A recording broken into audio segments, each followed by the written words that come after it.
Live from sunny California, Los Angeles, folks. We're live and alive, and I hope all the boys, I hope all the girls, and I hope all the MBs are having a fantastic one because today is a beautiful day. Today is a fantastic day. Today is Thursday.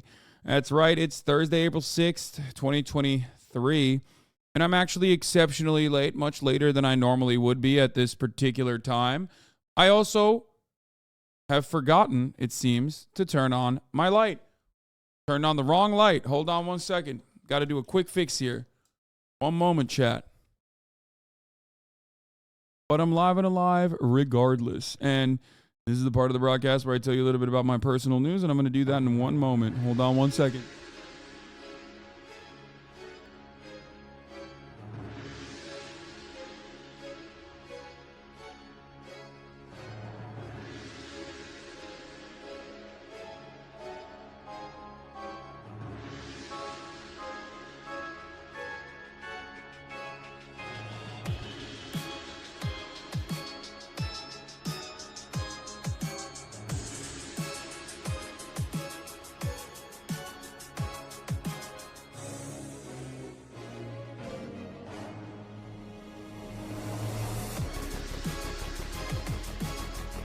What's going on, everybody? These are my new pants, my new parachute pants. What is he doing? Showcasing the motherfucking parachute pants. That's what I'm doing. What are you doing? Woo! Sheesh. Anyway, sorry, I just wanted to change the light sequence so it's like a little bit nicer. In my opinion, this is a better light. I accidentally turned on the wrong light. No. There are some we're working on it in the background. But we're trying to get Todd going. Trying to get him working. Anyway, so, regardless. All right. This is part of the broadcast where I tell you a little bit about my personal news, about what's going on in my life, you know, in between the time period where I press stop streaming and press start streaming. Big boy to big boy, what size are they? I want to get some too. They are the largest size. Let's just talk about this whole thing. What is this? Hassan Fuck's best campaign slogan. Anyway, blast off meme to help out with all the bro keys today. Consider it. Yeah.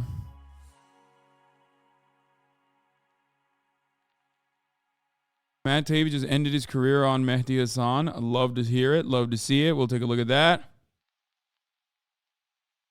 What's that on my left cheek? It's a cutie pie zit thing. And I'm wearing it because that was the only thing they had at the H3H3 office. Anyway, we're going to look at the Tennessee. We're going to be looking at the Tennessee House of Representatives in a little bit. But hey, listen, this is part of the broadcast where I tell you a little bit about my personal news about what's going on. Listen to me. Listen to me. Okay? That's what I'm going to tell you about right now. So, there is a puppy update. I am not going to until it's like completely done, but I believe I found a puppy. And I will vlog the experience. I will most likely not live stream it. However, I will still go and do another I'll probably do another adoption, not an adoption stream, but another stream with Kenneth LA City Comptroller Kenneth Mejia. Probably go to the shelters and do something fun together for everybody. Why this man wake up so late? Brother, you think I have awoken so late? Is that what you think? Well, let me tell you. Last night I ended the broadcast and went to the basketball courts with my man Tarek. We were trying to fucking set up his, Studio B studio so we can actually stream today because he took an extra day. He decided to stay in Los Angeles after that GeoGuessr work. You know what I'm saying?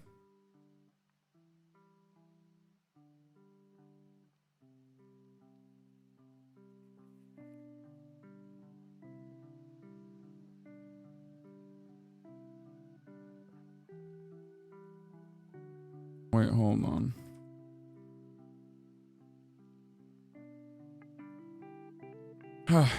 Chad was bullying him so hard. Yeah, he thinks he was able to win favors with you motherfuckers, he was telling me. And he also kept claiming over and over again that the only reason why he lost was because he was like letting me win because he didn't want to fucking lose. He didn't want me to lose so promptly and so thoroughly and be ritualistically humiliated on my stream. Anyway, but I punished him regardless, okay? He might be fucking Radiant in Valorant, and I might be Silver in Valorant, but in the basketball courts, the role reversal was very real. We went and we balled up, and it was awesome. I mean, you know what I always say, like, when you lose in Valorant, in a lot of instances, it might feel like you're just getting punished for no fucking reason. But whereas when you lose in basketball, you're still absolutely, doing something physical, which is a good thing. And that's precisely what we did. We went out and we did some fucking physical ass shit. We 1v1'd. And I'm afraid I have to report, even with the handicap, I cooked this man's pretty hard.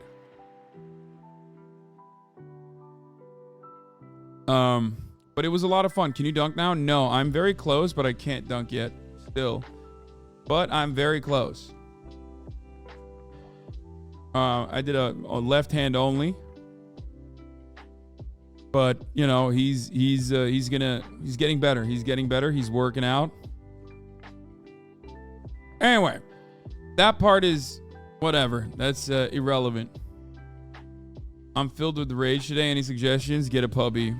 Nothing feels bad right now. I haven't fully gotten the puppy yet, but I have a sense of calm and a sense of joy that's filling my heart.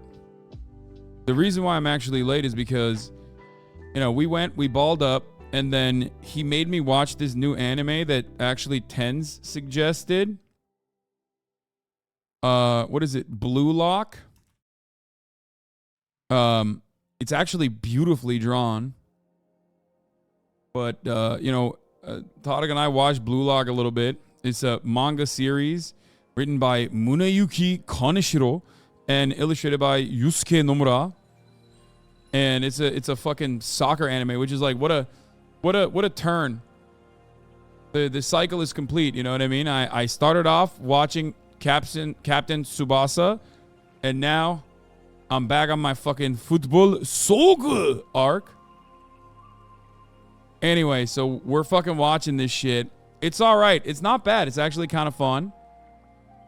But, it also pisses me off a little bit because it's like, it just says a lot of unhinged shit about team sports that I vehemently disagree with, and it's like pissing me off. Like, I was yelling at the fucking screen when the guy was like, soccer is about striking and about nothing else. Like, throw your fucking teammates in the dirt. And I was like, fuck you fucking asshole. But yeah, it's literally about like ego. It's literally about like, ego is like taking you more than 50% of the way in winning.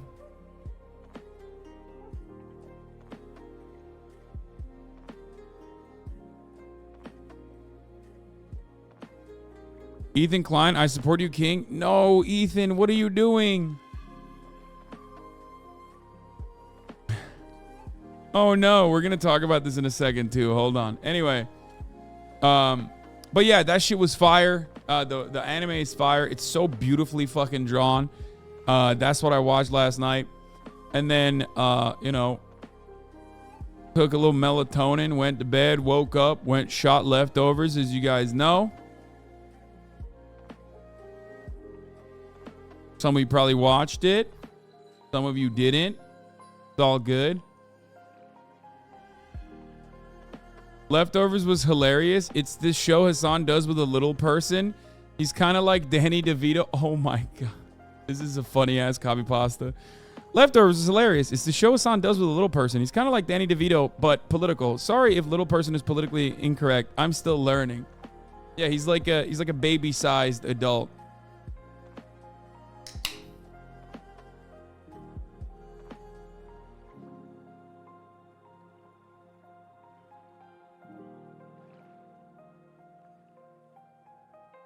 Anyway, shot that, came back. The reason why I'm late is because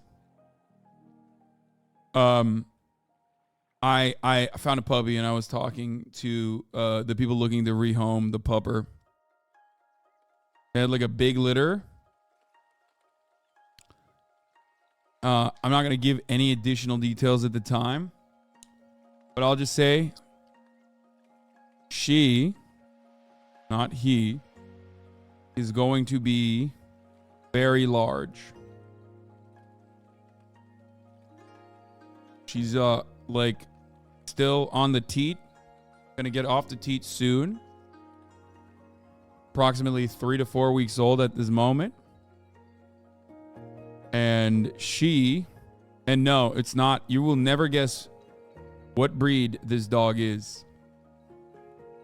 You will not guess. And I will not tell you. She's not like a full breed or anything like that. But she's going to be very big. Hairy. Looks like a lion. That's all I'm going to say. Anyway. That's it. Or a bear. A lion or a bear. Anyway, that's it. Stop trying to guess. I'm not going to tell you anything else. Stop. I really want to, but I don't want to tell you. Okay? Are you going to have an assistant to help with the potty training? Puppies have to pee nonstop? No. I'll do it myself. Okay? Anyway.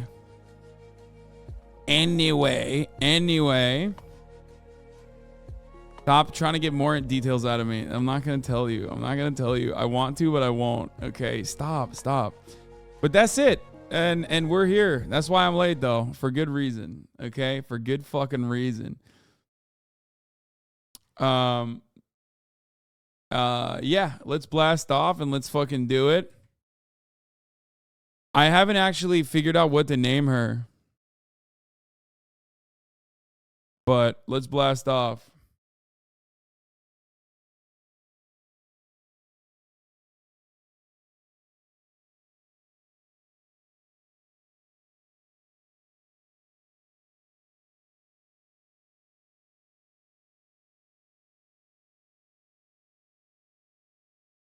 Okay.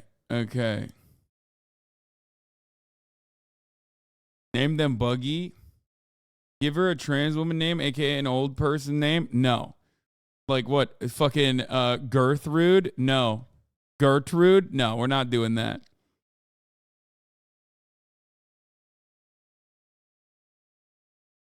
Name my dog Agatha.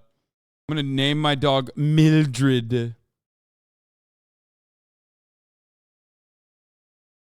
actually kind of funny. Name it Zaza Smoka? No.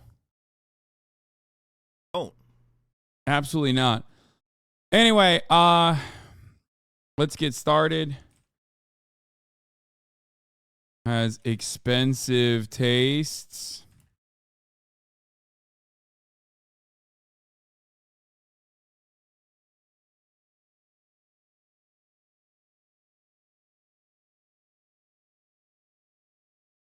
We were parasocialists. We deserve to know in here from the top of the broadcast to the bottom. We deserve to know.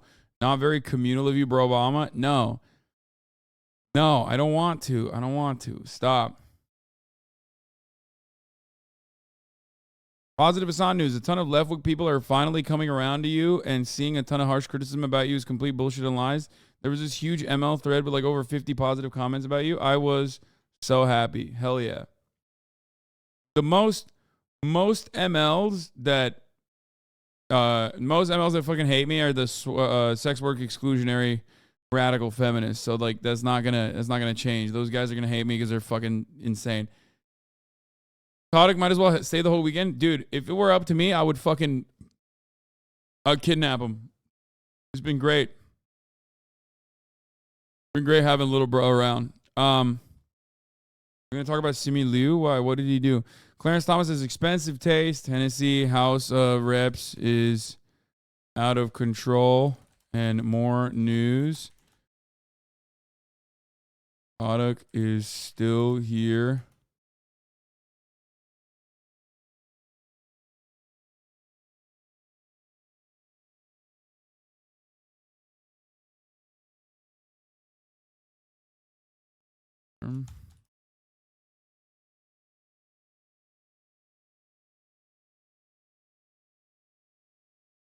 Okay. Can I get Todrick's number asking for a friend? No. Have you heard about the YouTuber getting shot for pranking someone at the Virginia Mall? Yes, I have. No makeup stream? Yeah, this is my no makeup stream. I'm doing a unique no makeup stream for the first time. But yeah, Gaming Andes, rejoice. We might do some GeoGuessr and we might do some Valo later. Valo Andes, rejoice. It's been so long. I've made you starve for so long for gaming that you're gonna. My five head goal was to get you to be excited at the prospect of Valo instead.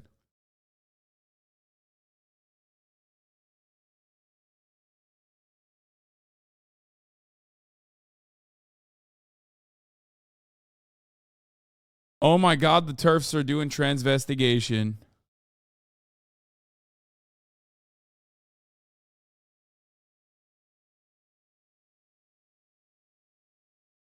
Glad to see.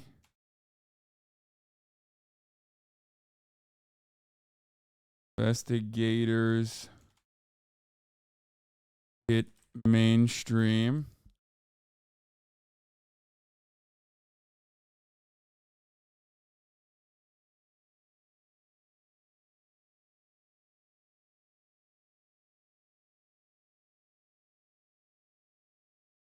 There was no 5-head plan. You fucking quit.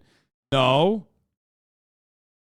Address the 60 hertz monitor allegations. Cut the 7.5 hours from now. You losing constantly on Valo. I probably will. But I think I want to make sure that, like, what is this? Found your dog just like that. Whoa, dude, what the fuck? You're doxing my new puppy. Chill. Fucking chill, dog. Why'd you do that?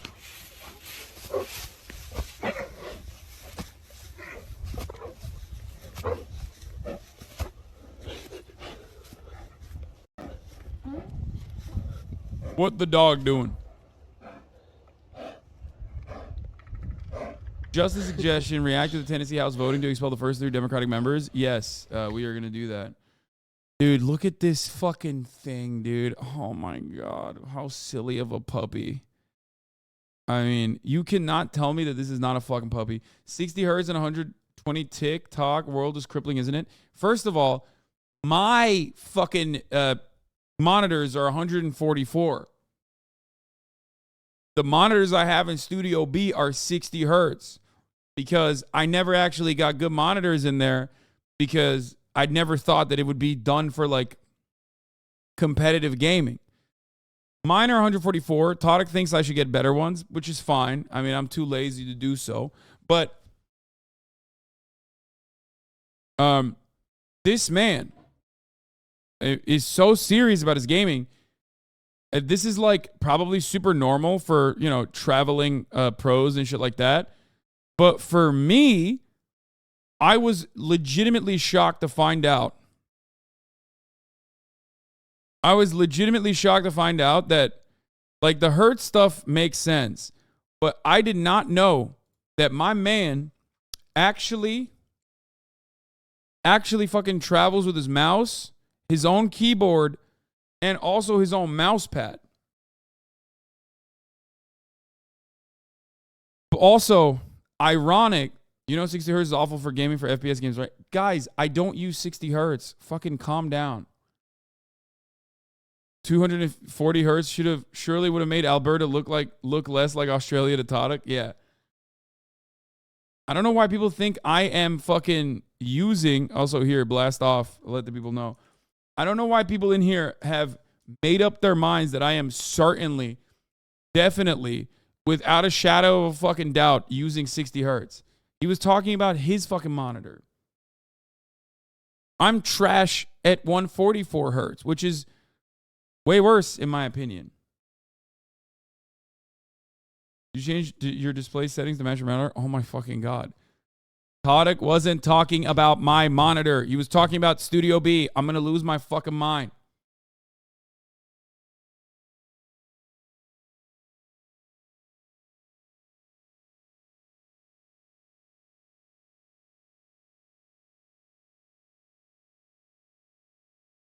Bro, I'm in such a fucking good mood. And it's still, people are still going fucking buck wild. Not even by accident you could buy 60 hertz monitors these days. Chat, stop. Yeah, the other monitor I have is like a super old one. And I think the other monitor next to the, like, there's two monitors in that room in Studio B. Okay. And I think the smaller one, the one that bought that, I forget who bought it, but someone who actually came and stayed with me. I don't know who the fuck it was. Studio B is also the supply closet. I think it was Jack Manifold. Yeah, most people will only know the difference. Only Sweaty Gamers, Jack Manifold. Yeah, I think Jack Manifold bought the fucking monitor.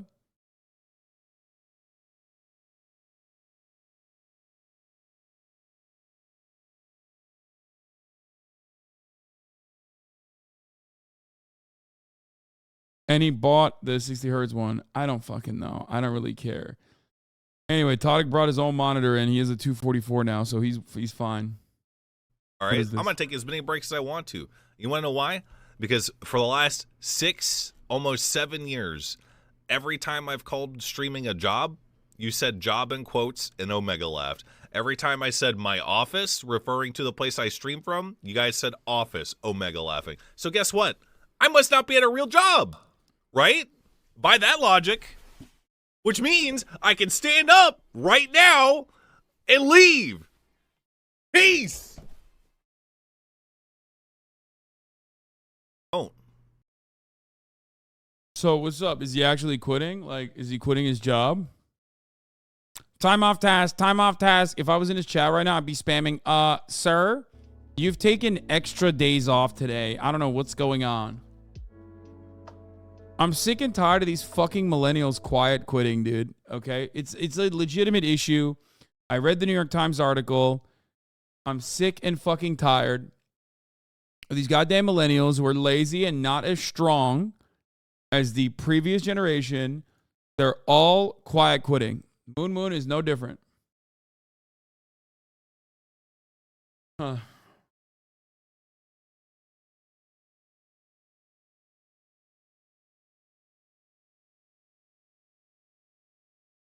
Now he was going to get coffee and chat was losing it like usual and he was baiting chat, let's be real. Did you use half of a PTO today? The irony is, like, when you do get a fucking contract from Twitch, it is kind of like a job, like, where you literally do have to, like, fucking take time off by, like, you do have hours, you know what I mean? Not that it fucking matters for me because I always hit them and do way more than just hit those hours. Movie trailer for How to Blow Up a Pipeline. Oh, I'm actually very excited about this. Daniel Goldhaber's incendiary thriller How to Blow Up a Pipeline hits theaters on April 7th. Isn't this originally a book?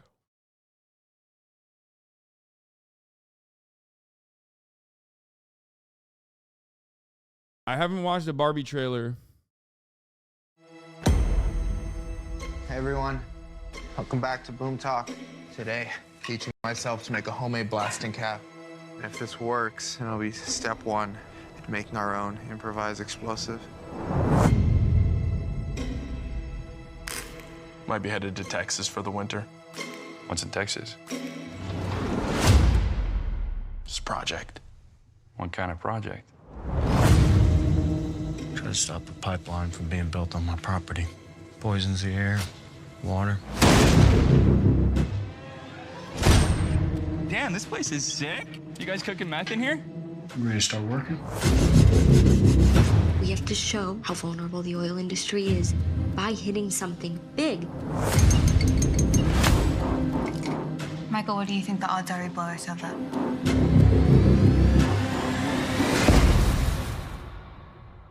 I don't really care.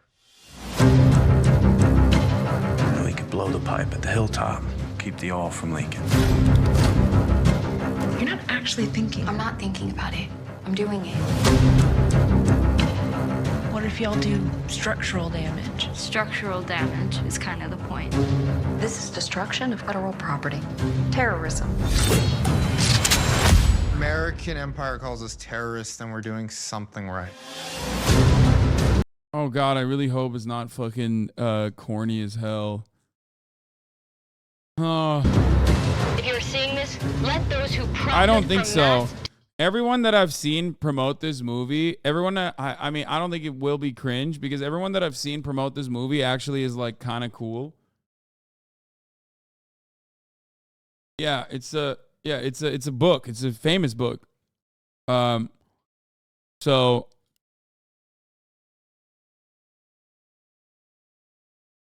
we'll see. Steven Donziger likes it. That's my man. Will you be watching the Tetris movie? What do you mean, will I be watching it? I already watched it. I forgot to tell you guys. Me, Marat, and Tarek sat our white asses down and listened. Actually, I never gave you guys an update on that. I'll do it in a second after. Know their properties will be trashed. 3, 2, 1. They will defame us and claim this was violence or vandalism. But this was justified.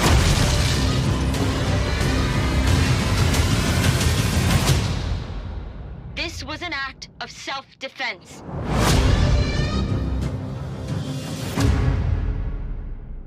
I like this. I haven't watched the Mario movie yet. Wait, what did you think of Tetris? I didn't hear you. Okay. So let me give you, before we watch the Barbie trailer, let me give you the review of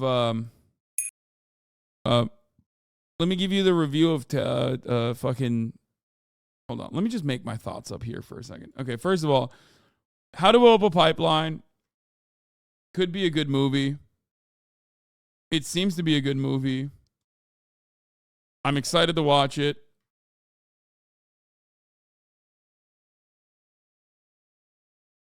I don't care that everyone is like making jokes about anarchists.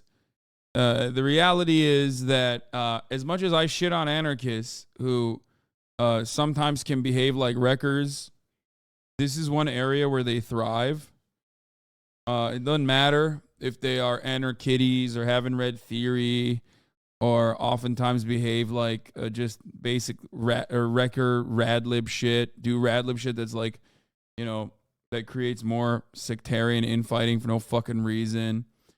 It doesn't matter. None of that shit matters because when push comes to shove, direct action is a fundamentally important part of any kind of working class movement. And I think that anarchists are good at one thing. Well, they're good at two things. One, never taking a shower, and two, doing direct action. Now, You know, you got to admit that. As much as I talk about how crusty some of these fucking gutter punks are and how little they take showers, or how they talk about, you know, existence is ableist or whatever kind of fucking rad lib shit that they're on that particular day, a lot of the anarchists do get the job done in many respects, and that is important, profoundly important. Anyway, anarchists read and write a lot more than your average tanky. Yeah, but what they're reading is not good, and what they're writing is even worse. I'm not going to get into this, okay? Can we just stop? It's just LARPing. It doesn't matter. Everyone is united on the same front, united under the same umbrella, united under the same goals, united under class solidarity. I don't give a fuck. You know, this kind of idea. Read Graeber, my friend. You're very wrong. I love Graeber. Listen, shut up. This stream is LARP, lol. It's not. This stream is a fucking stream, stupid. That's the point. It's just a stream. There's nothing serious about it. That's why I always say it doesn't matter. Okay. So.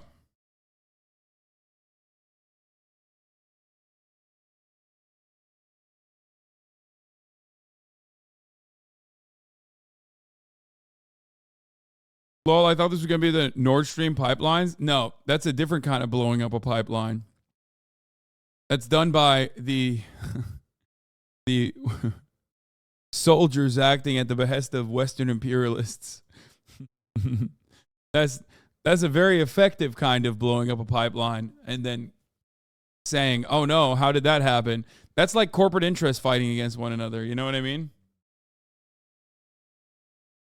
Yeah, sure. Then whenever something is achieved, you backstab the anarchists. Like, see, this is what I mean. You're LARPing. Shut up. You're LARPing. You're LARPing. You're LARPing. You're LARPing. You're LARPing. There is nothing being achieved. This is a fucking Twitch stream. You're in a Twitch stream fantasizing about how I'm going to fucking implement like Stalinist purges or some shit.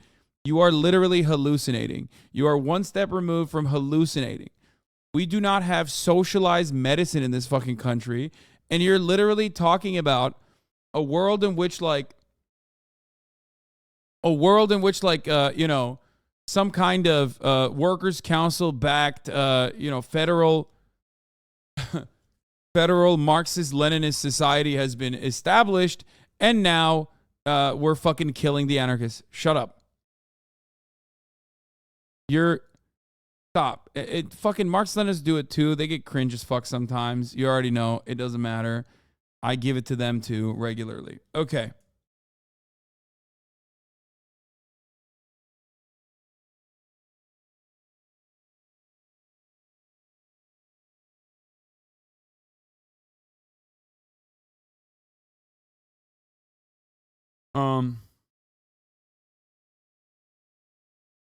Every president's biggest mistake by Mr. Beat. This sounds like a cool video. We could possibly watch this. Anyway.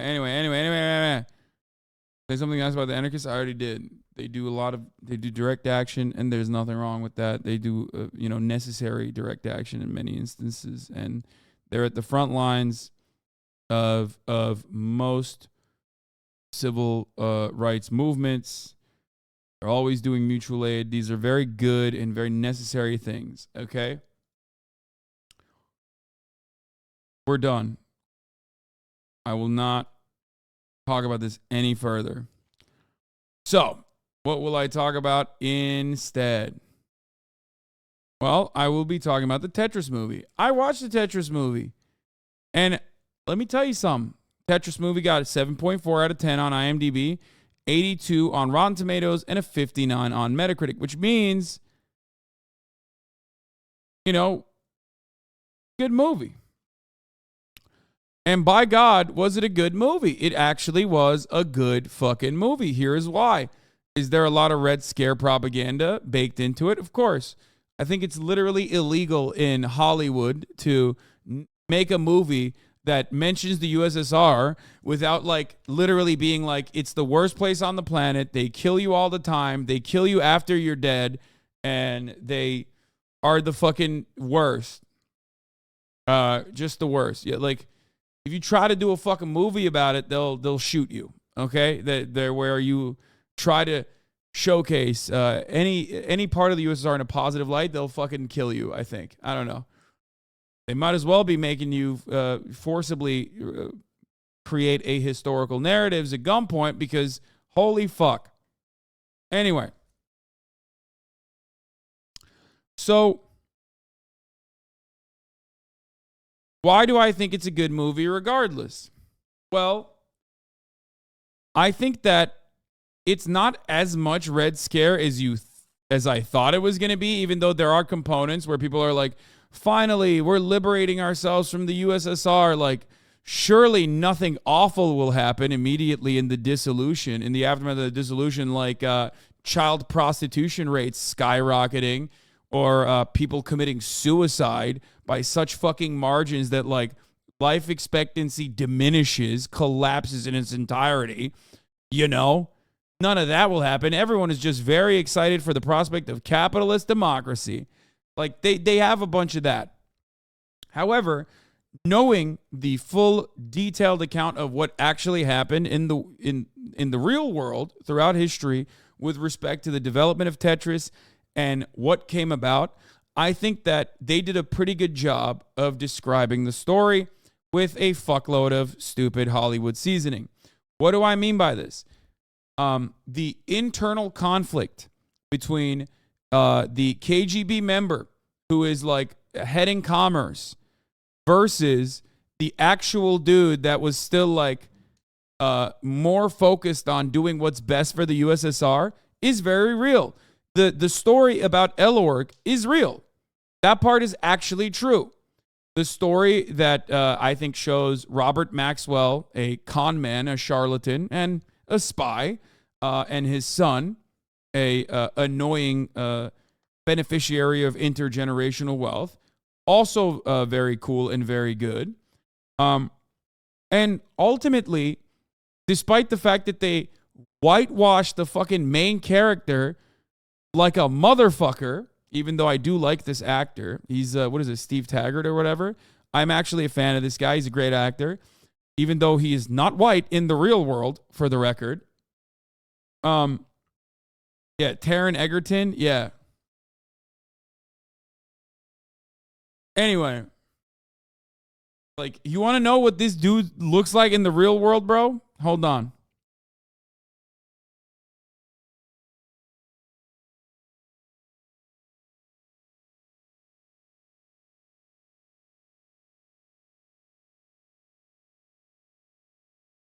Insane that they did that, okay? No, he's just like straight up not a white dude. Like, he's not just tan, guys. Like, he's just like straight up, he's like Dutch, and I think like, what is he like? He's like Indonesian or something. Like, he's not like a tan white guy. They literally made him out to be just a white dude from Texas, which is pretty funny. TikTok will look at him and be like, no, he's not even white passing, he's white. But, you know, TikTok is insane. Anyway, so the true story of Tetris, as we've covered on this broadcast before, revolves around Alexei Pajitnov, who makes this fucking wonderful video game for funsies, and the mass distribution of it, and then also the illegal, even by capitalist standards, IP ping pong, as I like to call it, with like 17 different mediators that basically are fighting over patents or fighting over distribution rights over a game that like the USSR never actually fully gave to any of these fucking parties. So I think that's not what whitewashing means, my guy. They whitewashed him, huh? Why Hollywood weird guy? I mean, whitewashing can be used as a double entendre in this circumstance. It has multiple meanings, but yes, taking like an Indonesian Dutch dude and then turning him into like a white guy that is like from Texas is adequate. To use the term whitewashing here is adequate. Like, you can whitewash war crimes and make it seem like it's different. Make it seem like it's like much, much nicer than what the truth actually was. Or you can whitewash a Dutch Indonesian guy. Anyway, that part is not that important. He isn't from Texas in the story, though. You were just saying things, bro. He even says he's Dutch Indonesian and grew up in New York. Oh, my God, I'm going to lose my mind. I'm saying he looks like a white guy from Texas, dumbass. Even though I think he's British, which makes it even worse. The actor.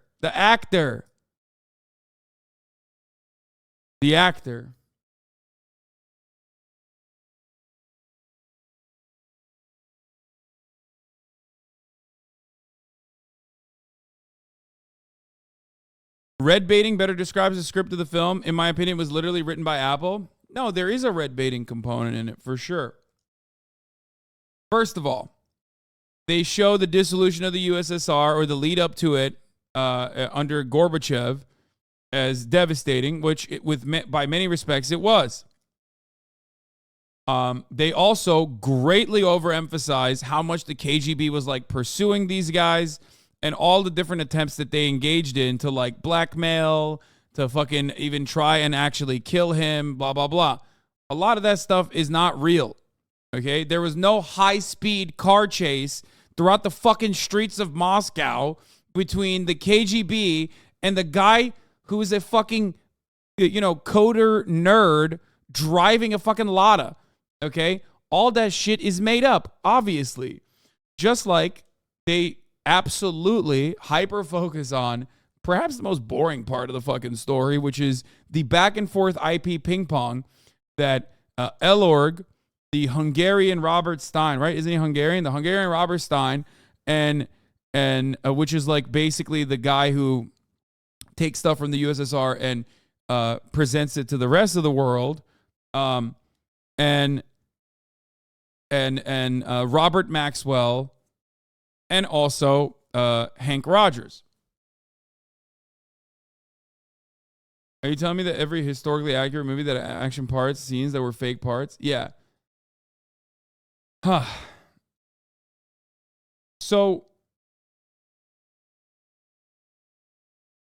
the what is this? Tetris 2023 versus the real story? I'll just say it like this. Parts of it that I actually thought looked like fucking red baiting that actually wasn't. Are you ready for this? Western oligarchs' involvement with Gorbachev, like Robert Maxwell's relationship with Gorbachev, okay? Consistently saying, no, Gorbachev is our friend.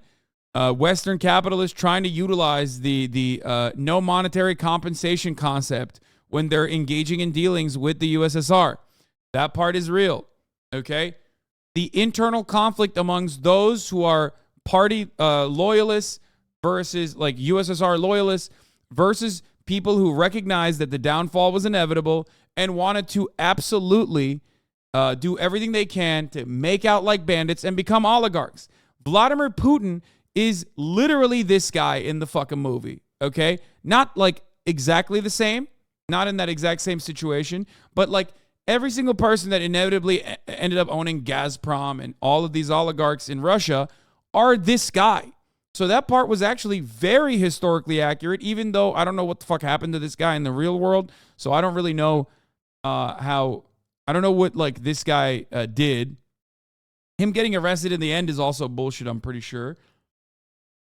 But the picking apart of all of the wealth of the USSR by Western bankers collaborating with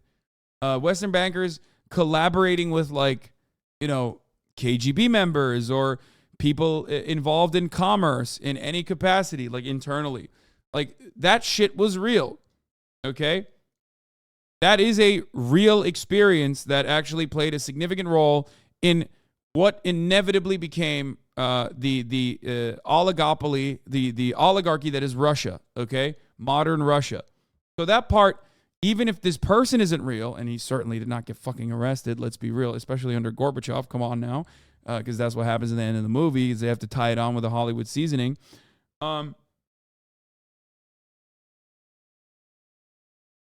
You know, that part is actually very real. There was a lot of internal struggle by people who knew that they had power, knew that the USSR was like literally fucking about to implode, and was doing everything they can to personally accrue as much wealth as possible. So that part I thought was not as red baiting as I thought it was going to be, and was genuinely good. But here, let's watch it real quick. Let's watch the trailer. This is so classic, like teenagers in the USSR listening to Western rock music, which was otherwise considered counter-revolutionary and illegal, while they pontificate on what it would be like if they were liberalized, you know, if their markets were liberalized, if their markets were democratized, because that's what they used to call it back in the day, and they still do. If you go to college and you learn about USSR dissolution, post-USSR, they call it the democratization of markets. The denim, well, there's truth to the denim part. That's like not even all that fake. But anyway. Everybody knows the words. Good ideas have no borders.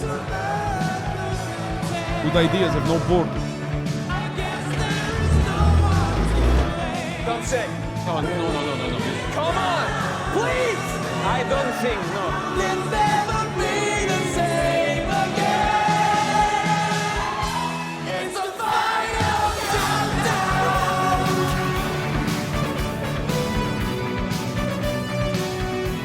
The final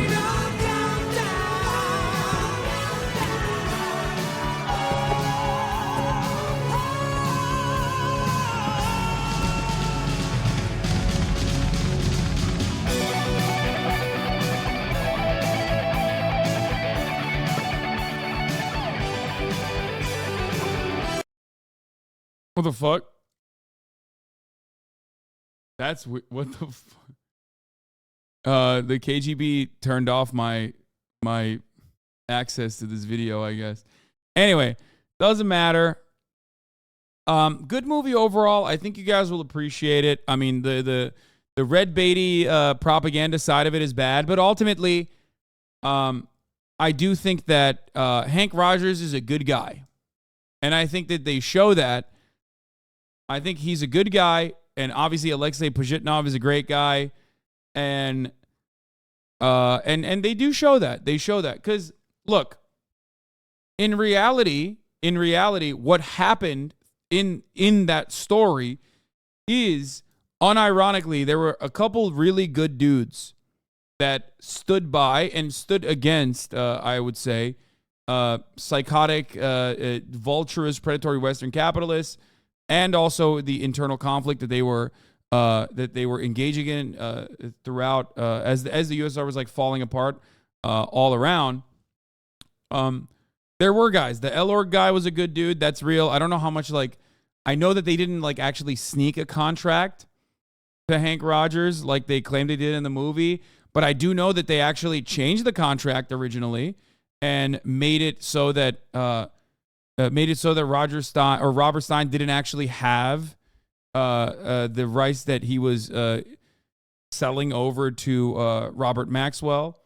So it's a complex story, and I think that they portray the real villains as the real villains, with the exception of Western capitalists. They do make Nintendo seem cool and good. But even then, they actually fucking shit on Nintendo a little bit too. It was good. It was good. They very clearly show Robert Maxwell as a fucking a piece of shit. They show Robert Maxwell's son as a piece of shit. They don't go too deep into how Robert Maxwell is Ghislaine Maxwell's father, but they did give it to Hank. Don't you remember watching the documentary? No, they did. I'm saying that Hank Rogers in the real world is a good person. Like, he actually very literally stood by Alexei Pajitnov and wanted to make sure that he actually got the proper IP rights and proper compensation for his product that he had created. He did that. That is a real thing that happened in the real world. That's why they're still fucking besties. And that's why they both live in San Francisco together and own Tetris together. So, like, that part is real. And I think that they reflect that very well in the story.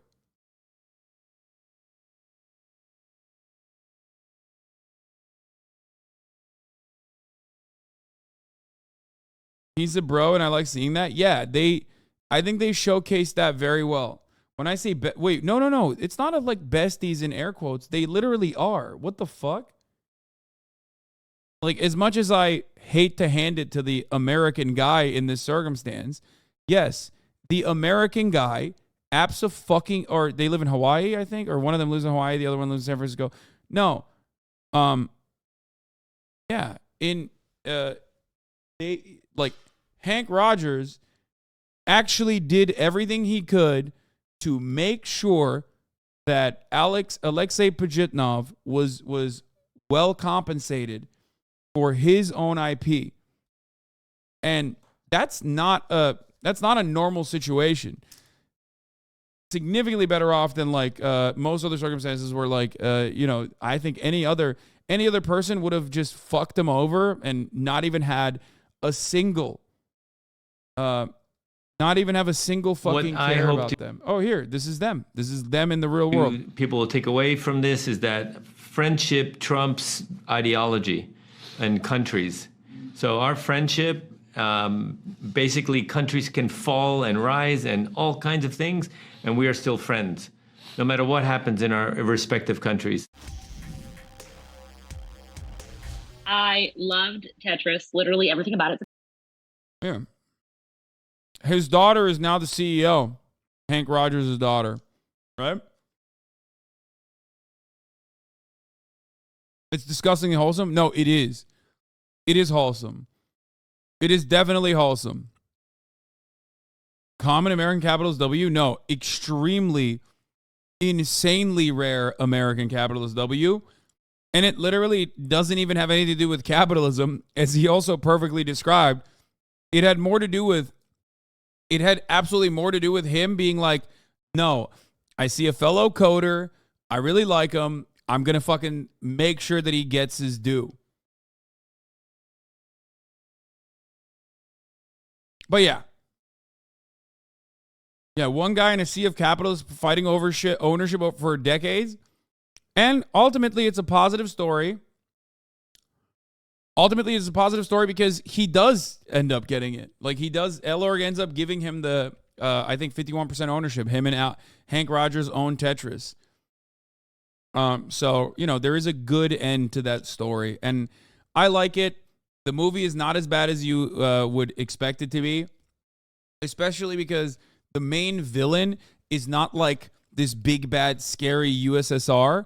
Even though there are plenty of components that, you get the regular red baiting shit. But the main villain in the movie is like a real villain in the real world. It's not a real person in the movie. But there are plenty of people like that guy that ended up becoming the oligarchs that control Russia alongside Vladimir Putin. So that part and Robert Maxwell's personal connection to people like that, I think, reflects the reality of history. I think that they did a good job.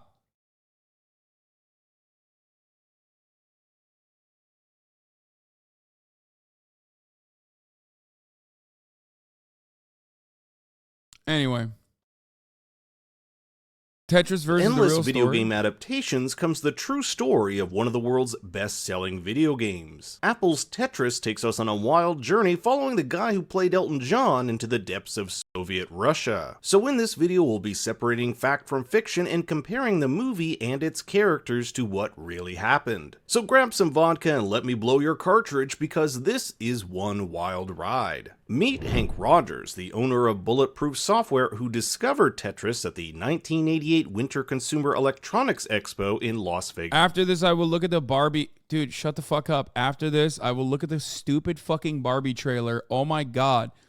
Just hold on. Nevada. After playing, he was immediately hooked and was put in contact with its exhibitor, Britain's Maxwell Communications. This is where Robert Maxwell comes in, the company's founder and chairman, who also happens to be the father of infamous child abuser Ghislaine Maxwell. So basically a family of upstanding citizens. You'll notice some of the characters, including Russian leader Mikhail Gorbachev, refer to him as a politician. That's because Robert Maxwell was a member of British Parliament from 1964 to 1970. Some of the more confusing aspects of the Tetris movie is who owned the rights to the game, what— Yeah, he was more than just a politician. He was also a spy.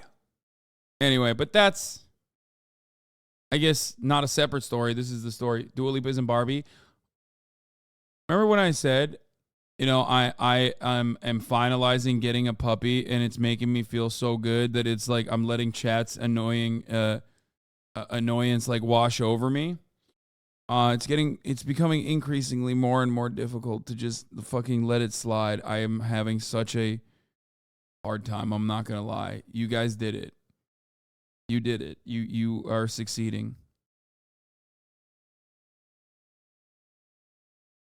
what those rights entail, and how all this worked during the backdrop of the Cold War. The game was created by Alexei Pajitnov in 1984 when he was working at the Soviet Academy of Science in Moscow. During this time, with rare exceptions, intellectual property was owned by the state and not the individual, so the rights for the game were transferred to a state-run organization called Elektronorgtechnika, or ELORG for short. This was the organization responsible for managing computer software exports from the Soviet Union. In comes Robert Stein. Think of this guy like a video game leech. He'd travel all over the USSR looking for good games, purchase the rights from ELORG, and then resell those rights to distributors across the globe. Now, when you buy these rights, you can choose to purchase them for a specific platform, such as a computer, an arcade, or a console like the NES. Where things get hairy is the introduction of the Game Boy, which, under the wording of ELORG's contract with Mr. Stein, doesn't technically qualify as a PC,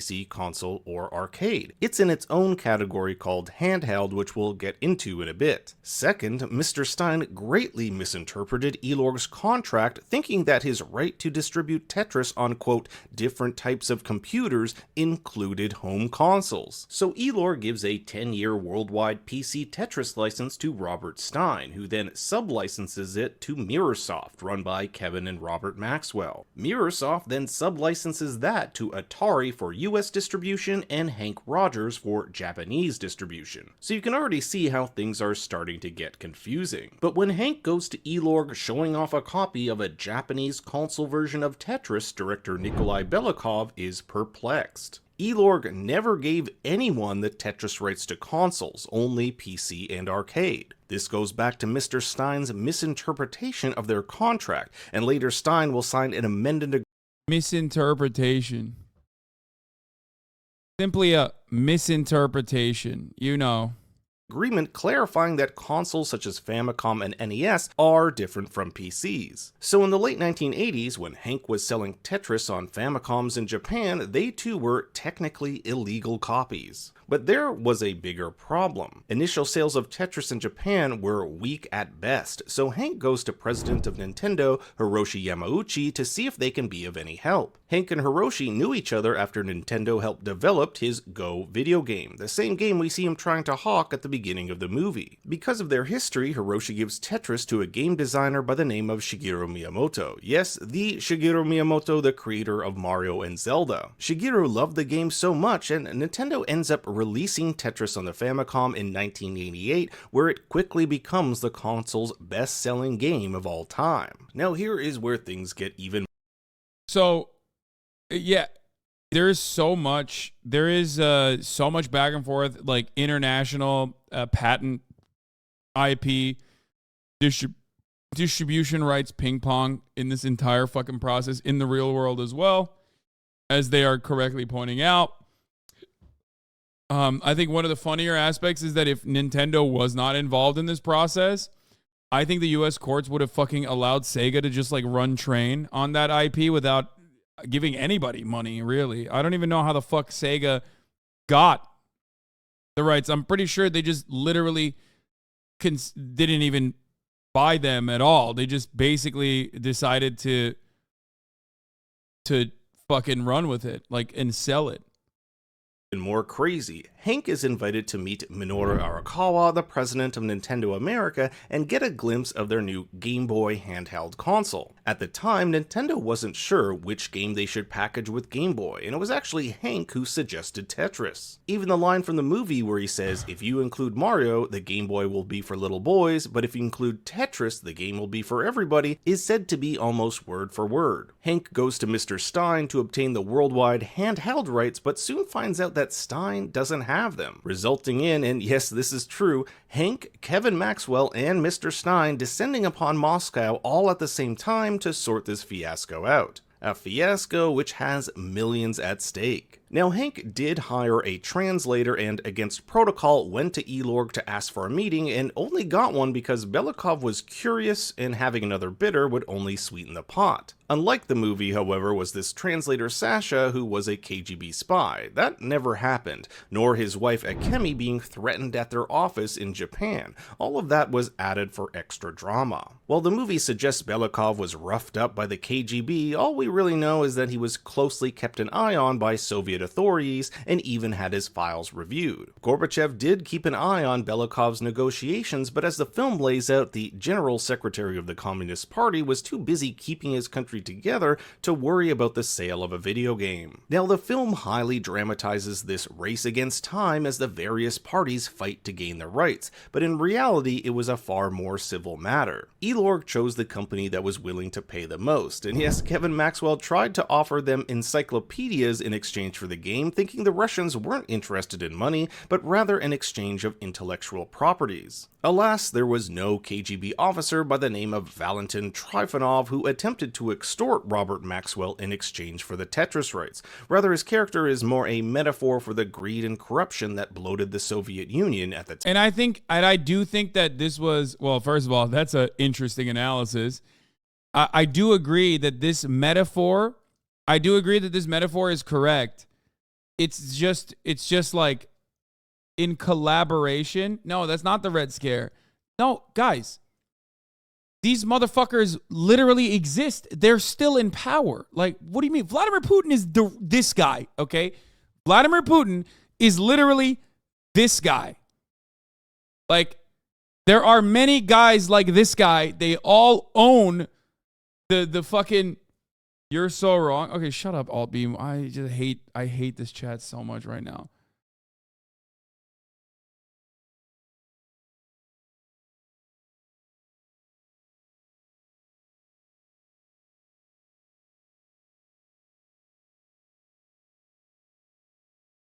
I haven't talked about the Clarence Thomas thing yet.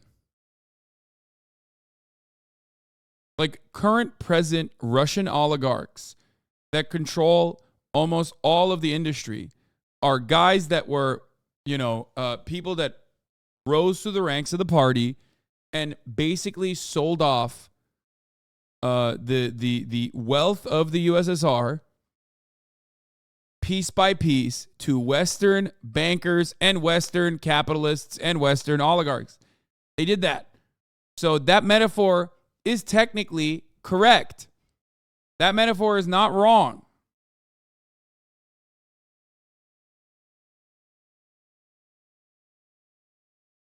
Okay? So understand that. There's no distinction between this guy and the larger Soviet Union. He's meant to represent communism. That's all I'm saying. It's true that the collapse involved despotic crooks stripping the USSR piece by piece. No. You missed the other part. The Elorg guy, I think they even make Gorbachev look good in this, which I don't even agree with, first of all. They present this guy as a dude that's like somehow worse than Gorbachev when he was like basically doing everything under the behest of Gorbachev. If it was more historically accurate, it would be conducted under the reign and under the under the watchful eyes of that of the administration at the time. So the El-Org guy who legitimately did change the contracts out to fuck over Robert Maxwell and Robert Stein, that guy is a real dude. I forget what his name is. Okay? I don't remember what his name is, but that's a real dude that worked at El-Org at the time, and he did end up defending like USSR's best interests, and even Alexei and Hank Rogers. That part is actually real. So I think that they showcase that very well. They showcase that distinction very well. Time. So not only did Hank Rogers leave the USSR with the handheld rights for Nintendo, but because of the misunderstanding over the definition of what a computer is, he also got Nintendo the console rights, which led to a legal dispute with Atari, who at the time was publishing Tetris on their consoles. This would later be resolved in court in Nintendo's favor. The film also depicts a budding friendship. Why is chat extra feral today? Did something happen? Like, I can't help but notice that, like, chat's being, like, extra weird today. I don't know what it is.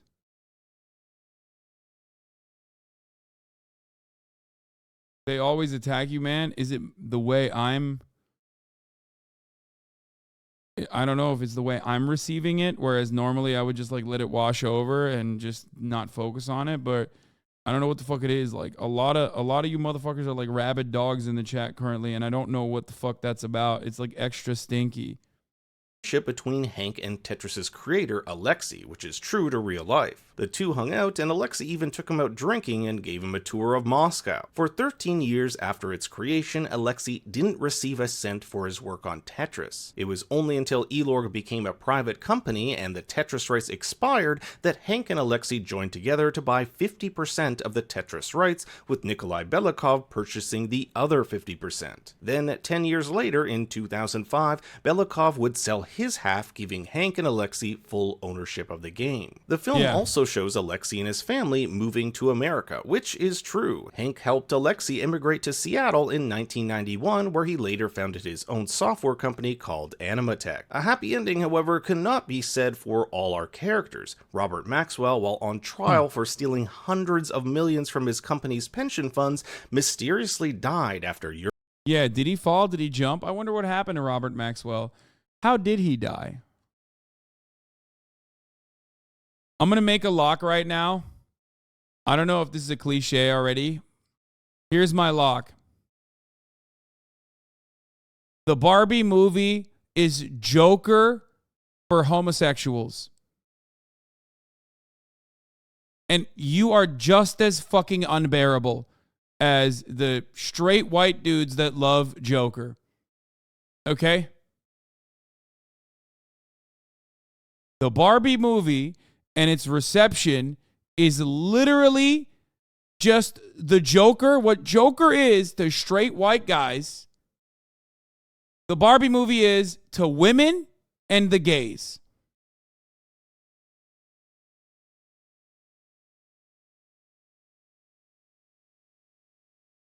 Just as unbearable.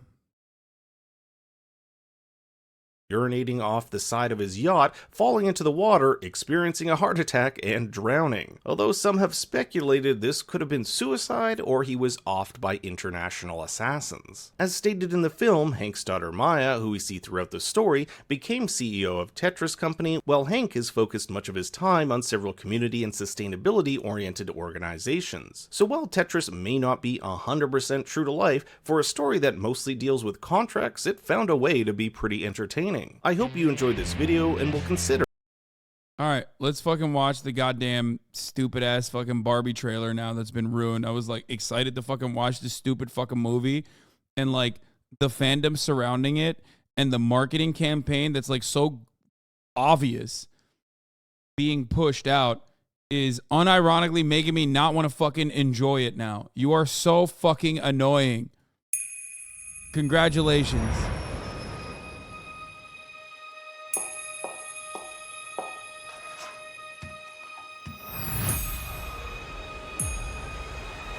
Hi, Barbie. Hi, Ken. Hi, Barbie. Hi, Barbie. Hi, Barbie. Hi, Barbie. Hi, Barbie. Hi, Barbie. Hi, Ken. Hi, Ken. With the radio blasting, goes cruising just as fast as she can now. I thought I might stay over tonight. Why? Because we're girlfriend, boyfriend. To do what? I'm actually not sure. And she'll have fun, fun, fun, fun, fun. And she'll have fun, fun, fun, fun, fun. And she'll have fun, fun, fun, fun, fun, fun. Okay, ladies, let's do this. And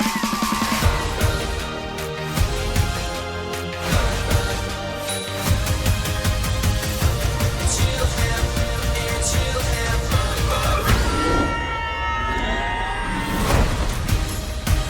What are you doing here? I'm coming with you. Did you bring your rollerblades? I literally go nowhere without them. Oh, looks like this beach was a little too much beach for you, Ken. If I wasn't severely injured, I would beat you off right now, Ken. I'll beach off with you any day, Ken. Anyone who wants to beach him off has to beach me off first. I will beach both of you off at the same time. Beach both of us off. Nobody's gonna beach anyone off.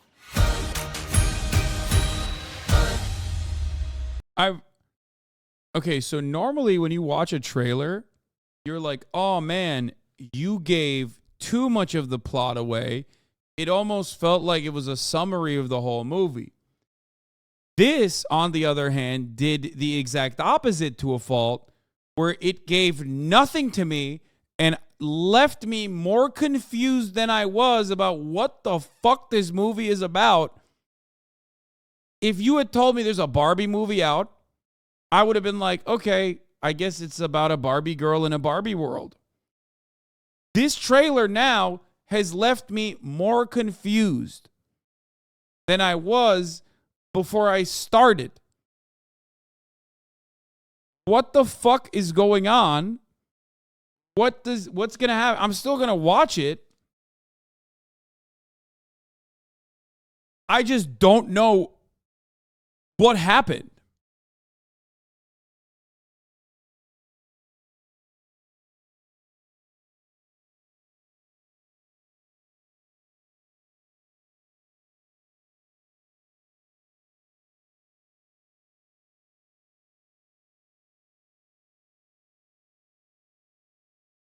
Anyway,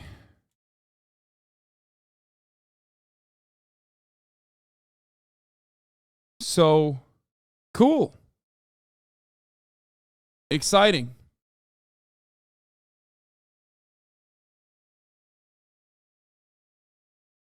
Watch the other trailer. What's the other trailer? I mean, I'll watch it. It's great. Fuck it, YOLO, whatever. This is the teaser trailer 2, right? We watched that one. Where's the teaser trailer 1?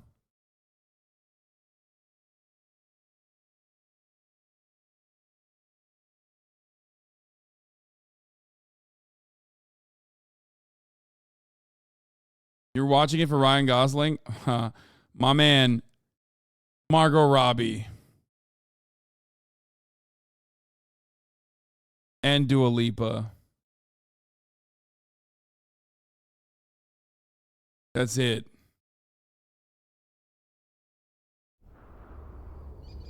This is the original teaser trailer. This was 3 months ago. Since the beginning of time, since the first little girl ever existed, there have been dolls. Okay, so this is 2001: A Space Odyssey. But the dolls were always and forever baby dolls. Until...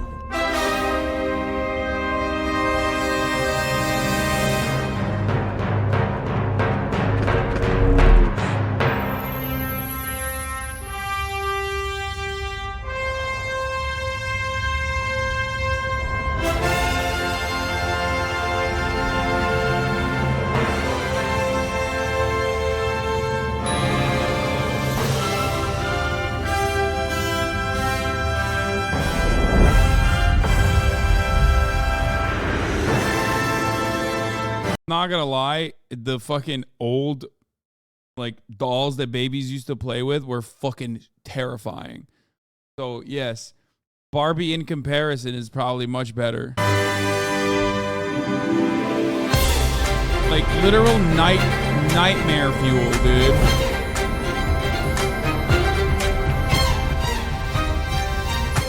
I do love Simu Liu, so I'm excited about that. As well. My close friend who I've had the opportunity to play basketball with, there's another trailer.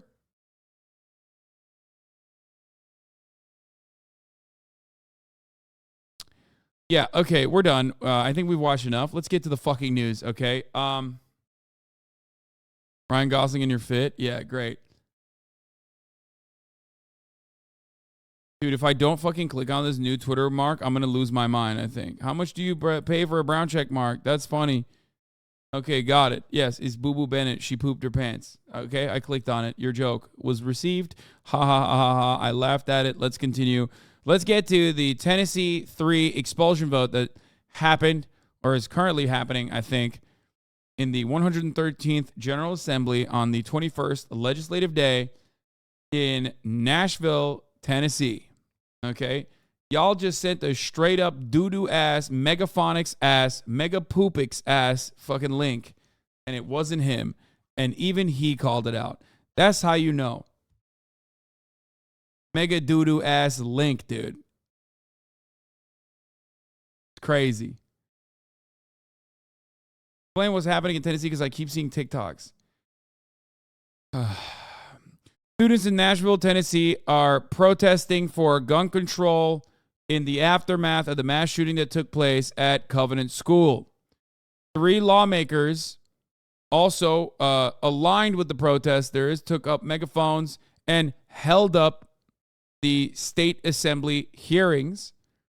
Now, those 3 representatives, those 3 legislators are being expelled for playing a role in said protest, and the Republicans in the Tennessee State Assembly, or the Tennessee State Assembly, in the House of Representatives, are claiming that this is just like January 6th. Why? Because Republicans love a good victimhood narrative. That's right. That's basically what's going on. They have been officially expelled in what I consider to be a pretty undemocratic move.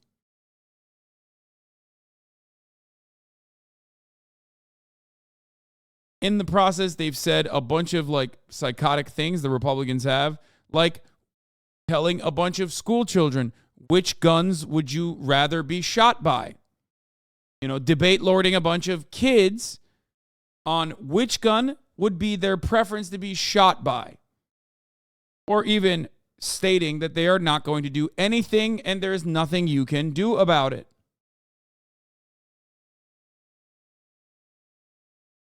That's right. One Republican straight up said, we're not going to fix it. Anyway, watch Gideon's new video. Am I featured in it or something? I'll take a look at it later. Okay, let's watch. All right, we are voting on House Resolution 65. All those in favor, vote aye when the bell rings. Those opposed, vote no. Has every member voted? Does any member wish to change their vote?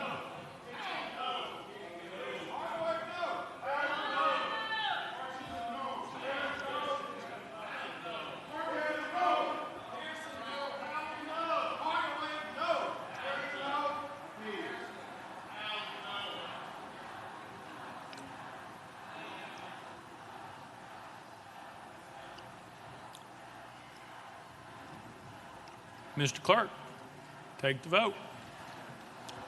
Aye, 72, 25 nays. Having received the concurrence of 2/3 of the members to which the House is entitled under Constitution of the State of Tennessee, House Resolution 65 is hereby adopted without objection and motion to reconsider is tabled.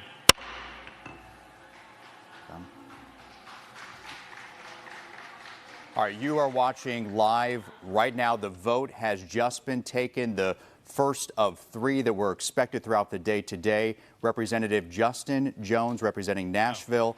House Resolution 65 passing. He is now considered expelled from the House. In a vote of 72 to 25, that is the 2/3 threshold that was needed in order to expel him officially from the House.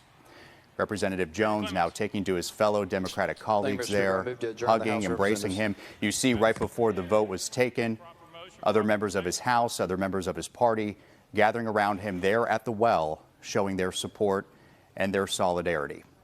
It was just 1 week ago today, last Thursday, that Representative Jones and two other members of the House went to that same well that he just spoke at there at the podium at the front of the House chambers, protesting stricter gun control legislation.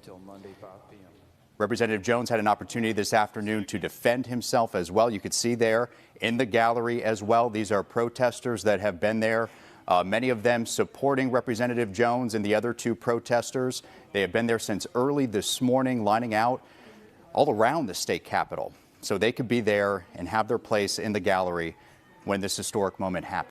When they're expelled, county and city level officials will select delegates to serve in the vacant House seats until the next regularly scheduled election in August 2024. So basically, they said, fuck the will of the people. We have the majority. We can expel you. We can kick you out and then replace you and put someone else in your stead. That is what's going on. Another thing that happened that was, again, a big fuck you to democracy at the state legislature level was in North Carolina, like we talked about yesterday. Of course, it's not very democratic. These motherfuckers are pretty much fascist, dude. That's it. Okay? That's it.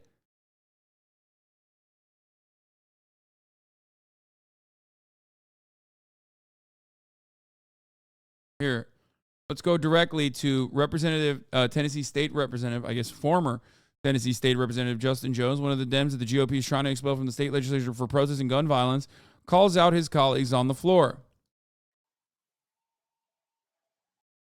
Oh, I forgot. Tennessee literally turned a blind eye to a child molester who was also in the House of Representatives, in the Tennessee State House of Representatives. There was a Tennessee representative in the Tennessee House of Representatives, the State House of Representatives, that actually, I think, misappropriated funds for his cousin mistress. That was awesome. Like, it's cousin fucking and adultery at the same time. There's a lot that happens in Tennessee where people turn a blind eye to.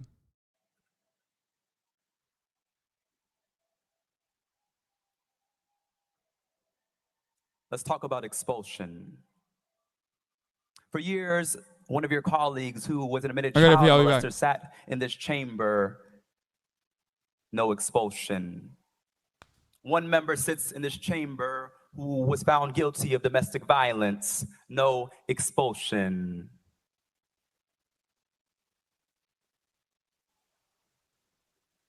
We had a former speaker sit in this chamber who is now under federal investigation. No expulsion. We have a member still under federal investigation. No expulsion.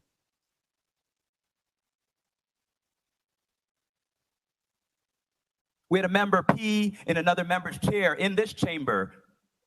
No expulsion.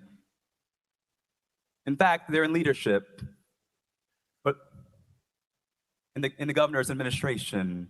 And so once again, what you're saying to us, since you're trying to put us on trial, I'll say what you're really putting on trial is the state of Tennessee. What you're really showing for the world is holding up a mirror to a state that is going back to some dark roots. A state in which the Ku Klux Klan was founded is now attempting another power grab by silencing the two youngest Black representatives and one of the only women, Democratic women in this body. That's what this is about. Let us be real today.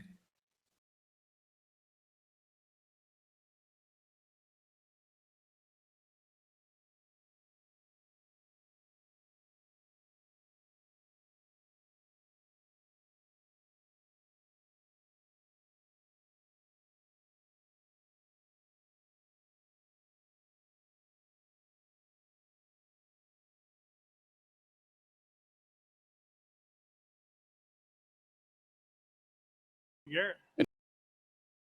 Sorry, chat. Representative Garrett. And do you understand to speak from the well as you are speaking today, you were able to speak because Speaker Sexton recognized you in the well to be able to speak? Representative Jones. Thank you. I'm able to speak because the people of District 52 sent me here to speak. Speaker Sexton is not my constituent. Speaker Sexton is not a king. Speaker Sexton is not God, though he may want to be. He is my colleague. And so the people of District 52 sent me here to speak. And it's them who I ask for permission if I can speak and represent them. Representative Garrett.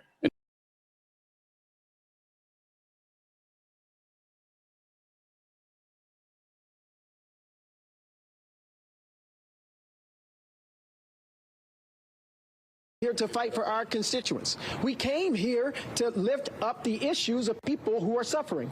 6 people died in Nashville at the Covenant School. 3 were 9 years old. But instead of focusing on that, Representative Jones, Representative Johnson, and myself are being expelled from the State House because we said we cannot do business as usual. No one should be wanting to operate as though this is not happening, as though we are not living in a gun violence epidemic in the state of Tennessee. And the solutions that are being offered is actually to reduce the First Amendment rights of people who speak up on behalf of their constituency. What happens if they reelect them? Brother, they reelect them in 2024. So for that duration, even if they reelect them, they just basically put someone else that they elect themselves to that position. It is unimaginable, dude. The special election has to be held within 120 days. I think I thought, no. Are you sure about that? I thought they just appoint someone if they want to the seat. Day for Tennessee, because it will signal to the nation that there is no democracy in this state. It will signal to the nation that if it can happen here in Tennessee, it's coming to your state next. And that is why the nation is watching us, what we do here. My prayer to you is that even if you expel me, that you still act to address the crisis of mass shootings. Because if I'm expelled from here, I'll be back out there with the people every week demanding that you act. If you expel me, If there's a vacancy in the Tennessee General Assembly, there's 2 ways a vacancy can be filled. When 12 months or more remain before the next general election, that is what's going on here. A special election must be held within the allowable time frame set by law. Okay. If fewer than 12 months remain before the next general election, members of the legislative body in the county where the vacancy occurred must vote on a replacement. Okay. So because hold on. The next election is in 2024. Is it 12 months out? August 2024. Oh my God. Okay. Because they replaced them now, or because they expelled them now, there has to be a special election. It is more than 12 months. So, yes, they have to hold a special election.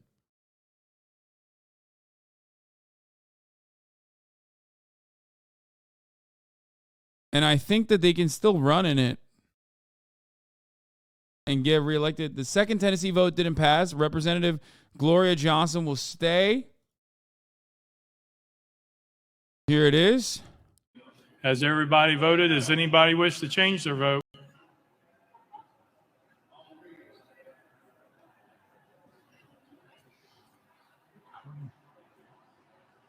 Mr. Clark, take the vote. Aye 65, 30 nays.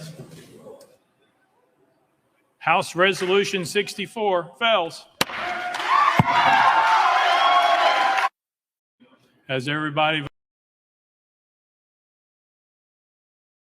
As far as I know, it failed because she did nothing but stand in the well with the others, no yelling or anything. Man, it doesn't fucking matter. She was almost expelled as well by one fucking vote.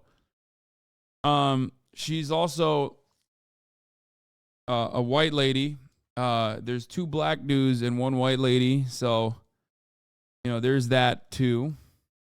Voted, is anybody? Sure, that plays a role.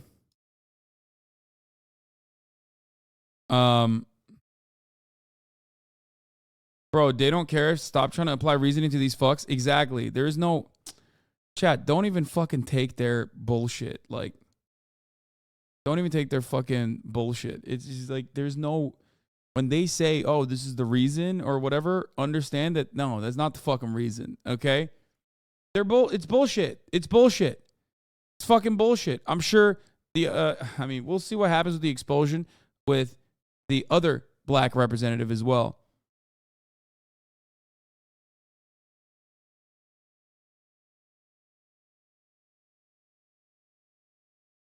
Because there's one last one. Dude, state representatives, this is probably one of my biggest locks of the past couple of years now. I've been telling you about this for a while now. But the Republican Party decided, because these districts are so fucking gerrymandered, and because they have like complete dominance over state representatives and like the state legislature. God in God's temple.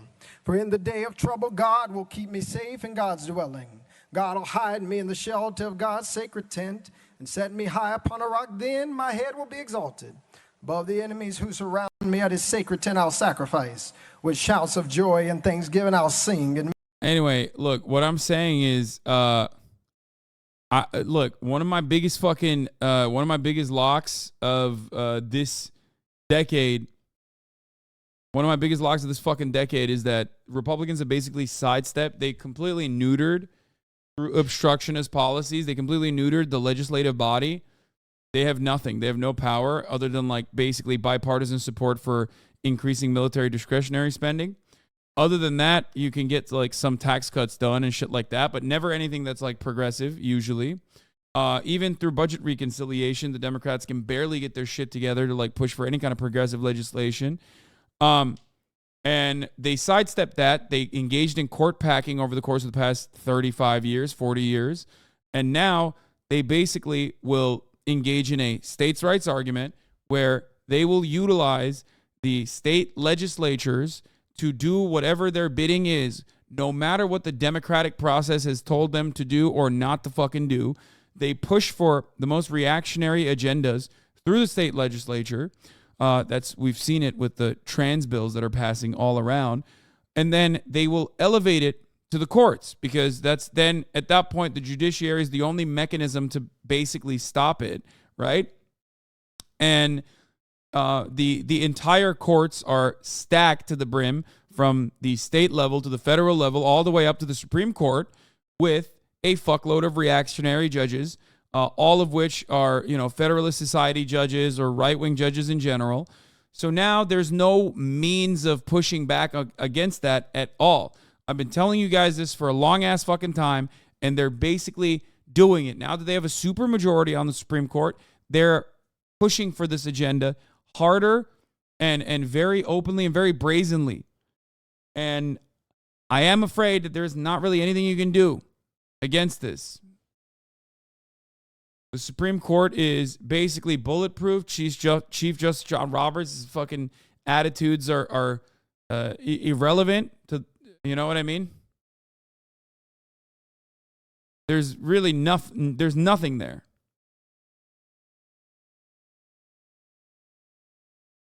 As far as legal avenues, you don't have any kind of recourse. Continue to show up. Because this issue is too important. I talked to too many students and mothers in tears this week who said, thank you for doing something. And so if you expel me, I recognize that it's not. Bro, this guy's still saying after Tetris Hassel, watch, why did the Soviet Union fall? It's like, bro, we've moved on from Tetris.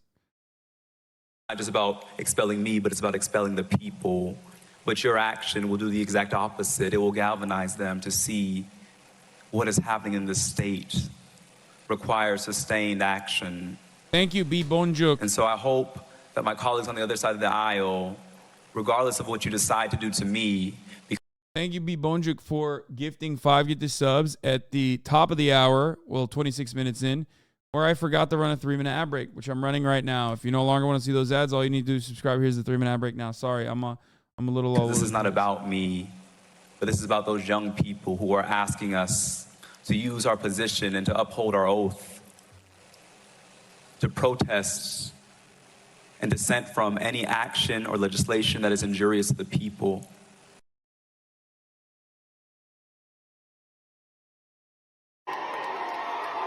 Here the Tennessee 3 arrive as they face expulsion for standing with gun safety activists in the wake of the Nashville shooting.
Here's a Republican state representative asking Representative Justin Jones what he means by the chant, "No justice, no peace." An opportunity to defend your actions. One of the questions that keeps coming back to my mind that I hope maybe you can answer is when you say no action, no peace, what do you mean? What does Representative Jones mean by no peace? Thank you.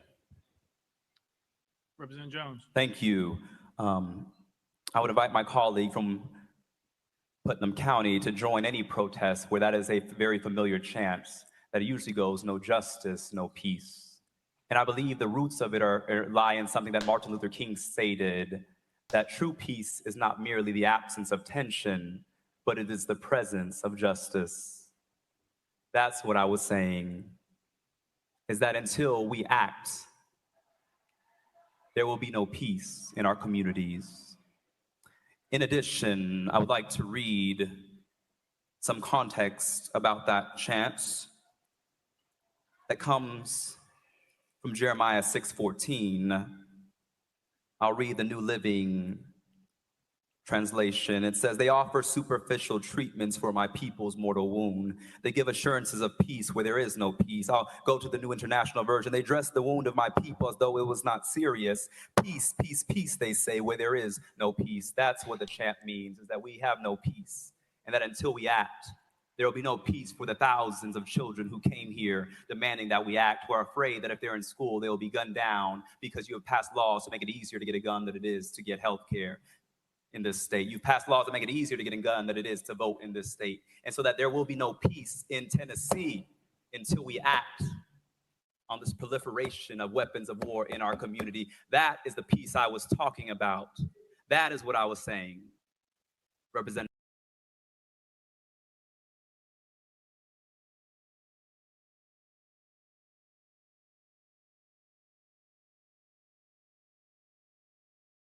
He's great. And upholding our Constitution. We are protecting the integrity of this body. Let's vote to expel him. That will send the case back to the voters in Davidson County. And if after looking at his conduct, they find he should come back, we will welcome him as a representative. Representative Jones. Thank you, Mr. Speaker. I didn't hear a question, but while my colleague's statement was eloquent, what he was essentially saying was that Justin is an uppity Negro. How dare he point at the speaker and call a lie a lie. How dare he act like he's your equal? How dare he I mean, that's true. They did do that. come before this body and not bow down? That's what Representative Bulso was saying, and that's what he told me on the elevator 2 days ago when he tried to incite violence against me and got in my face and said, "You are a damn disgrace." And I said, "Representative Bulso, hold on, let me pull up my phone. Can you say that again?" And he cowered and chose not to repeat it because he did not want the world to see what a disgrace he is for Williamson County voters. Also, this guy's gonna fucking win by like insane margins. Like it's very obvious that like I mean, this is just like, again, symbolic. It's to tell you know, this dude that he is uppity and that he should know his fucking place. But ultimately, I mean, he is becoming a political martyr and will come back way, way fucking stronger. You know what I mean? He's not wrong. When he says that, this will absolutely fucking backfire. I mean, look at these like Orville Redenbacher ass motherfuckers in suits, like that are just like, I do declare now. How dare he join the protesters? I say. There was a time when Tennessee was a much quieter place. Back when we were allowed to have our plantations.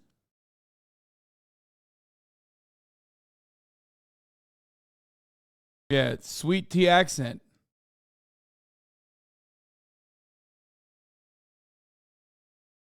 Fucking foghorn, leghorn, Colonel Sanders, dude. The comment you made about how many times my voice has been silenced as long as I've been here. Raising my hand for 45 minutes on the floor and not being called on. I was actually told by the speaker that was in retaliation for some other thing he thought was incorrect that I did. And when I was the lone vote against a Republican speaker, I was moved to a closet-sized office and had to stay there for a year. It was during COVID. There was no room to social distance. I couldn't have someone in my office, couldn't close the door, had no work table for the people who came up from my district. You're not silencing my voice. You're silencing the voice of 70,000 Tennesseans that sent me here, that care deeply about gun violence and Medicaid expansion and public schools. And we are continually silenced on the floor on those issues and more.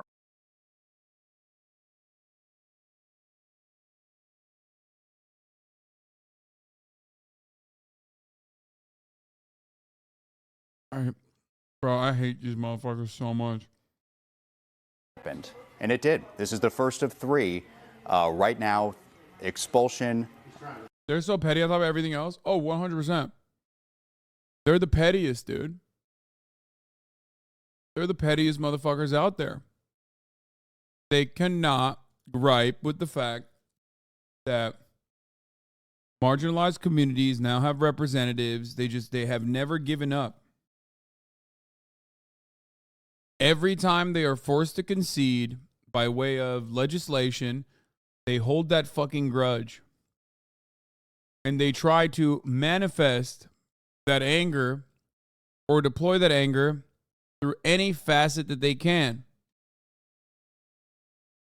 Okay? That's it. And you could hear the protests from the crowd as well. They aren't the pettiest. All of politics is tit for tat. Both sides do that. You're so fucking brilliant, dude. Thank you for giving us your centrist analysis on the situation, like as though the Democrats are even remotely as petty. I wish they were. I wish they were fucking fighters. I talk about it all the time. Nobody thinks you're smart. Everyone thinks you're a fucking idiot for saying that. You understand that, right? Good luck finding an equivalent where in a fucking California state House of Representatives, they expelled fucking Republican congresspersons for like what purpose too?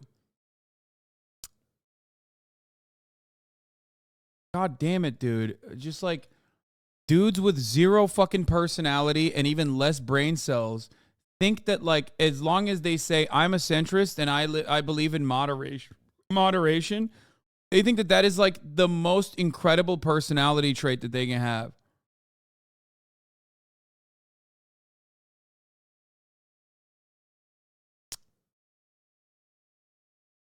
Like, it's not a substitute. So angry, lol. Oh, I owned you. I'm so angry. Am I angry? Do I sound like I'm angry to you? Do you think this is anger? I'm just disappointed in how fucking baboon-like your brain is, okay? You're chirping like a fucking lizard-brained idiot. Like, there's no... Everybody here knows how fucking stupid you are. I'm not angry. I'm just disappointed. Disappointed that you think, as a 3-month subscriber, that you actually would, come in here and think that you're dropping some fucking brilliant truths that no one ever thought about beforehand.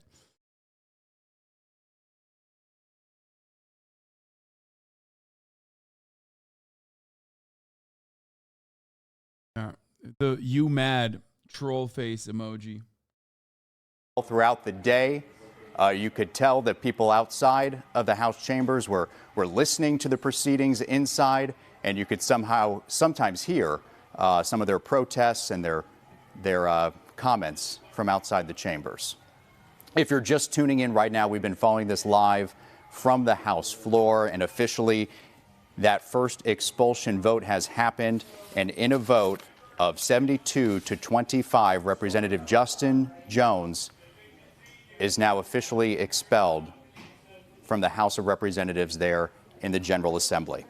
That is the 2/3 threshold that is needed in order for his fellow colleagues to essentially remove him from his position. And you can see now Jones going over to the media, giving some interviews as well. Let's listen in for just a moment. Clerk, read the resolution.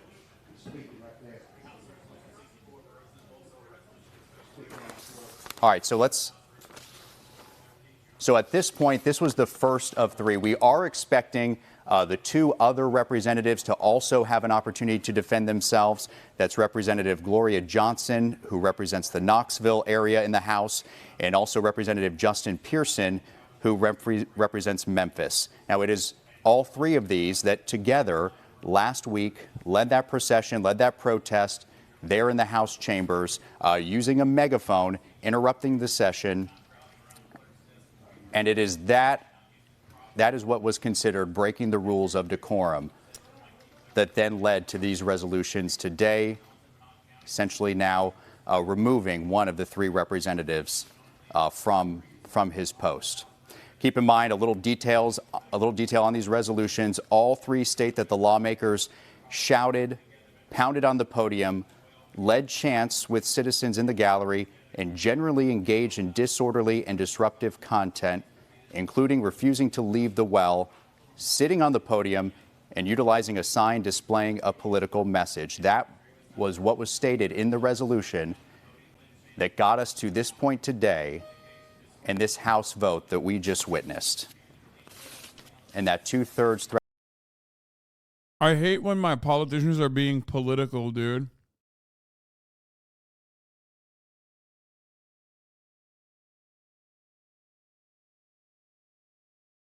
Yeah, they should have just fucking sat back and told the little kids that were demanding gun control which gun they would rather be shot with, as one representative did. When you do that, when you fucking debate lord the children, like the debate pervert you are, you're fine. When you tell the media, we're not going to fix it, you're fine. It's when you actually, have any kind of real conviction or want to express the desires of your constituents, that's when you're not fine.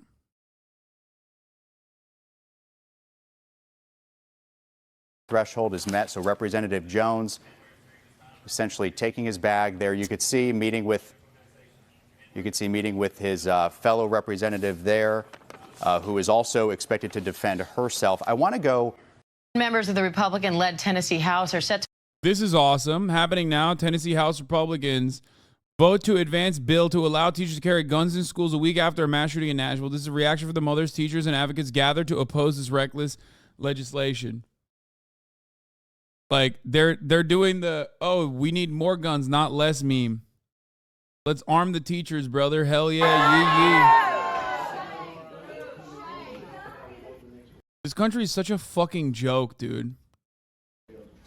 I hate this fucking nation so much. Would be dead because of your attitudes. Teacher shortage is going to get worse.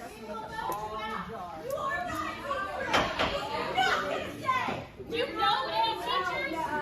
They don't get paid to you met these people? They shouldn't have guns.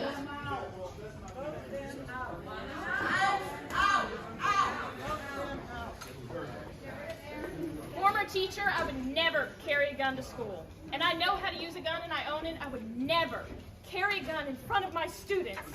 I loved my students. I would die for them, but I would not shoot them. I am so glad I'm not a Tennessee educator. Be here tomorrow, 8 a.m.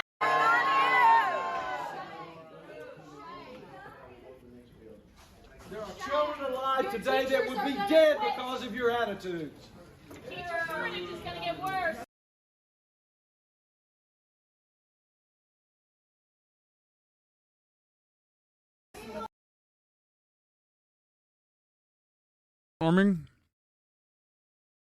Arming teachers is such an insane concept. Yeah. It was tested after the Parkland shooting. And at the time, everyone thought the Pioneer program, which is what they're pushing for in Tennessee now, was absolutely unimaginably insane. And yet now it's becoming more commonplace. Because the United States of America is a fucking insane nation. It's not a real country. It's just a bunch of corporations in a fucking trench coat. And one of those corporations is gun manufacturers. That's it.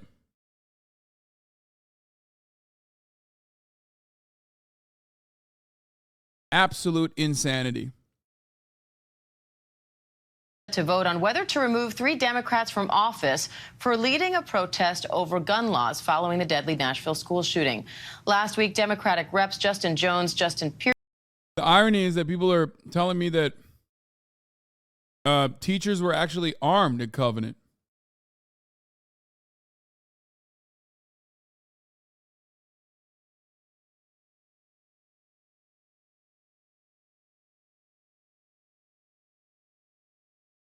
Yeah. In a lot of schools, we already have school resource officers, cops, security, armed security.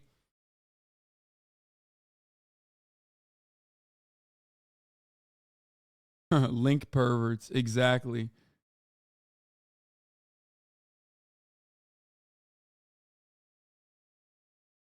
Now we must. Let's hear what Charlie Kirk has to say about the Second Amendment. Now we must also be real. We must be honest with the population. Having an armed citizenry comes with a price. Wow. And that is part of liberty. Wow. Driving comes with a price. 50,000 people die on the road every year. Wow. That's a price. You get rid of driving, you'd have 50,000 less auto fatalities. But we have decided that the benefit of driving, speed, accessibility, mobility, having products, services, is worth the cost of 50,000 people dying on the road. Wow. So we need to be very clear that you're not going to get gun deaths to zero. It will not happen. Right. You can significantly reduce them through having more fathers in the home, yes, by having more armed guards in front of schools.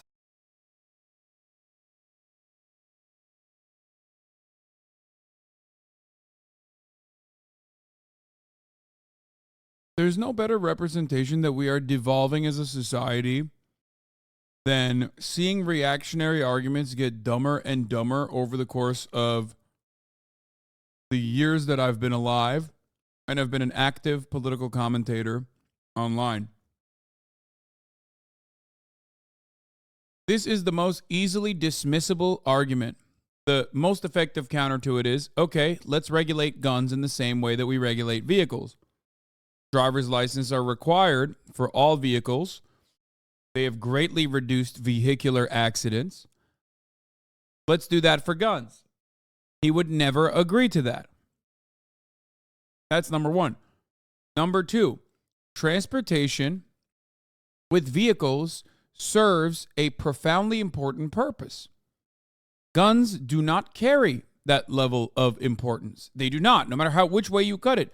You can't light your cigarette with a gun, even though Charlie Kirk should try and do that, in my opinion. You can't ride your gun to work, even though, a lot of these people, these homosexuals, love riding their guns. Okay? They should just try and do it. Light your cigarette with a gun. Have fun. See where that takes you. If you love guns so much, light your cigarette with a gun. Test it out.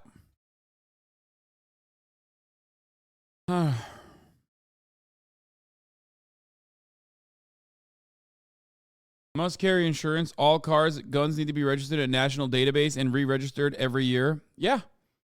None of these things qualify because they utilize the Second Amendment.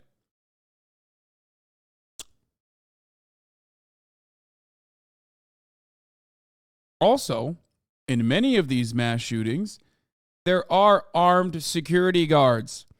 There are armed police officers. There are armed security guards. At Uvalde, cops were on scene immediately.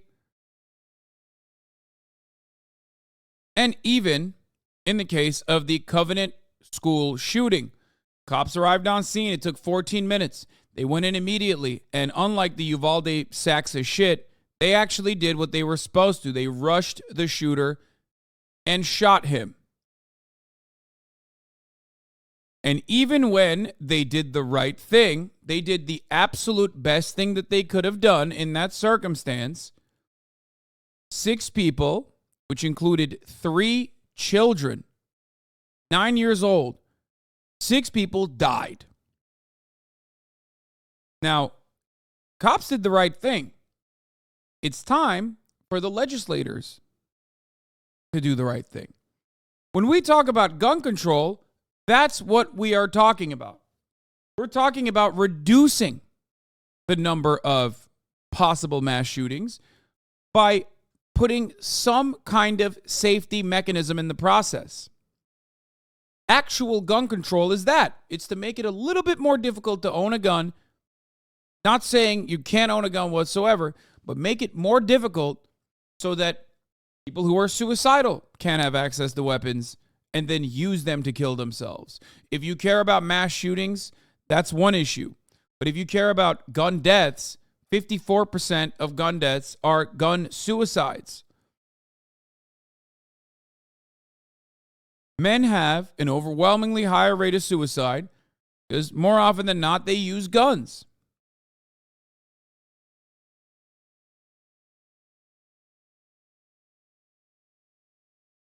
Bro, why are you saying the same point over and over again? Because unfortunately, Americans are very stupid. And I've been not only repeating the same talking points on this broadcast or this past week or this past month, I've been repeating these same talking points for the past decade. That's the saddest part. And it seems as though society has only devolved over the past decade that I've been saying the same exact shit.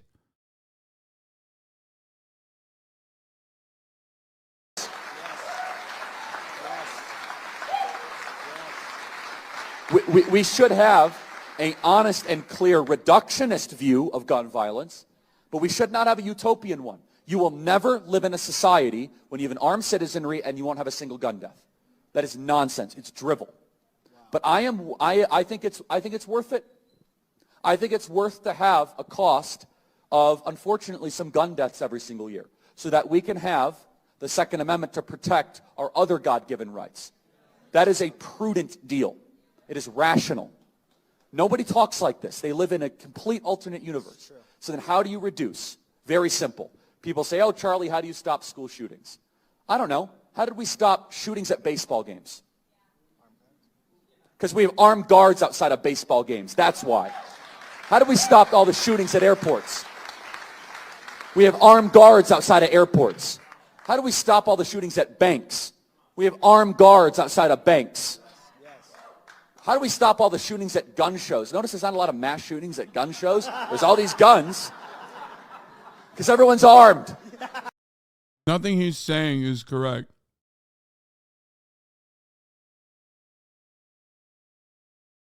Like, there have been shootings in pretty much every single place that he just mentioned. What the fuck is he saying?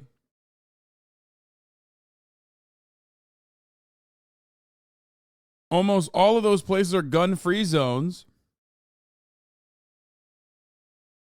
And there have been shootings in all of those places regardless.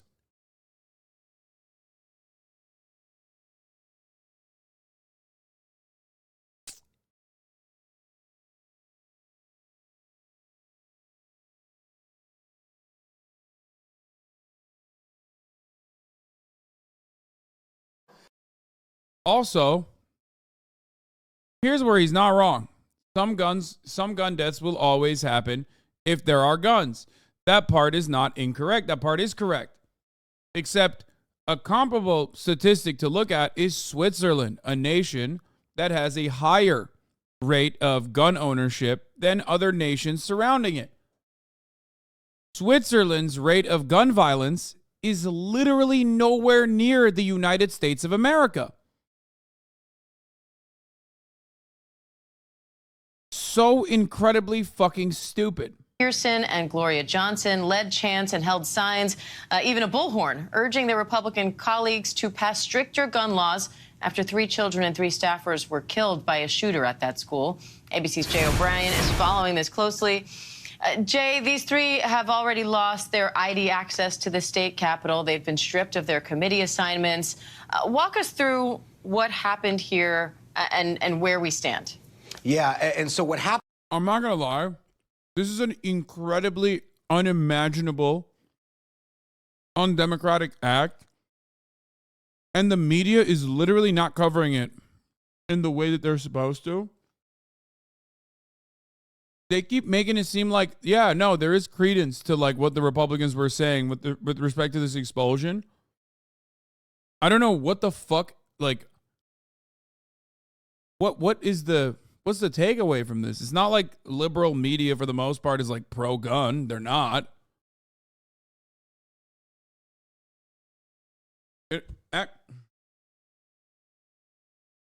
It's actually surprising. What happens is it starts last week, as you said, that video that you just played. These 3 members, these 3 Democrats in the Tennessee House of Representatives, they go up to the well of the House. They have a bullhorn, and there's an ongoing protest in the Tennessee Capitol after that tragic Nashville shooting. The protest is for gun safety legislation and the like. And these 3 members engage as part of that protest on the floor of the Tennessee House. Now, what they're accused of doing, I'll show you exactly. Here is the resolution to expel one of them, Gloria Johnson. My copy's highlighted here, but it's the exact same resolution for Justin Pearson and Justin Jones, the other 2 lawmakers here who the Tennessee House will vote to expel at some point today, it's expected. Could be moments from now even. And they're accused of, and I'll quote directly, shouting, pounding on the podium, leading chants with citizens in the gallery, and generally engaged in disorderly and disruptive conduct. That is the resolution that Republicans in the Tennessee House are bringing to a vote today to expel these 3 Democrats, saying that they were disorderly, that they disrupted decorum while engaging in this protest. I can tell you Democrats in the Tennessee House say that they were engaging, and they took a phrase from John Lewis here, in good trouble. And they are preparing to try to fight this resolution in a special election that would come if these 3 members are expelled. And it's an interesting element, Jay, because they're admitting themselves that they did break the rules, and they know that they did, but they're still saying, for the Republican side of things, there's a lot of hypocrisy here. And it's rare to expel someone in the Tennessee House. And that's one of the things that Democrats are leveling at Republicans, that according to the local reporting that we're reading in places like the Tennessee and et cetera. Yeah, liberal media will bring about the new age fascist dystopia with welcoming arms. They'll just be like, yeah, they were actually violating decorum. Like, let's talk about the stakes here, man. No? You don't think that's relevant? You don't think that it's relevant that there's like actual protests that are ongoing on an issue that is like very important, that the Tennessee state representatives are refusing to do anything about? And actually the only thing that they're doing is basically fucking is basically fucking arm teachers more. Like, that's their solution. You think that you think that that's not pertinent, important to mention?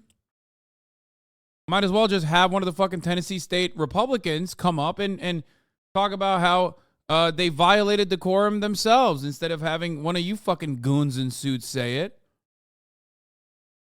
Fuck the rules. What do you mean, what about the rules? You know, what the fuck? Who cares about the rules? This is not editorializing. You should mention the actual stakes. Who's doing excellent work on this, that they've only expelled 2 members of the Tennessee House of Representatives since the 1800s, and those were after investigations, and they were bipartisan votes. So Democrats in the Tennessee House are accusing Republicans of essentially... Go ahead. Talk about what they said. I know they didn't expel the white woman who was protesting right next to Jones. I know, I saw.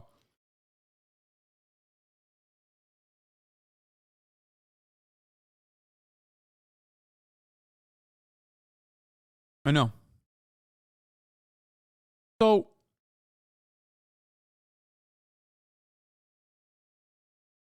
I mean, she's a good person too, as far as I've seen, for the record. But, you know, she also has certain qualities that I think helped at least some Tennessee Republicans not want to vote for her.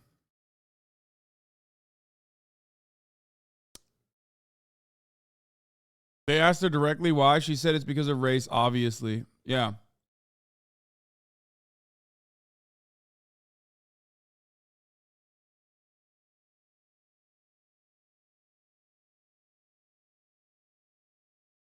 She outright said it was because she's white when she left after the vote. Yeah, I know.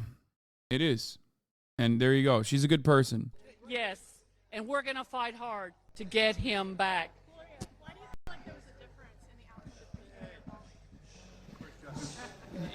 I will answer your question.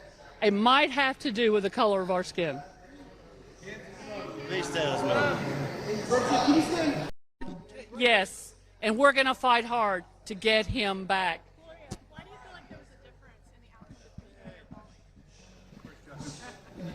I will answer your question. It might have to do with the color of our skin. Please tell us more. Yes, and we're going to fight.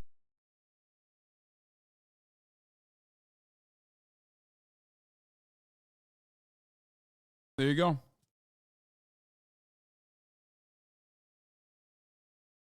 Who the fuck boos that? White people. White people hate nothing more than even the prospect of other white people being called racist. Because they fear, perhaps justifiably, that they themselves might be called racist by the same people, that they themselves might come across as racist. So there's this like AoE damage. Whenever you're in the presence of a white person that's not like an anti-racist, you know, they will get very, very touchy about that. Oh, now here we go. See? Look. Look, he did it. He did it immediately. Immediately. He got banned, but I caught him before he did it. He did the thing. It's so easy. Call an actually racist circumstance racist, and you will have a bunch of people who literally had nothing to do with the issue at all immediately chime in. Now, this person might actually be a nice person otherwise, okay? That person might actually be like a totally normal person, okay? But he can't not help. He can't not say something. He can't. He will not stop himself. He has to chime in and be like, dude, you're fucking unhelpful, brother. What does that mean? You want to unpack this? You want to unpack this conversation? What's the argument that, like, when I talk about white fragility, for example, that you have to come in and say, dude, that's really fucked up that you're mentioning white fragility. It's unhelpful because it's going to make me racist? Like, is that what you're saying? Does it make you feel like you want to be racist when I talk about white fragility by demonstrating white fragility so perfectly? What is that? You want to engage in white solidarity real quick? What happened in that circumstance is undeniably racist. Someone asked me why people were booing her. It's because she said the correct thing and people took it seriously. You became an example of the very thing that we saw in that video when I talked about the fragility that certain white people feel when they are in proximity of someone being correctly called out for their racism. You also ended up otherizing the cause by saying your cause. If you understand my cause, if you recognize my cause to be black emancipation, does that mean you are standing in opposition to that? You don't feel uncomfortable presenting it in a way where you are literally against it? What do you mean your cause? Should it not be your cause as well? These are things that you can check yourself on in order to become a better person in the future. Okay?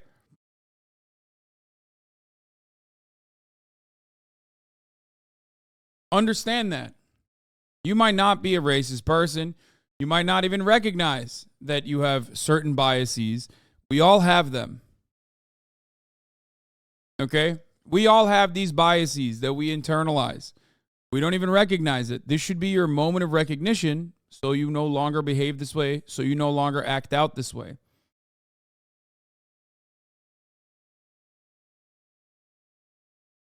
You get it?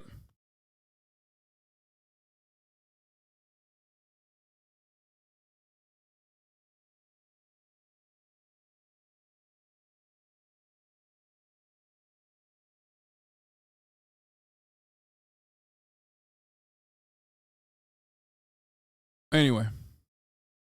Not here anymore? Yeah, he got banned and immediately ran away. No, I unbanned him. And it's this idea that we have to get on our knees and beg the oh so superior whites to please help us with our cause instead of them not being so fucking fragile when we correctly point out these issues. Yeah. Bullshit. That's why I always say as a white person that, like, when fucking some random like young black Zoomer is like chirping in a way that is like unimaginably off base. Okay? Or even when people fucking call me racist too, which happens quite frequently, I don't care. I know what my perspective is. I've been advocating for social justice on these particular issues since before they even fucking developed object permanence. I don't give a shit. I'm not doing this so you like me. I'm doing this because I think it's right. And you should remember that as well. You do not become anti-racist because you want black people to think you're cool and like you. Become anti-racist because that's the right thing to do. So when in certain circumstances, when a 35-year-old Sephora employee that's still running a fucking Barb Stan account calls you a racist because of a tweet you never actually fucking posted 3 years ago as they were engaging in defending the national white supremacist leader, Tucker Carlson, because Queen Barb, Nicki Minaj, defended Tucker Carlson, and then those motherfuckers still hold on to that grief and consider me a white supremacist racist every time I pop off on the fucking timeline. I don't care. Okay? I don't. don't do it so the barbs will like you, or that Black Twitter will say, oh man, that's a funny white boy. You do it because it's the right thing to do. Don't forget when Gideon did it. Well, Gideon's a great example of this because I think, like, I mean, I don't know what he did in his latest video, but like, I think that I have a good relationship with Gideon now, even though he originally said or thought or even implied that I was like, you know, being patronizing to him.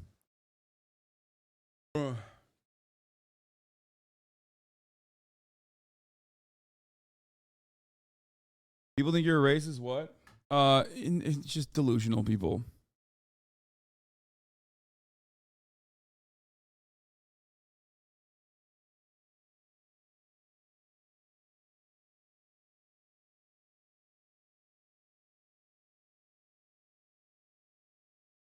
Did you see the NATO war plans? Wait, what the fuck? Classified documents detailing secret American NATO plans have appeared on Twitter and Telegram. Wait, what? I don't believe it. I'll have to assess this.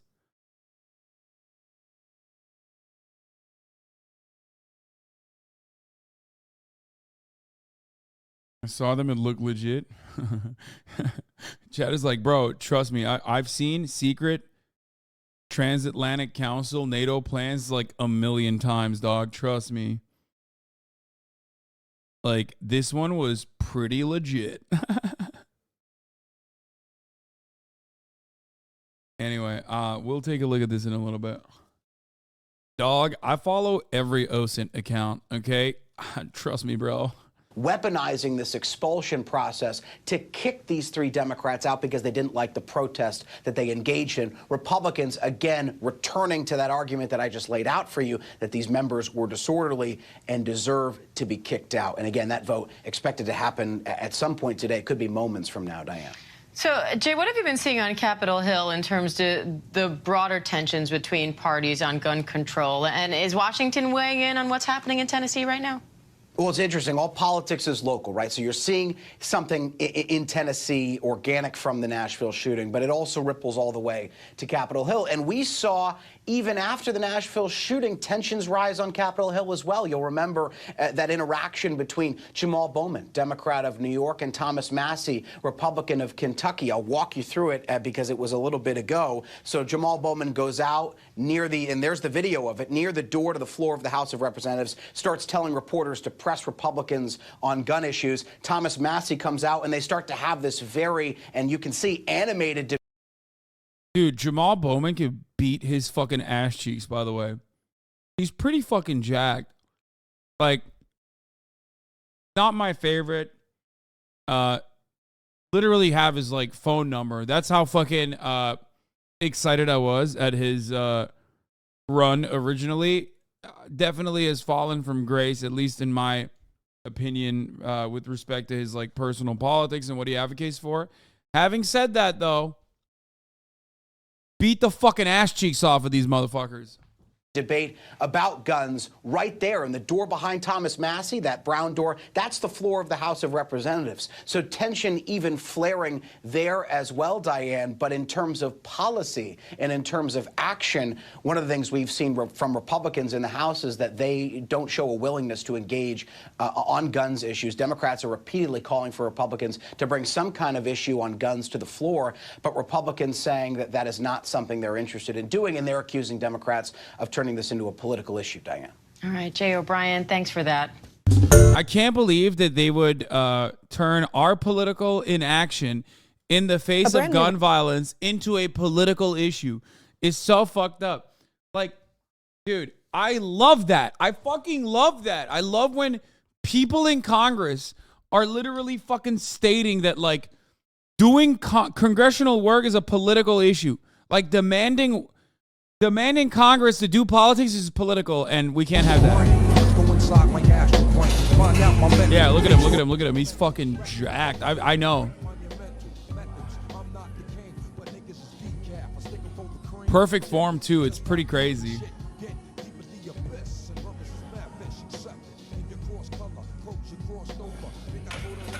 I can't do that.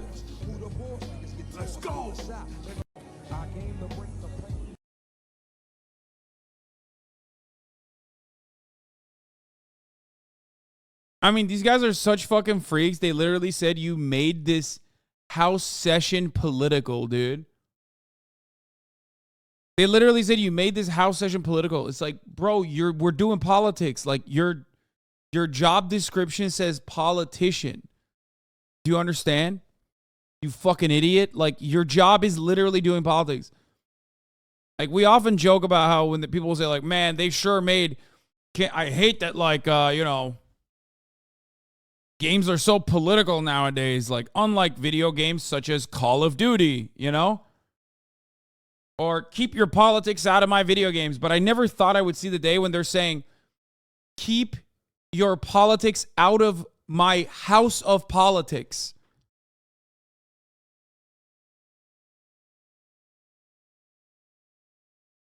I hate that you are demanding, as a politician, I do politics at the place that I do politics. It's like asking for fucking fries with a side of as a side with your Big Mac at McDonald's, and then they go, "Sir, this is a McDonald's. We don't sell Big Macs here, and we certainly don't sell French fries. What are you thinking?" That's what you're supposed to do.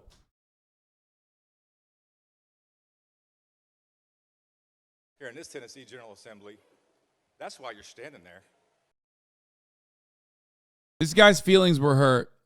So there's no bigger crime that especially a black politician could ever engage in other than offend the sensibilities and the feelings of a white politician. Okay? A white Southern Republican politician. My last name is Farmer, sir. I come from a long line of farmers. I do declare, I say at the top of the hour, there's a 3-minute outbreak.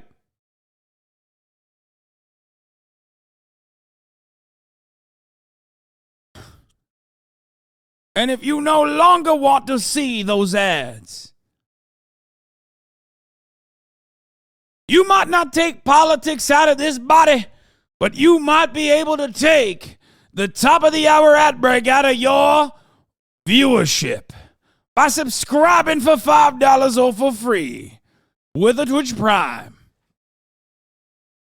I, Andrew Farmer, son of Jonathan Jebediah Farmer, do declare that you can also avoid those ads if you're lucky by getting gifted a sub. Ting! Thank you for the 5 gifted subs.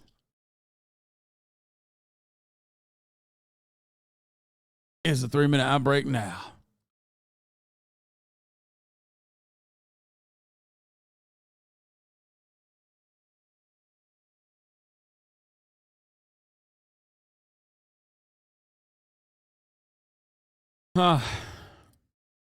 Here in this Tennessee General Assembly, that's why you're standing there, because of that temper tantrum that day, for that yearning to have attention. That's what you wanted. Well, you're getting it now. So I just advise you, if you want to conduct business in this house, file a bill. Be recognized, stand there and present it, and pass it. All you got to do is pass the bill. Representative Pearson. Now, you all heard that.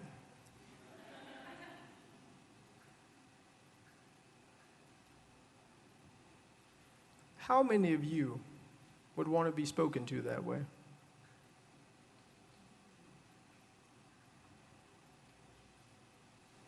How many of you would want to be spoken to that way? Like they're kids, like they're children. We're not talking about...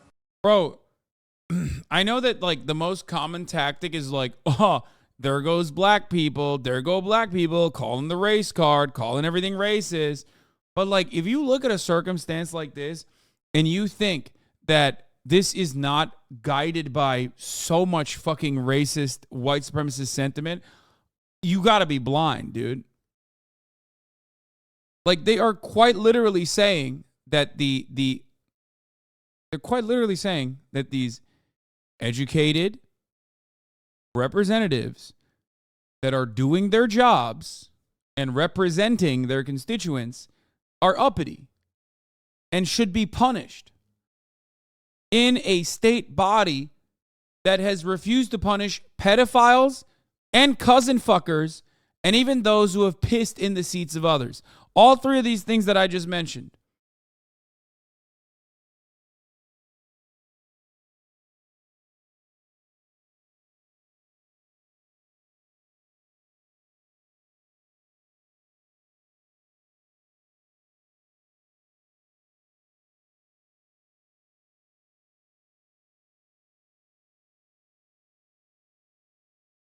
Politics, we're not talking about even gun violence.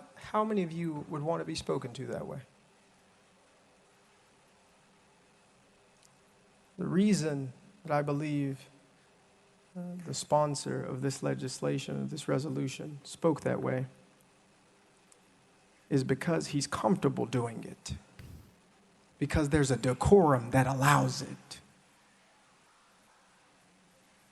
There's a decorum that allows you to belittle people. We didn't belittle nobody. Well, I mean, let's be real. If they did, they would still be in violation of decorum. So the thing about this is consistent with the principle that I've brought up many, many times over. Like, there's no First Amendment rights in this country if you are from a marginalized background or speaking for marginalized communities. There's no Second Amendment right if you are from a marginalized background or defending marginalized communities. None of the Supreme Court constitutional protections, okay, none of the constitutional protections are for you. And this decorum conversation is identical. You are going against the grain. You're advocating for gun control. You're doing it while you're black, okay? You're being loud. That's it. That's a violation of decorum that is unimaginable. You're done. You're expelled.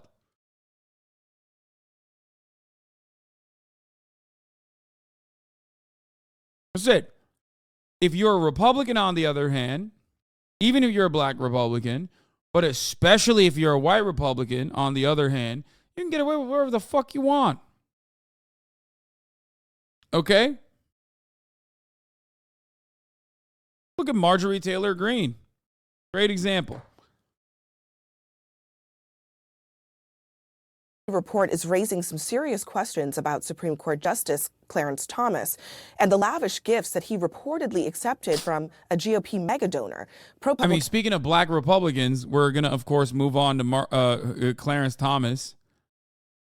Now, that's a fun little story. We'll talk about Mr. Beast as well and Chris Tyson. We will also talk about Mehdi Hassan's conversation with Matt Taibbi. I guess before we move on to that, hold on. Before we get to Clarence Thomas. With the intention of malice, even those probably sat on the side, man, they probably didn't understand. They might have just been like, you know what? Laughed off It was like, ignorance from what I saw. You know, that's what it was. Did I not mention? KSI is now going to fucking he went to the Al Hikam Institute, a mosque in Bradford, right? Fucking, and he's getting the big ups, yeah, for the fucking slur he used, right? It's fucking mental. It's mental. He's done it. He's fucking done it, lad. He's done it. He's at a mosque now, and the imam is going to be fucking telling him, you know, you used the P word. It's a bad word. You fucking knew what was going on. And now it's all right. We're fucking good now. Still don't understand what slur he used. Pakistani, but shortened. Americans do not understand this concept. So I spent like an hour explaining it to them, but they still don't get it. They're like, what? I thought that was like a loving, endearing term. In America, it's not even a term. Okay? It's just not a thing. In the UK, however, it is a thing. Okay? It's a very bad thing. I literally covered it on my YouTube channel. What did KSI do? If you want to understand it further, you can go and watch it.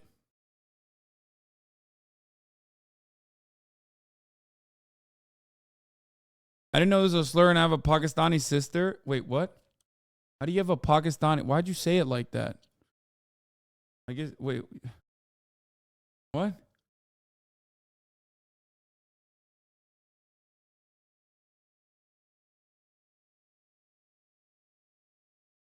Like a stepsister? Like what? Anyway. Mention that word. But that's what it's part of learning. Yeah. Everyone He's makes here mistakes, yeah. to learn about what it is. He's never been in a mosque. He said, yeah, with the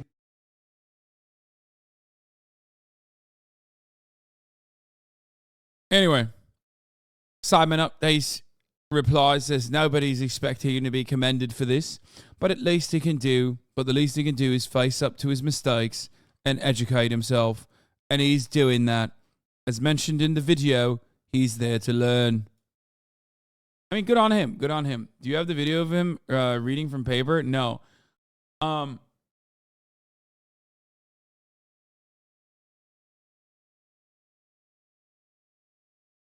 Do the Bradford accent now. Give me that northern rip. I don't know how to do a northern accent. I can't. I can't do it, lad.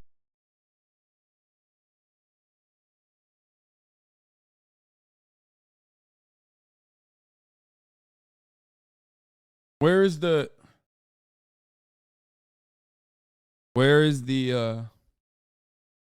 OG video of him reading from a piece of paper?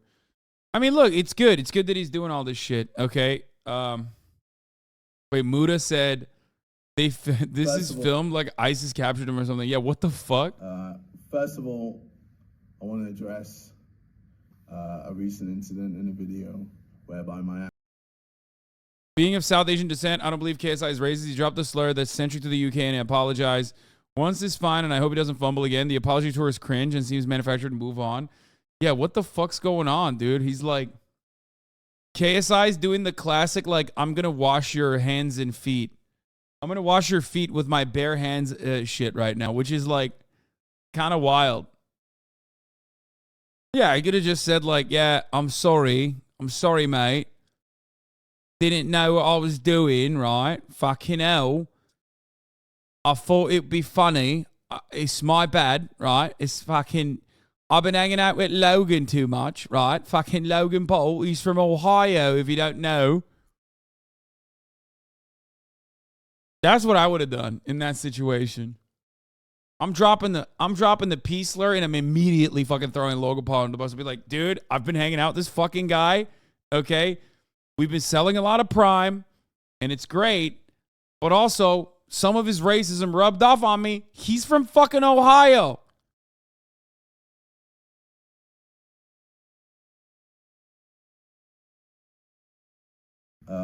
First of all, I want to address a recent incident in a video whereby my actions have affected many people, especially in the South Asian community. I want to take this opportunity to offer my deepest and most sincere apologies for my words and actions. In a recent video, I used a racial term that is offensive to so. I will only forgive him if he does wudu with prime water. I think that would make him more. I don't think that cleanses him. I think that makes him dirtier. I'm gonna be honest with you. It won't hold. It's not gonna. It's not gonna take. So many, especially in the South Asian community. There are no excuses for what I said, and I recognize I've caused a lot of hurt and disappointment to prime water over Zemzem. Look up to me, and my ignorance has only reinforced the negative stereotypes that have existed for. Bro, okay, I can't be alone in this, but like, this apology legit is longer than the crime committed. You know what I mean? What the fuck? I mean, I don't know. Listen to all the brown dudes in England. You tell me, I don't fucking get it. obviously I'm super fucking you know, I'm pretty white, even though I do get my fair share of like, you know, anti-Muslim slurs and shit in America, but it's never to the same degree. So you know better, but it does feel like he's just going off the walls. Apologizing to town citizens for speeding.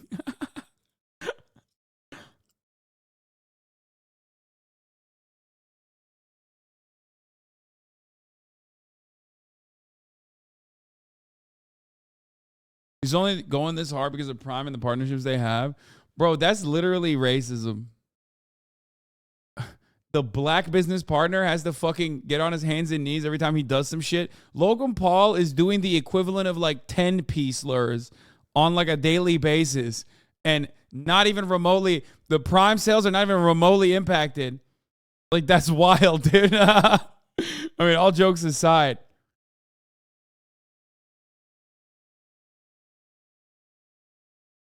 As a brown person who grew up in the Middle East, and I have Arab slurs for South Asians that did not originate from the Commonwealth. KSI is the real face of Prime, though? I guess, yeah. Prime sent in the racial sensitivity training.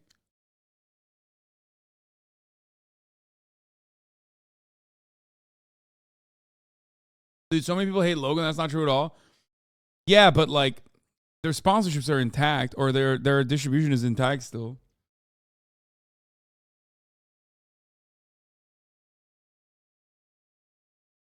Look. The thing is, I think we have a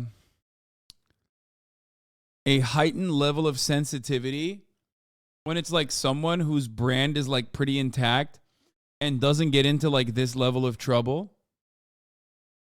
Keyword's a pretty big deal because Brown's going to have it screamed at them. Yeah, no. I get that.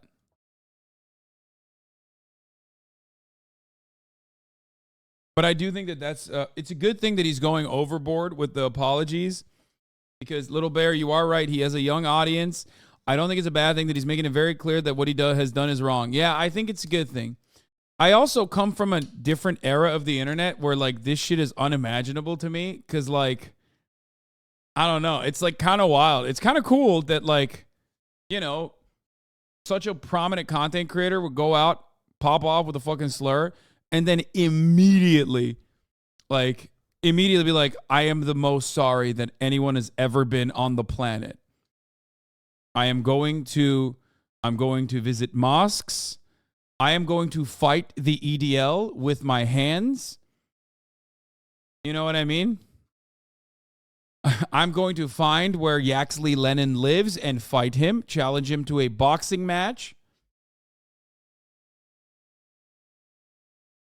Like, it's wild.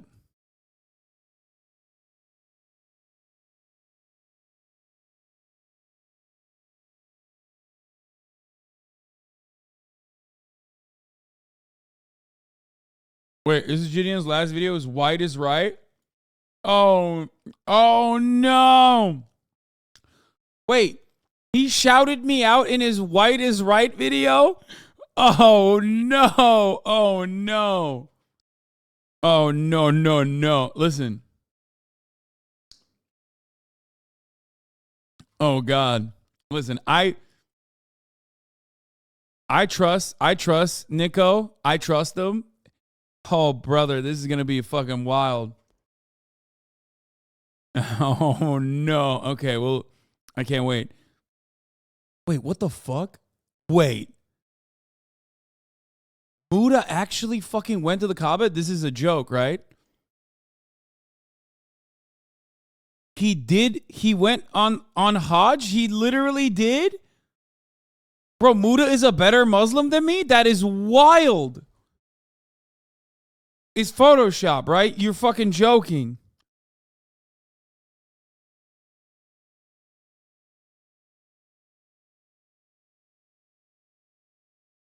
Yeah, no, this is a Photoshop. Let's be real, low bar here. Okay, but this is the highest bar, motherfucker. If this was real, which it isn't. If this was real, which it isn't, it seems like it's fake. But Yeah, did it years ago, going to go back next year. Wait, no fucking shot.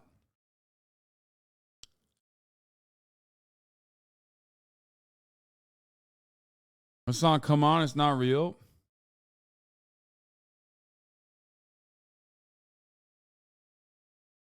Look closely, bro. He's wearing a towel. What do you mean, dude? Everyone's a better Muslim than you. Okay, but like this would put him. If you do the pilgrimage, you're like automatically better than like a gigantic chunk of Muslims. Like most of them, due to lack of access or lack of wealth, can't even fucking do it until like later in their lives. What do you mean? This is like one of the fucking highest echelons of Islam. He is the highest MMR Muslim at that point. I'm not saying he did this. I'm just saying that like if you do the pilgrimage, if you go to Hajj, it's like it's seen as a it's seen as like the highest MMR of Islam. Basically, you're radiant. You're a radiant level player.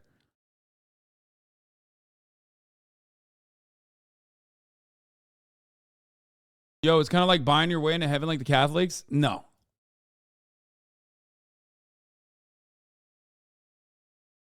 But it is considered to be like a platinum level achievement in Islam. You know what I mean? Like you get.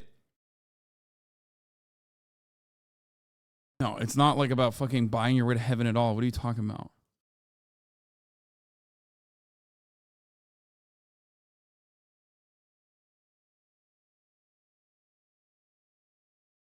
Yeah, Indonesia spend their life savings to go to Hajj one time in their lives. Exactly. I don't think he would lie about going, right? Like, is this a fucking meme? Muslim MMR is hilarious. What ELO you at? Hajj is like a victory royale. It's like a squad wipe, and then you hit a victory royale after the squad wipe. I am literally iron ELO Muslim. I mean, I'm wood ELO Muslim, okay? The worst.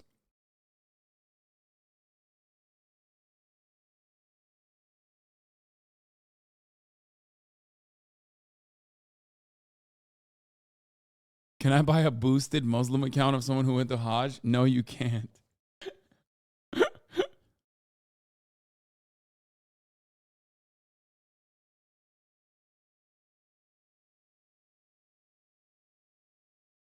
That's pretty cool though that he's gone. I'm genuinely shocked that he. I don't think he would lie. When someone asked if he had gone, I don't think he would lie.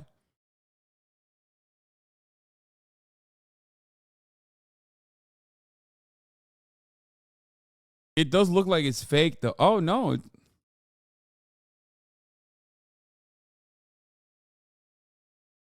Hello guys and gals. Today we're going to install the Arch Linux in the Kaaba.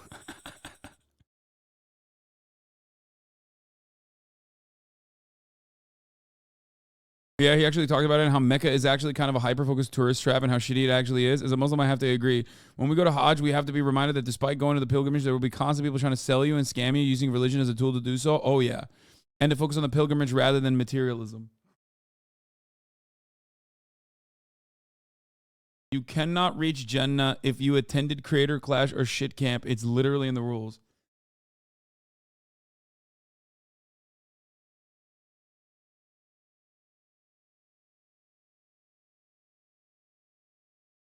Lots of fake Zemzem water. Well, don't worry. Turns out KSI is making some prime. Some prime Zemzem water.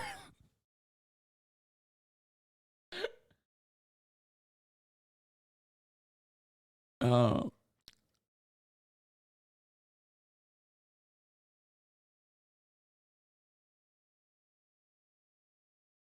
He is not, but doesn't stop him from bringing up Muslim holidays for his jokes, which is really weird if you really think about it. Why would he be bringing up some holiday from another religion for your own pleasure?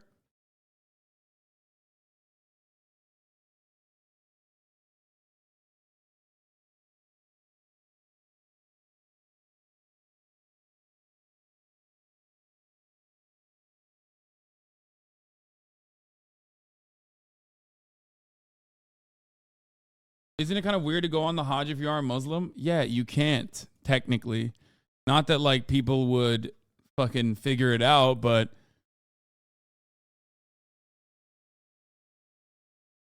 like, you're not allowed.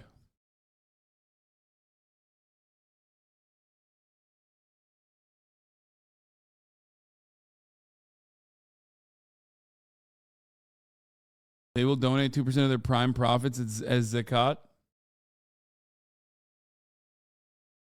No, you have to have some proof that you're a Muslim. Yeah, I actually don't know how the fuck they do that. Like, what are you supposed to say, the fucking shahada? Like, if you're like a white guy from Minnesota, they're like, say the shahada right now, son of a bitch. And then they're like, Pepele, you? No, I'm Turkish. That's it. It doesn't fucking matter. Like, there's no one is looking at a fucking Turkish guy with a Turkish passport and going, oh yeah, his name is Hassan, but he must not be Muslim. Like, if I wanted to, I could go. Not that I would, but would you ever go on Hajj? Maybe, just to experience it.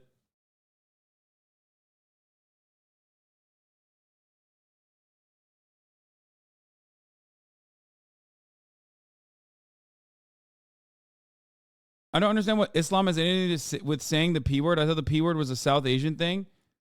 What? No one in England would call me the P word. But yeah, it is a brown person thing for the most part. I think, like, if you're brown, like if you got brown skin, if you look like you're from the MENA region, or if you look like you're from Southeast, then that's what they use the P word against. Again, remember, racists are very indiscriminate with their discrimination. Like, they don't really think about it. They're not like, they're just like, okay, brown, whatever. Like, it's slur time. It's like a person that uses like an East Asian slur, you know what I mean? They will call like everyone that slur. They don't care if you're like Korean, Vietnamese, Laotian. Like, it's just like all Asians are the same. You know what I mean? I'm half Saudi and have been called the P word before. Yeah, it's just like, if you're in the UK and you look brown enough, someone who's racist will fucking call you the P word.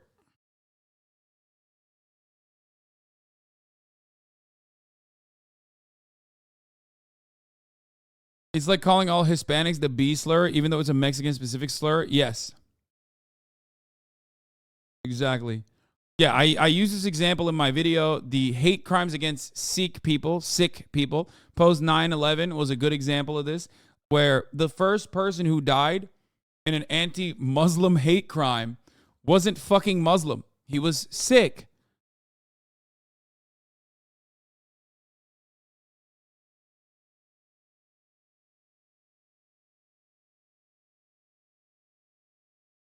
Yep, I'm brown and I've been called the sand N-word multiple times. I'm Mexican. I'm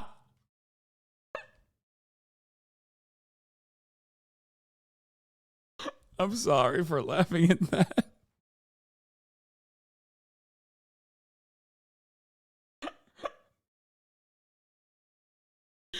No, that's fucking hilarious.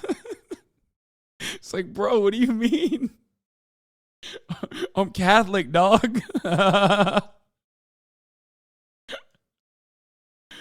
Oh, Jesus Christ. God, racist people are so fucking stupid.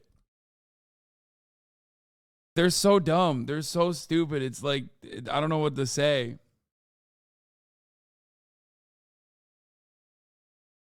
Okay. I did not know this about Muda, which is pretty impressive, honestly. I do find this to be like, I think it's impressive that he did this, the pilgrimage. For way too long in this country. I want to express my heartfelt regret for what I By the way, this apology is still going. said, and I want you to know that I am genuinely ashamed and deeply sorry for any pain or suffering I have caused.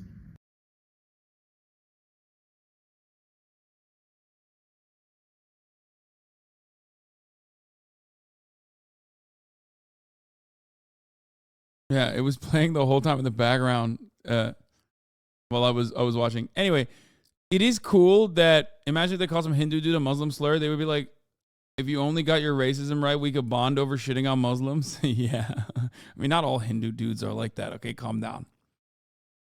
Fucking guy. Schadenfreude is Indian, everybody.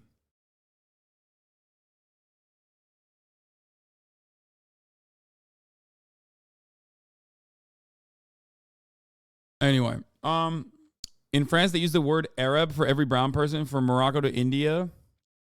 Yeah, every country has its own like weird slur shit that I find fascinating because I'm a racist. But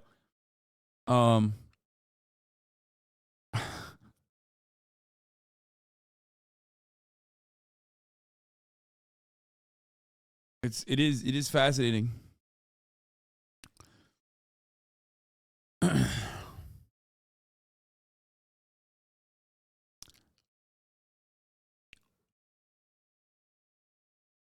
The ice cream man in my neighborhood growing up was a very nice, sick man who always had my favorite ice cream ready for me, Pink Panther ice cream. I didn't see him after 9/11. I imagine people were assholes to him. Yeah. No, she was bad. Bro, rate the apology though. Dude, it's too much. Stop saying that. Your sarcasm is too subtle. Yeah, I sometimes forget. I am, of course, not racist. I am, however, fascinated with racists. That is true. I do. I love learning about like new and different ways that people have like worked their creative muscles to the fucking core to find a way to be discriminatory. And it's insane to me. I'm fascinated with the weaknesses of individuals, with the weakness of mankind.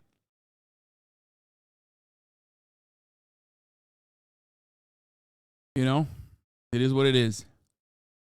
A racism sommelier, if you will. Yes, exactly. Opening up ancient tomes and finding the new ways. Watch the full apology. It's 3 minutes. It's even longer. No shot, brother. It's not. No. I'm not watching the fucking longer version. No, that's too much. I don't know. I don't know what's going on. I mean, look, like I said, I think it's more so that he is a less problematic content creator than other peers in similar fields. So it's more shocking coming from him. You know what I mean? He probably has.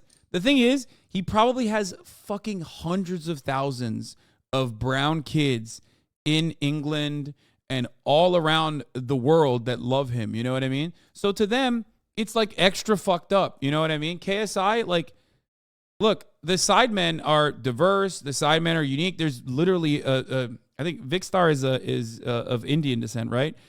I don't want to get that wrong, but like there is a brown guy on there, right? So it's like if you said the C word to your audience, okay.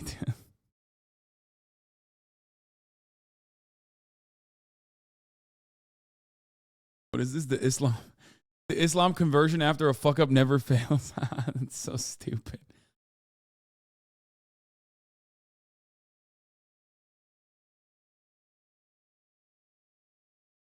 I was so problematic back in the day. Can't count the amount of white kids repeating very problematic shit from his 2010 FIFA videos.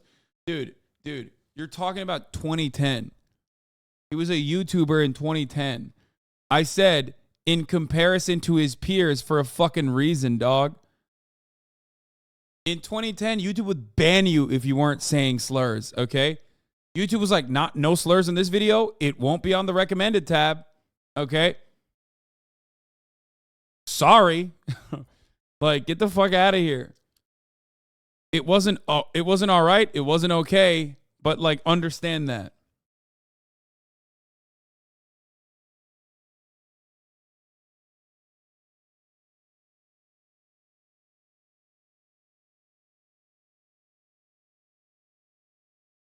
Yeah, I mean, I covered this extensively. There's no reason to talk about it more, I think. But yeah. The P word is historically been used in a derogatory manner. It is literally like the N word for all brown people in the UK. That's it. The origin traced back to the 1960s and 70s. We covered all this. When violent gangs in England who were opposed to immigration in England would go around P word bashing. They would carry out violent attacks against people of South Asian descent and their businesses. Anti-immigrant groups such as the National Front, BNP, and the white power skinheads would use the term P word as an insult, and immigrants from South Asian countries would regularly be called that in order to make them feel inferior. 1978, a textile worker named Altub Ali was stabbed to death in East London as he walked home from work. During their trial, his attackers said they attacked him. For that reason, the term's derogatory use has continued into the 2000s and 2010s with groups such as the EDL, my favorite group of racists in England, okay? Because they are as hateful as they are stupid. So they make a lot of great content. Nico Omalana has routinely made fun of them, British YouTuber that is doing the Menace Live with Gideon right now. Highly recommend you guys watch his videos if you haven't seen it.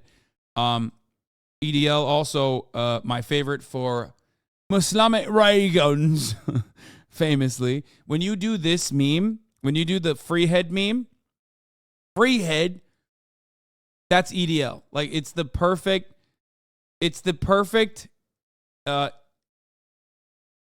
EDL the fun what? EDL. Tommy Robinson, staying the life of a true Brexit geezer. Islamic ray guns are coming. We need to not let them in, right? Fucking hell, man. Anyway, so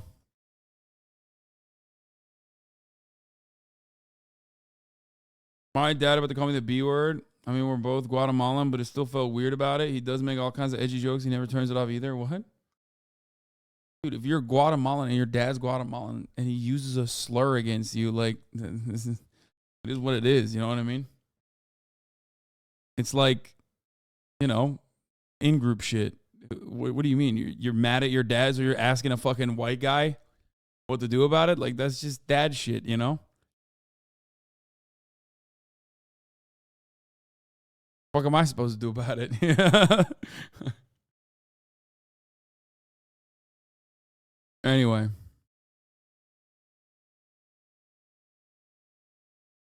So, yeah, that's the P word. We covered it.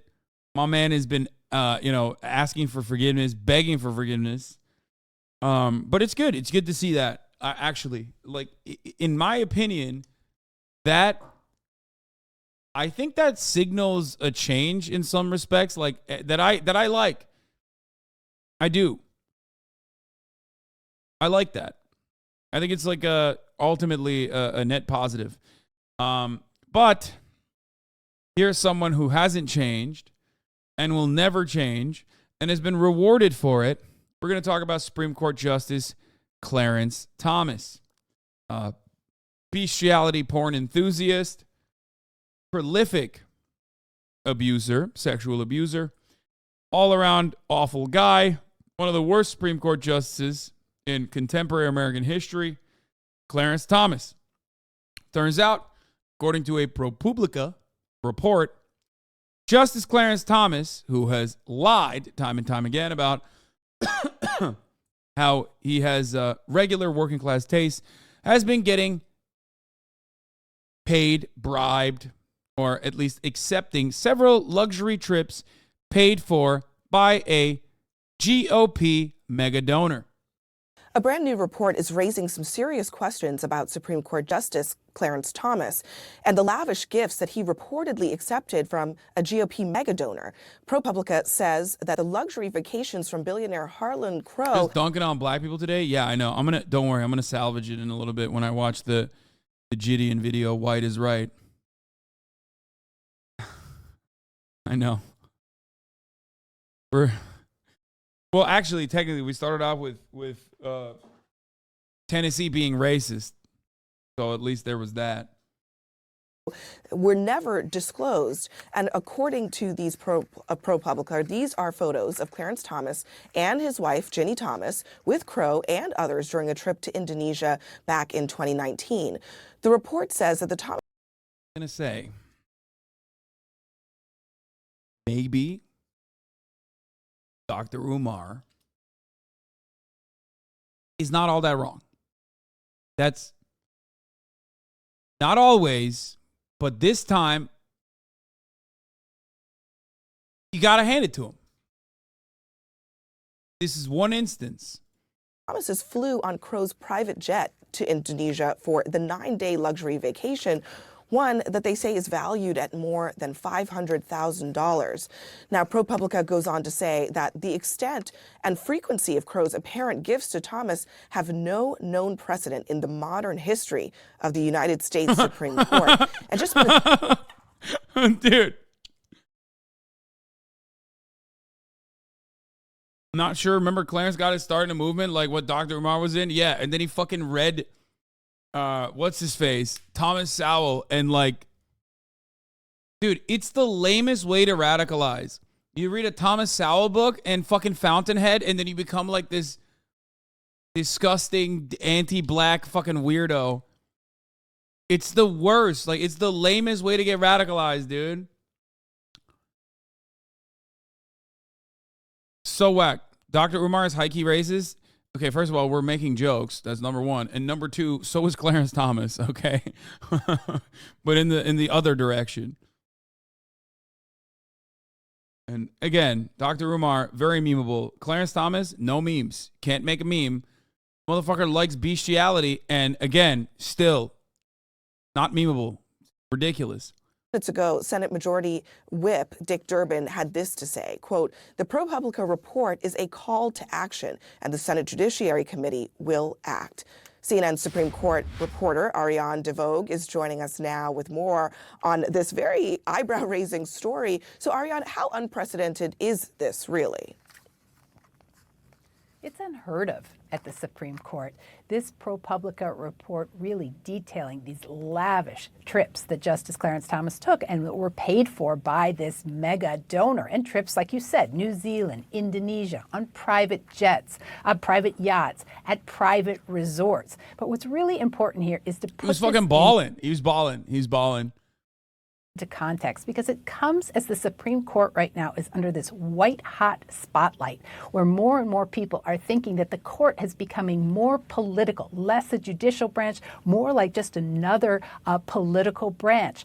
And you see Congress right now, it's moving, it wants more ethics disclosure. He himself, Thomas, is arguably the most conservative member of the court. And of course, his wife, Ginny Thomas, came under fire several months ago for texts that she sent to members of Trump's team in an effort to overturn election results. So this is all coming when the Supreme Court is in the middle of this swirling controversy, and it causes trouble for Clarence Thomas. And I love, like, listen, I love when people go, I mean, I know why she's doing it, because like her job is to remain impartial, and part of that impartiality revolves around in order to like beef up her argument, she has to say that like the Supreme Court is not supposed to be political.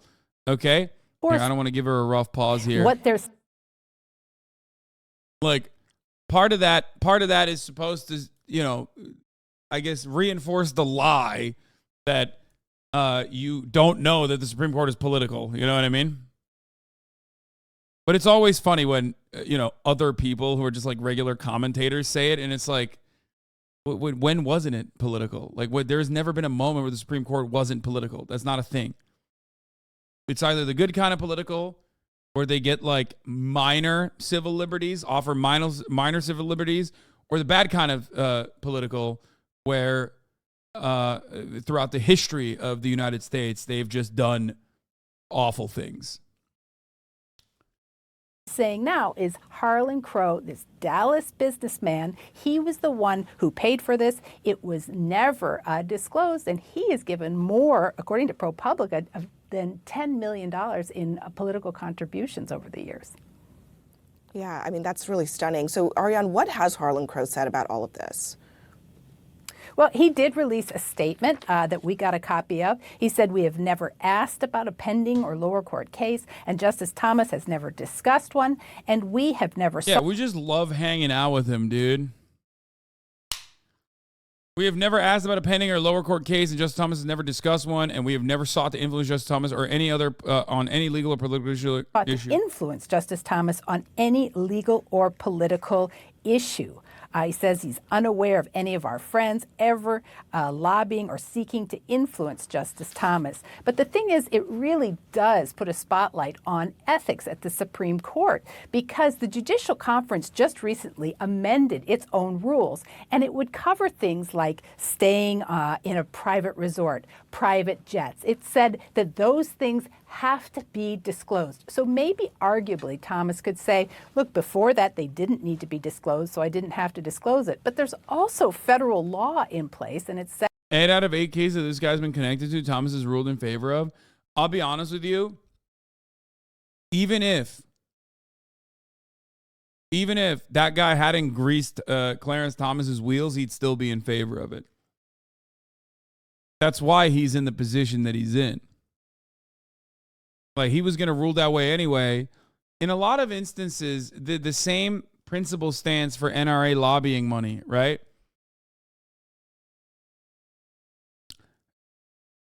American Republican politicians get lobbying money from the NRA, but that's not the reason why they defend the NRA tooth and nail. That's just, a little bit of icing on the top. They're going to defend the NRA regardless because it's a wedge issue that benefits them because their constituents want that. So then wouldn't that make this not bribery? No, it's still bribery. Just because if he wasn't getting fucking paid for that, he would have ruled in a different direction. Doesn't change the reality. It's still bribery. They're just, they're just happy.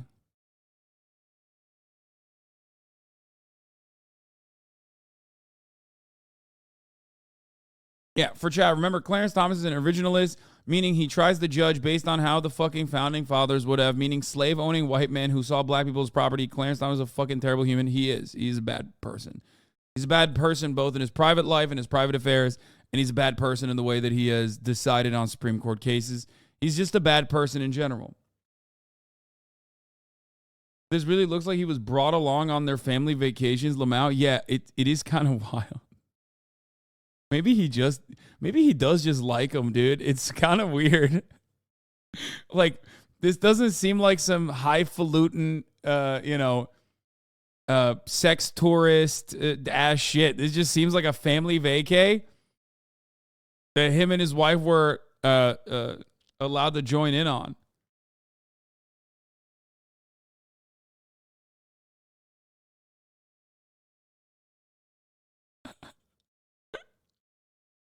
Oh, by the way, new update from Tennessee.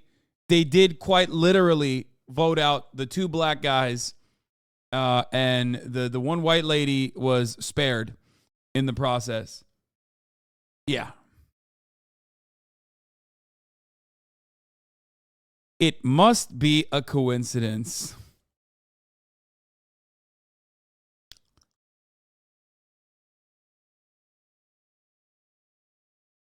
Shocking that that's how that turned out. Shocking. Truly shocking.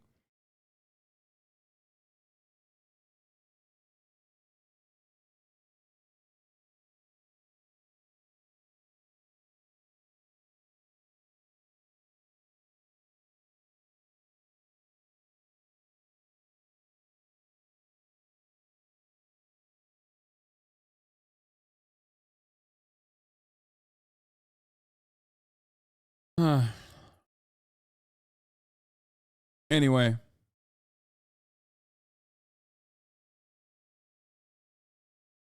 I don't know, man. It seems like there's a racism problem in Tennessee. What's your take? Whoa. Guys, hold on now. I mean, I don't know if I take it that far. I mean, it does. It does seem to me like, I don't know. It does seem to me like that might be true. I don't know.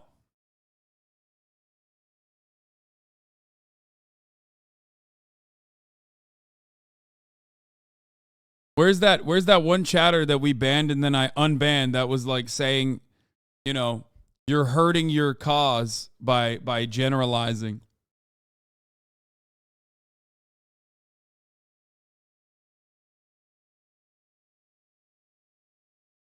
Why does everything have to be about race? It's just politics?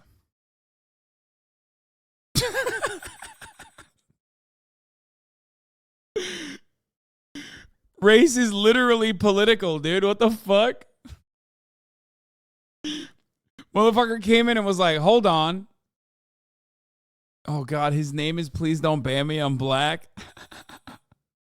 Good troll. Good troll. Take a week off. Wait, what did he say? What was the last thing he said?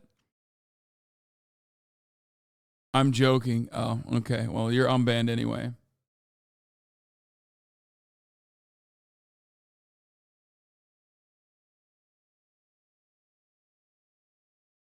For the record, I did not unban this person because their name is Please Don't Ban Me, I'm black. I unbanned them because they said that they were joking. Okay?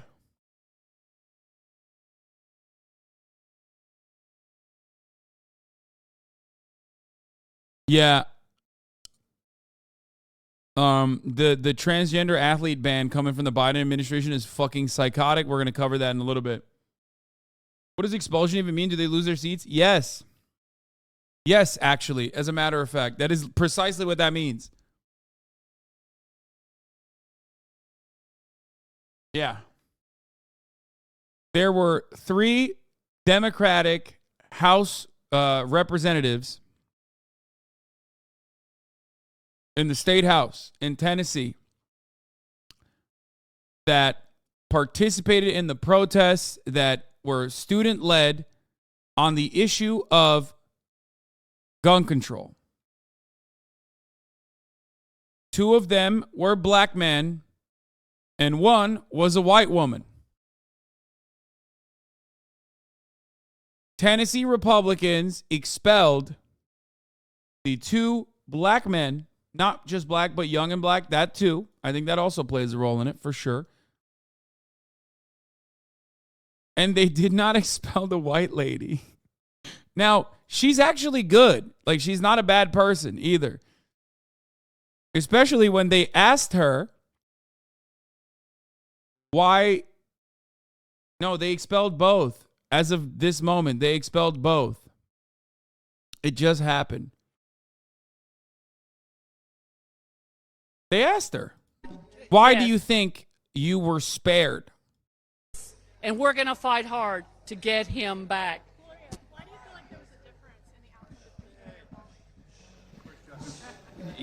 I will answer your question. It might have to do with the color of our skin. Please tell us no. There you go. And then people were booing her too, which is fucking just freakazoid shit.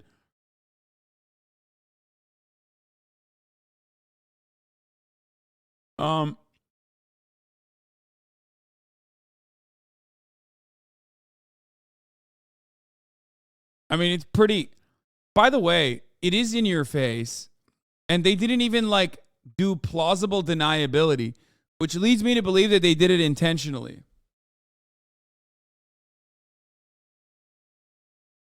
This is next level tactics. This is next level racism tactics. Is when you openly do something that people will say is racist, so that, you know, you can just be like, yeah, I can do it, and I did it because I can get away with it. All 3 of them were accused of the same thing, and they did not expel her. They expelled the 2 black men. And I think that it's to flex, to just like openly show, like, no, we did it on purpose. We did it deliberately. We did it because we are racist, that type of thing. They're doubling down since midterms. Conservatives are going hog wild. Oh, yeah. Yeah.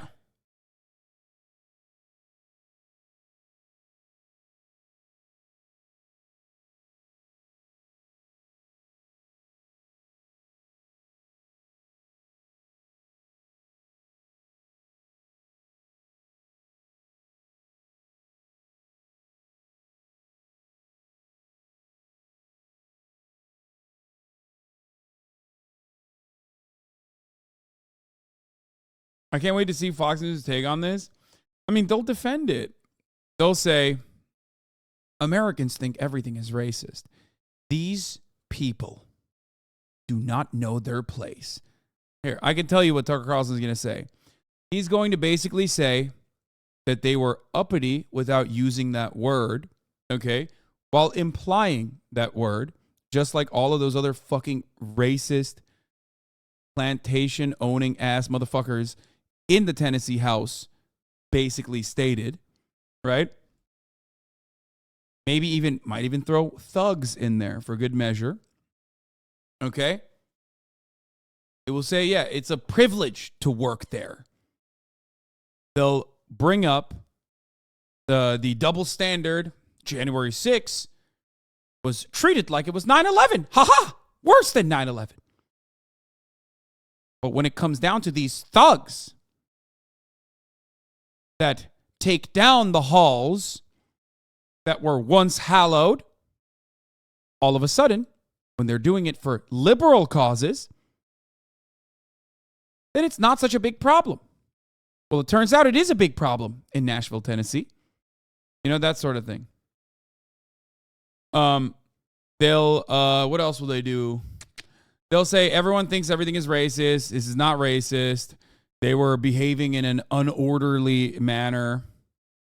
They'll say, they'll basically state that like these guys deserve to be expelled. And they'll say that, you know, they might actually add in, Tucker might actually add in like a comparison to Black Lives Matter. You know, like they riot, like black people riot. They love rioting, that sort of thing. You know what I mean? And it turns out there are certain places where you can't do that, which is the Tennessee House. Like he'll say some shit like that. And what else? That's pretty much it, actually. That's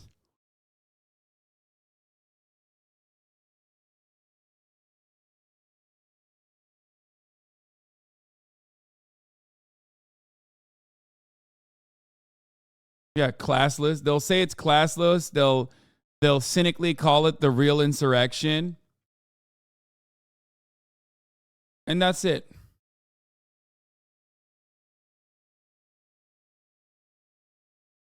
You write their script, don't you? No, I do not.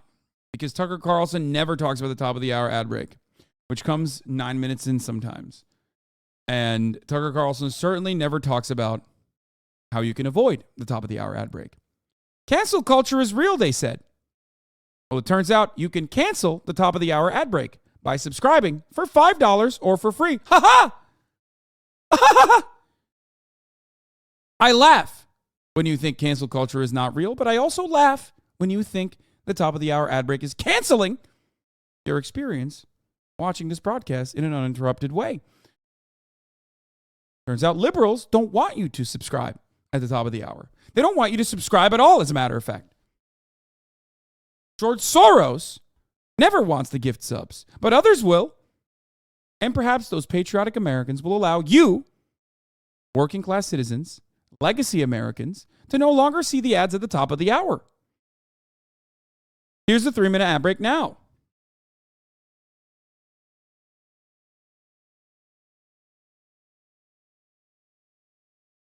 You ever accidentally use one of these impressions IRL? No. My sub ended and I got the ad at 5:05 while you were talking.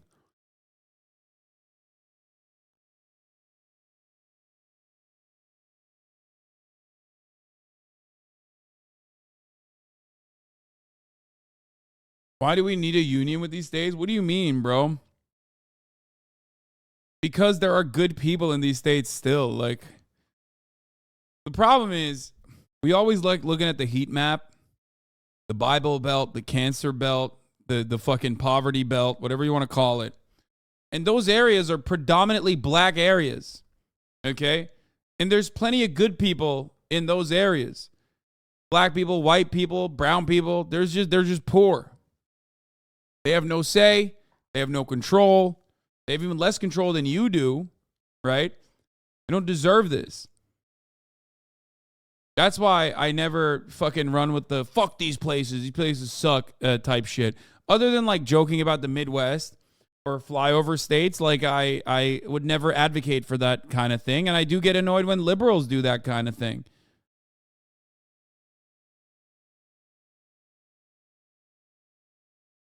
You know what I mean? So never forget that. Okay, but fuck Florida though. Yeah, I mean Florida can eat one. That's different. No, I'm kidding. No, the same goes for Florida too.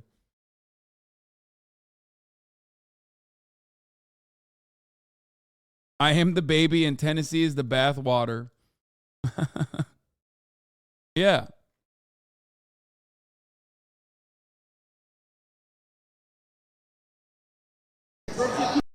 So, there's not really much you can do. Anyway, let's get back to Clarence Thomas. Says that members of the judiciary should not accept anything of value from a person whose interests may be substantially affected. Again, language that might suggest that this kind of trip, this kind of money should have been disclosed. Now, Clarence Thomas, or neither Clarence Thomas or the Supreme Court has decided to give any kind of statement right now, but it comes as all eyes are on the Supreme Court. Yeah, absolutely. And as you said, the federal law talks about anything of value. These are a lot of very valuable things. I think most people would agree with that. Ariane DeVogue, thank you very much. In Baltimore, the Archdiocese is now... Oh my God, this is so... Can you say Nebraska once, please? Nebraska.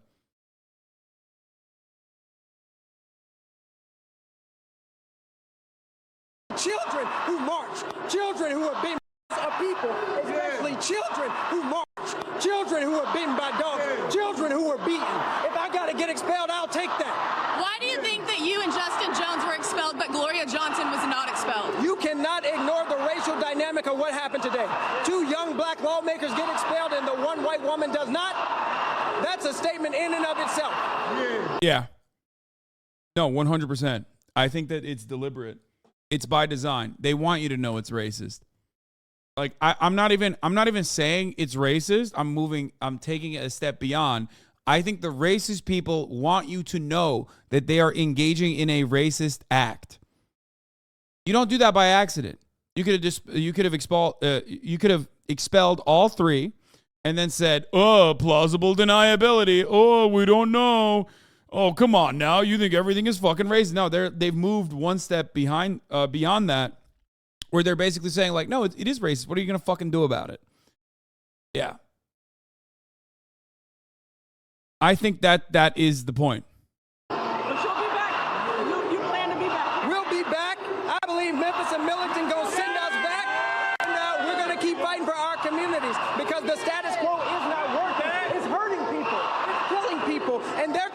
This situation feels like it's from 1980s and this guy's not helping? What do you mean this guy's not helping? The fuck?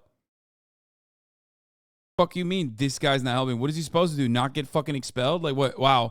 This guy's not helping by what? Being black? Yeah. Hey, sir, have you thought about not being black? You're not helping by being black.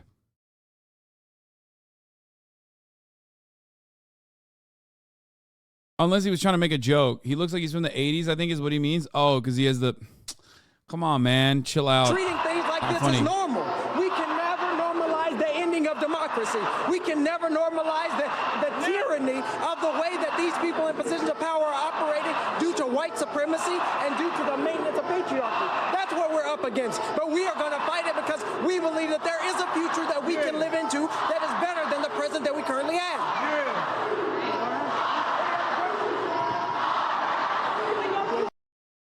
Yeah. Of people, especially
What?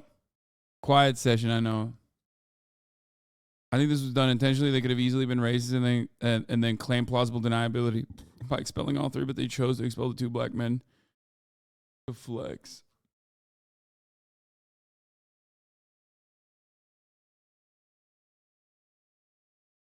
Black in calves? What? What do you mean?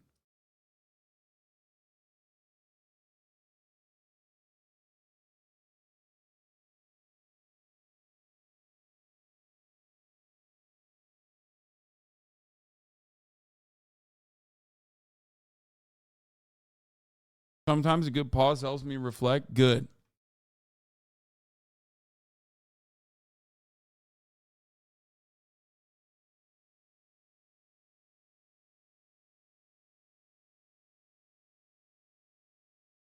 Delete flex, replace it.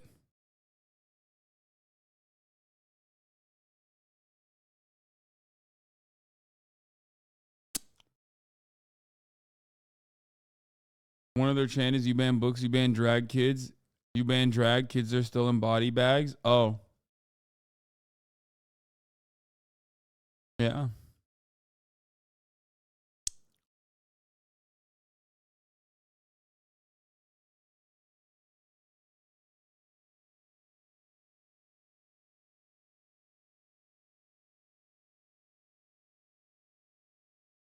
Bro, scared of capital or something? That's how much of a leftist I am, dude. Okay? That's how much of a leftist I am. I don't even use capital letters, okay? I hate capital.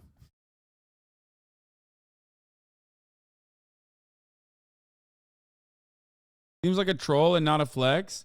No, I don't think it's a troll. I think it's like very clearly a deliberate message that they're intentionally sending to everyone that, you know, we can get away with doing this. What the fuck are you going to do about it? You can't do anything about it. Okay, let's do fuck. The Ukraine plans we'll do later because I want to take a look at what the Biden administration is doing. CNN openly lamenting jobs numbers being too high, the horror. Over the past year, the U.S. economy is unwell. Over the past year, the Fed has raised interest rates to cool the economy, but jobs numbers have blown past expectations. Guys, we got to just start, you know, we got to keep fucking firing people like the tech sector, you know? It's too much. It's too much. The working class have too much opportunity to purchase shit. Okay, they don't know their place. We got to do something about it. Not good. Aaron in the morning, says, Biden just betrayed the trans community. Biden allows trans athlete bans if it's important to achieving an educational objective and minimizes harms to the athlete, which specifically allows bans that use gender markers, use physical exams, and other sex-related criteria. Here's the actual new proposed rule. It says that bans still need to meet an important educational objective and minimize harm to students banned. But Republicans and even centrist Democrats will run with this as a cover to ban trans people in sports in high school. There is no reason for this to be done. I do not understand why they did it. It's just so perfectly Democratic Party. It is so incredibly liberal. It's so perfect for the Democrats to do this. Remember, it's almost identical, but significantly more harmful, in my opinion, than the Democrats almost universally signing the fuck socialism bill, right? It's symbolic, but ultimately you're conceding to the idea that socialism is a bad thing, right? Well, they call you socialist anyway, you fucking idiot. Why would you willingly go, yeah, let's sign the fuck socialism bill, which will allow Republicans to keep calling us fucking socialists regardless, and that's it. You know, we'll just say, yeah, we'll sit in the corner and say, no, you don't understand. Socialism is bad. We think it's bad too.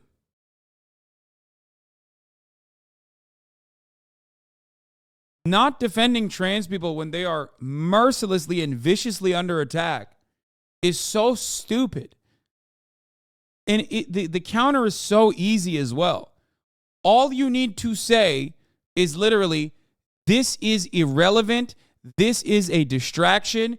They are going after some of the most marginalized people for no fucking reason other than the fact that they have no policy provisions. They have no agenda.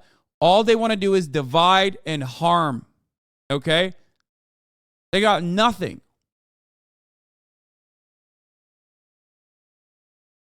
There are 3 trans athletes in the state of Kansas. The Democratic governor has vetoed the last bill, and then the Republican supermajority overrode that veto that allows for penis inspection days in the state of Kansas for K through 12. Okay? That's what's going on. We talked about this yesterday. There are 3 trans athletes. 2 of them are already graduating fucking high school.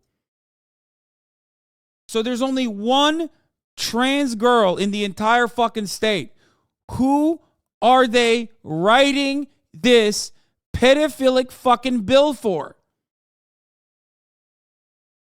Who?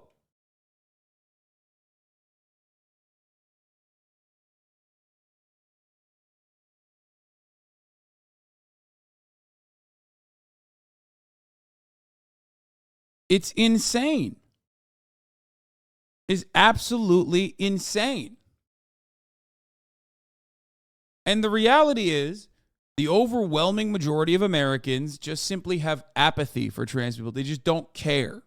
They don't think about it. They don't care. And when it's constantly being fucking recycled in the media by these freaks that constantly want to talk about the genitalia of children, they go, that's yucky. That's gross. Shut the fuck up.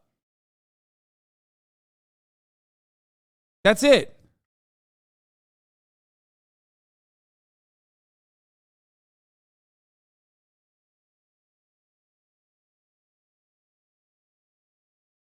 Why should anyone care? Lol, what?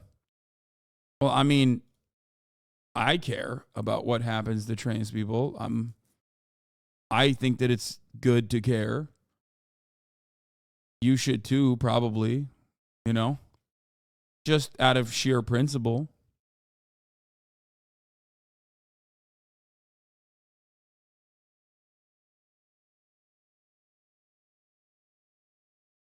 It's important to demonstrate solidarity and express compassion and reinforce empathy for those who are marginalized, just for the sheer purpose of what is right, to do what's right, you know? Do unto others what you would want to be done to you, kind of thing, you know? Just kind of the whole basis of this entire thing we call civilization. Leave me alone. I don't have to care. I don't care about what you care about. Leave me alone. Leave me alone. I don't have...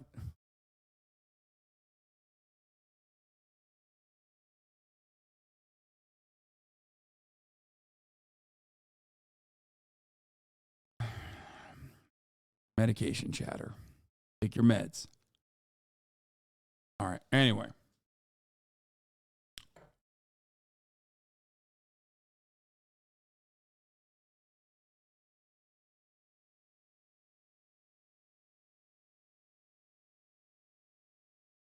So, time and time again, this administration has ran right for no good reason. The Biden administration saw global protests happening against American police brutality, like global protests happening against American police brutality, and they literally got into a position of power and said, fuck black people asking for any kind of reform or any kind of accountability from the police. We are running to give more money to the police. Suck my dick. Okay? They did that. They did that. Then Democrats ran alongside in the midterms, especially in New York, this rampant crime narrative that like crime is happening in every facet of New York. Every corner you turn, there's a crime happening. Which made no sense because it was quite literally untrue. In plenty of places in the United States of America, police departments that were going on local news to yell about how crime was happening everywhere openly stated that they may have overblown how bad crime was after the midterms were over. Democrats lost a district in New York that they should not have lost to a charlatan like George Santos.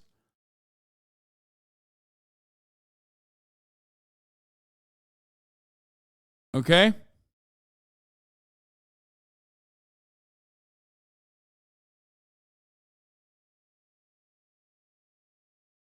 Not a single dime was taken away from police budgets. And they got more money than they ever have year over year because it's the same principle behind the American military. They operate like the military here. Isn't it incredible that you and I both called this entire Democratic primary in 2020 and no one cares about that foresight? Weird. I mean, yeah, no one cares. Dude, to be honest, I don't even care about calling things right at this point. It's just like fucking who cares? It's just what's important is at least trying to get more people to understand. So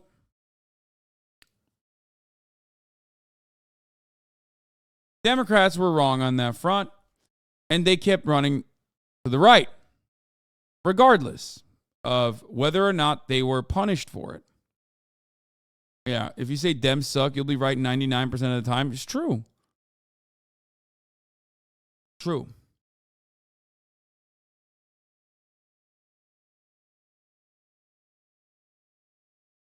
So why did the same POTUS that wrote this 6 days ago turn around and literally refuse to defend trans people? It makes no fucking sense. Transgender people are some of the bravest Americans I know, Jack. But no person should have to be brave to just live in safety and dignity. Today on Transgender Visibility Day, I renew my commitment to building healthy, safe, free, and just future for trans people everywhere.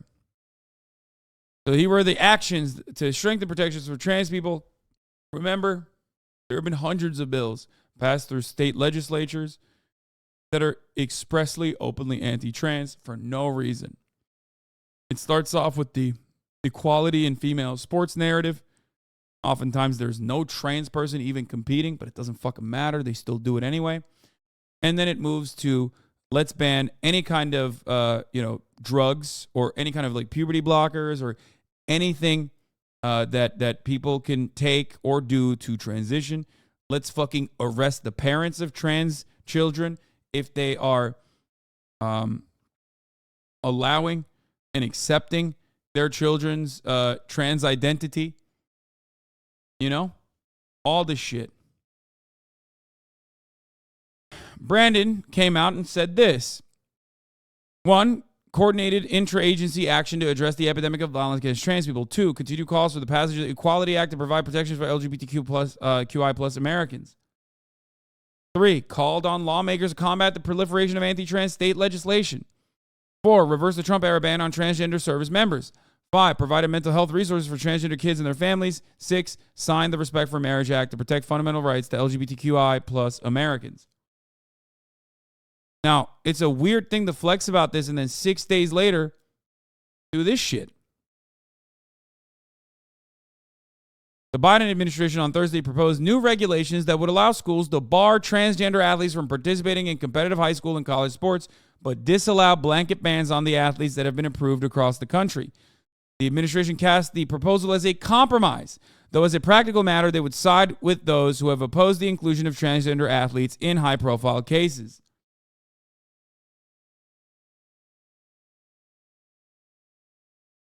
What compromise, bro? What do you mean compromise? What are you compromising on?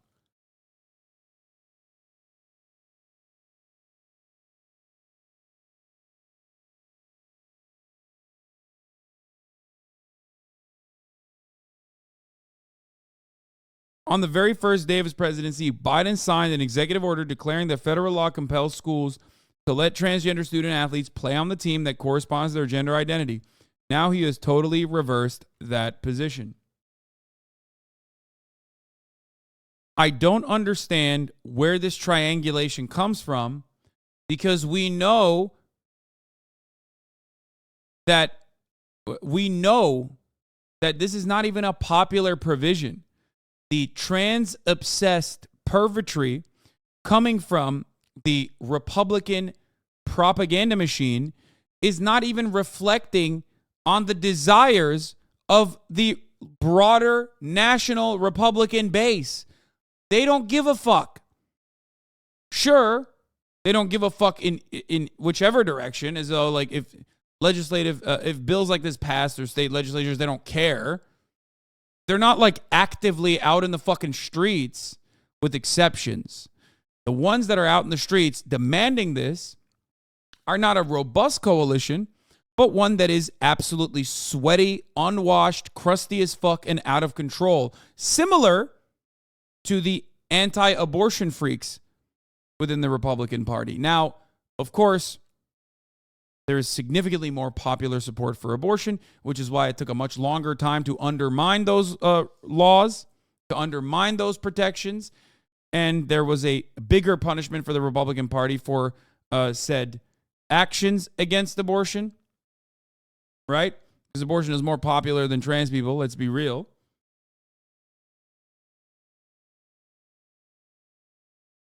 But ultimately, the correct way to deal with this kind of senseless violence is to just simply say, no, we're protecting trans people. You're a fucking freak. Shut the fuck up. There's like 8 of them competing in the high school level across the fucking nation. What the fuck is wrong with you? We have more important things to discuss.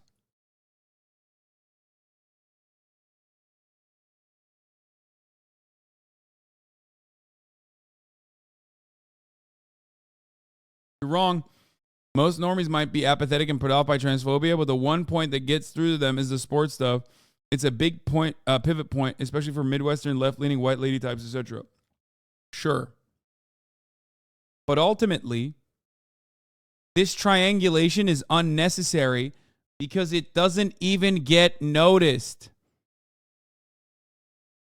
Do you understand? You're doing this for like 8 people that are going to vote for the Democratic Party, while simultaneously think it's like kind of fucked up that trans athletes are participating in competition.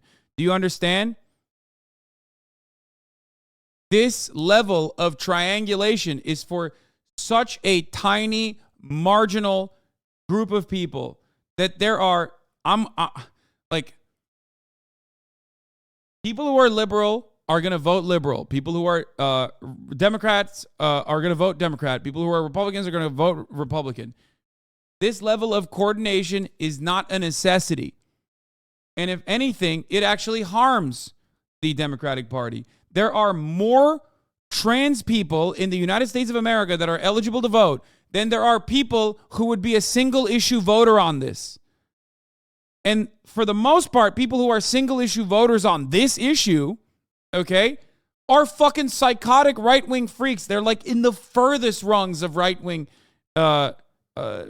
reactionary politics, and they would literally, they think that the fucking Democrats are pedophiles anyway.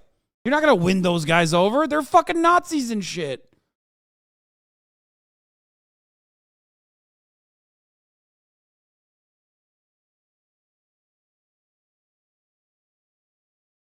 I got to agree with Feissicle. It was a drama point in my college sport when it really shouldn't matter to them. I know. But not a single person that you know that considered that to be weird, okay, would ever turn around and fucking be like, yeah, you know what? I'm voting for the Republican Party now.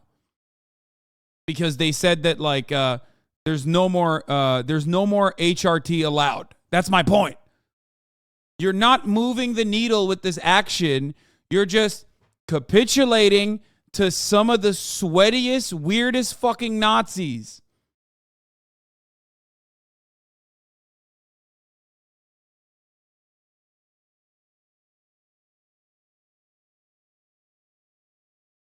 You get it?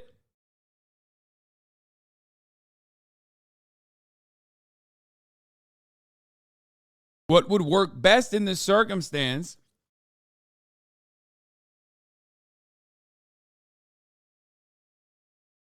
is to avoid having this conversation at all, put up defensive measures at the federal level, stand firmly, and then let the fucking right-wingers constantly exhaust the airwaves with endless talking points about the genitalia of 12-year-olds. Let them fucking work themselves up into a fucking frenzy, put up protective measures at the federal level, and just sit back and watch them burn the fucking party into the ground. It is so stupid that the controlled opposition party takes the bait every single time. And I think they do it on purpose.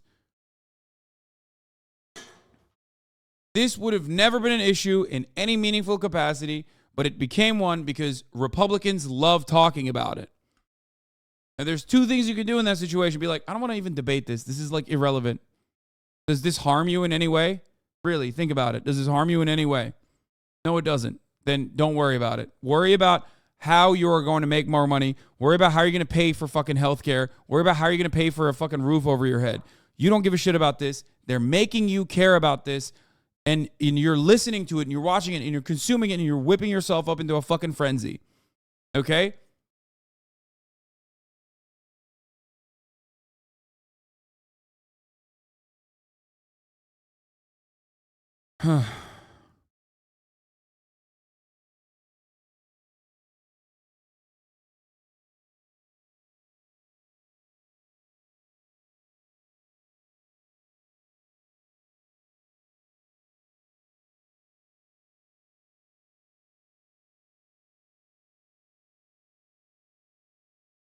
I don't agree that it should be this way, but I kind of agree with the chatter. There's a lot of internalized transphobia. Some of the most lived up idiots.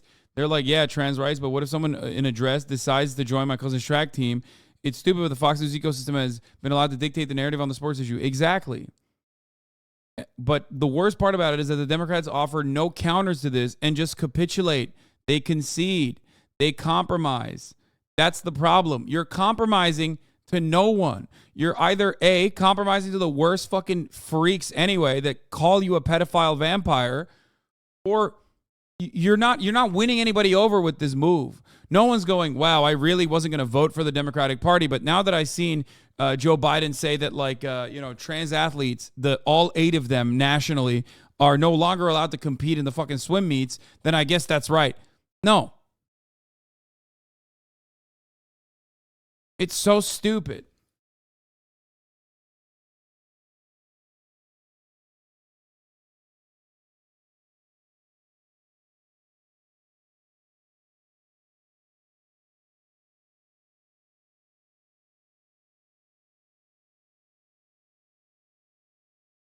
Anyway, if these bad decisions are all being blamed on Zients and not Biden, isn't this a tacit admission that the chief of staff is running the country? Shouldn't we look into this? If policy is radically shifting based on the ideological preferences of the chief of staff, this seems bad in and of itself. It's obvious that the most powerful single person in the world is a workload that precludes them from following every issue. The chief of staff is therefore is the gatekeeper. Is maybe the second most powerful person in the world, and Biden seems to have chosen poorly. Well, this is extremely pat. Why can't we entertain the possibility that Biden just sees trans people, perhaps in a limited manner to be fair, as a necessary sacrifice to his electoral prospects rather than being a half-paying attention bumbling grandpa who's been duped by Zients? Biden has a 50-year history of making these types of cynical calculations long before he appointed Zients. Indeed, it's probably why he appointed him. Exactly. Ding, ding, ding. As always, it's that trans people are an afterthought and they're a sacrifice and it doesn't fucking matter. He doesn't give a shit about you. He's just using you, and he's throwing you into the fucking altar as sacrificial lambs, except he's not even winning anything from it. That's the worst part. Obviously, it would still be unacceptable if he was doing this and, like, maybe eking out an electoral victory from it. It would still be fucking awful. But he's not even doing that. He's not even gaining anything out of it. Oh my fucking Lord.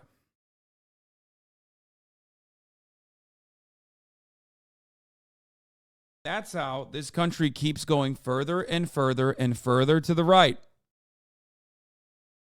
You're on the money. My boomer parents hold the view that they shouldn't compete, but they wouldn't vote on that in a million years. They talk constantly about how freakish hogs are on this topic, though. Never interrupt an unforced error, Biden. Exactly. Especially because trans kids, especially with the upcoming generation, are going to become infinitely more commonplace. Okay? Because there is significantly more queer liberation in the aftermath of Obergefell, where people basically said, all right, gay people exist. We admit. The Republican Party basically conceded on that front. Okay? It literally almost happened literally overnight. I know people are going to say that's not the case, but it almost did happen overnight. Okay? And then after that, Republicans immediately moved on to a more target-rich environment. A group of people that they could actually yell at because they had to find a new wedge issue. They had to find a new marginalized group. So they moved on to trans people, and they've been attacking trans people in the exact same way that they've been attacking gay people since Obergefell, nonstop. Before Obergefell, it was more so gay people. They didn't even fucking think about trans people that much. You know what I mean? That was pretty much it. But after Obergefell, there was more open-mindedness towards queer people in general. And on that front, okay, on that front, Republicans chose their new target.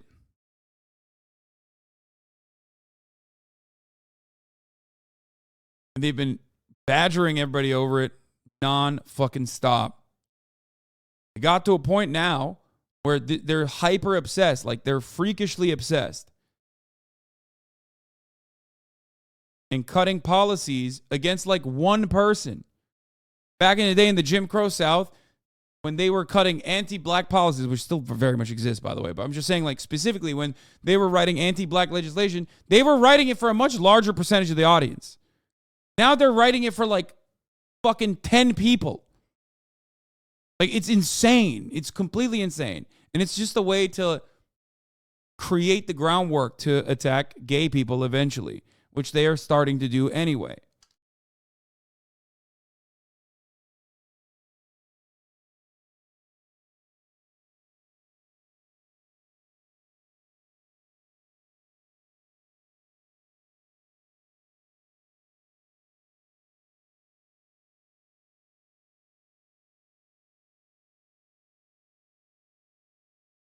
Anyway,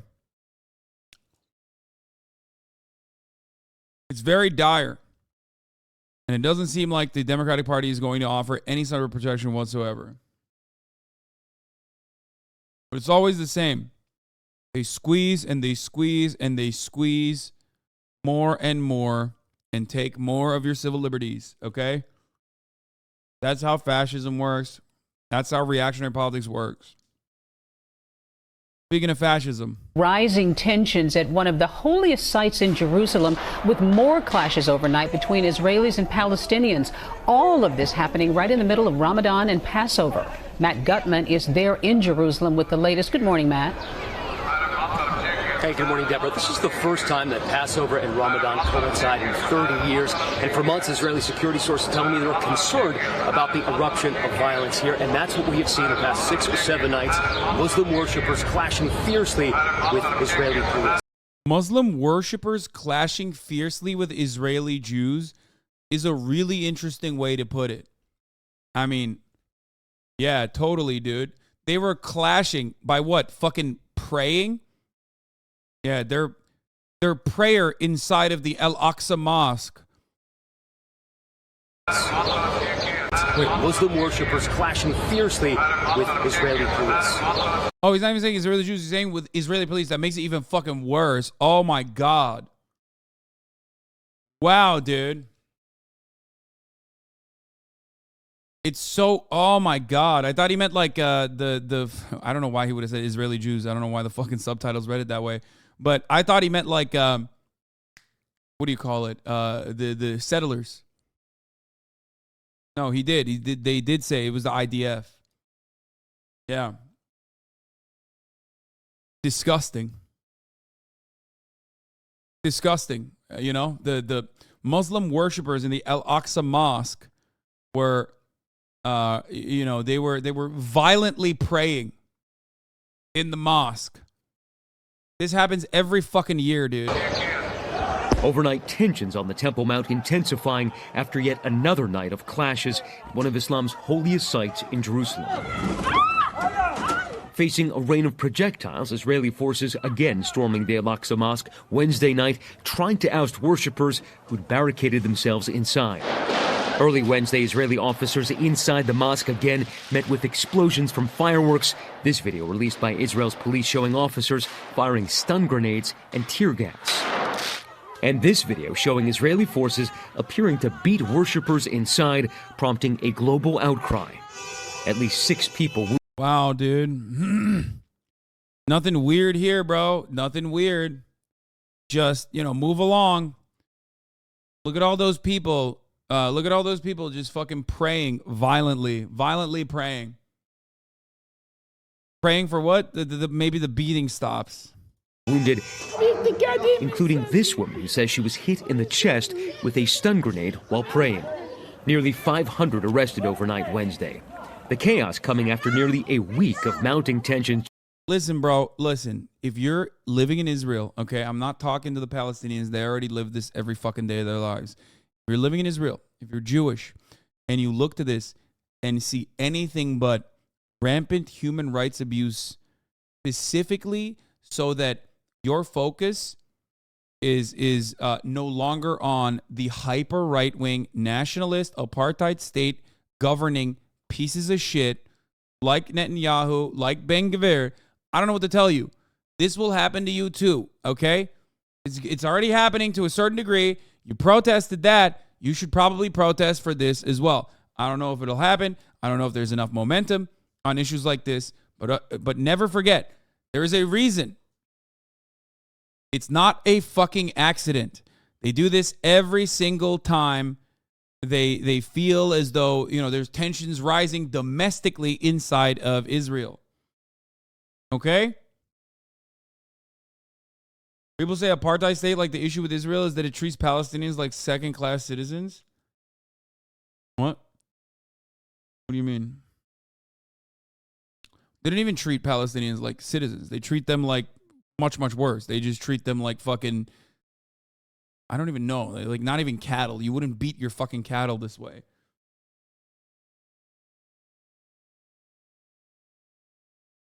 Are the bombs Lebanon shot at Israel today in response to this mosque attack? Yes, Israel is an apartheid state.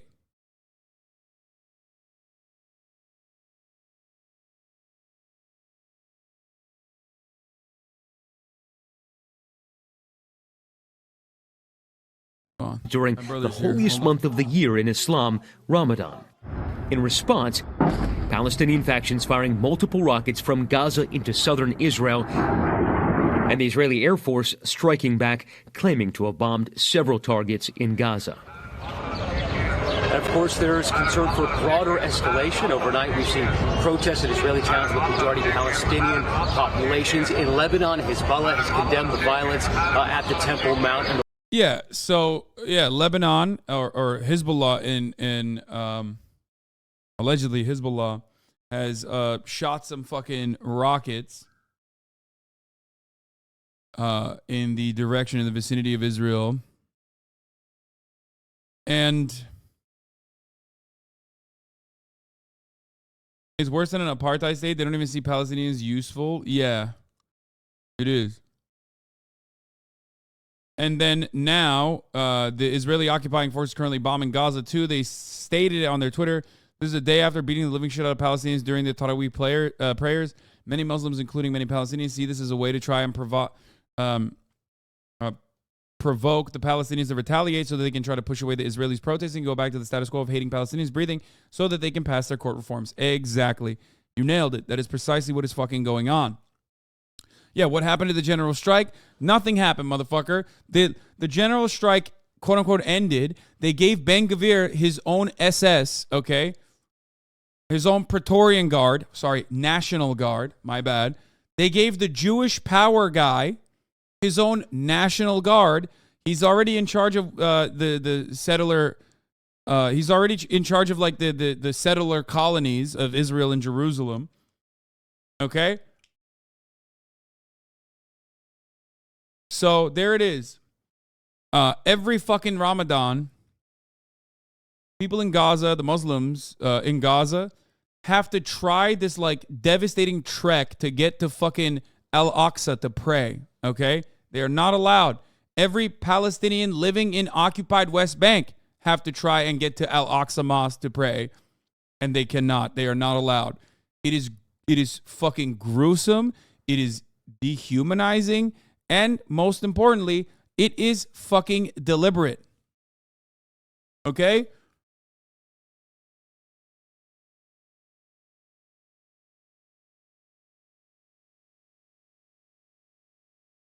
They do it all the time. It is illegal as well, but, you know, legality is nothing. People are monsters. Do you condemn the rocket attacks on Israel? Brother, I pay my taxes. Okay? I pay my taxes. You know what that means? That means I'm paying so that Israelis can defend themselves against these gruesome rocket attacks. Do you understand?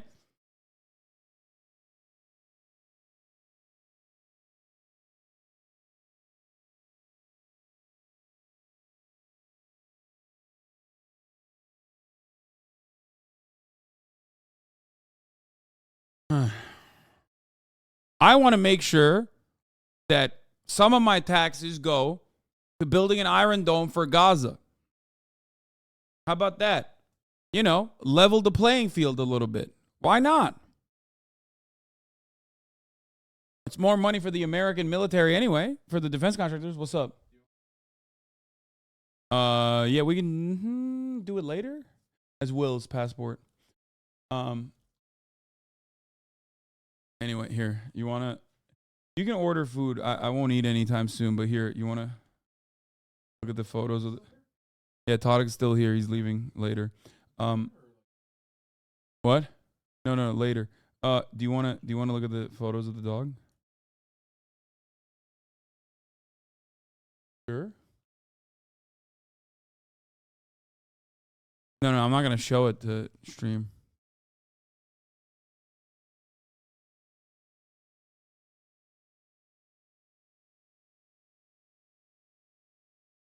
Anyway,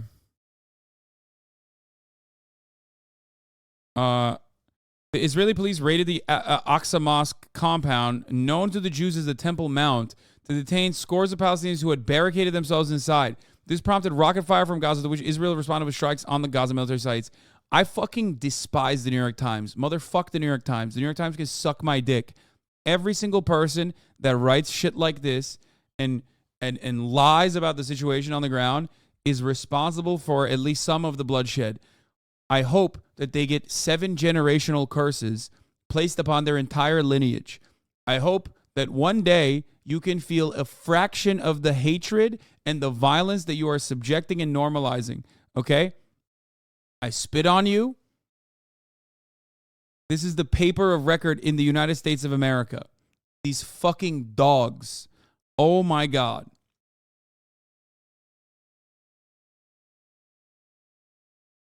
Barricades, bro. Barricades.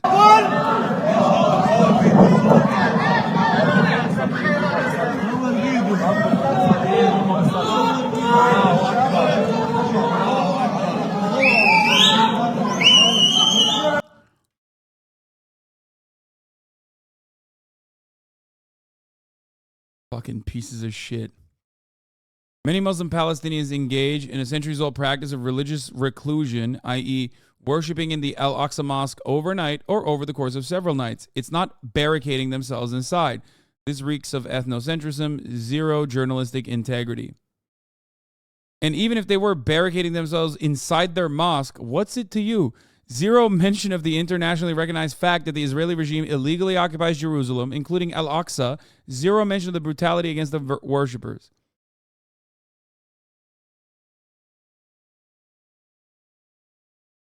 Please don't ban me. I genuinely don't know, but why does the media lie about what's going on the ground? That's horrible. Because it's Muslims.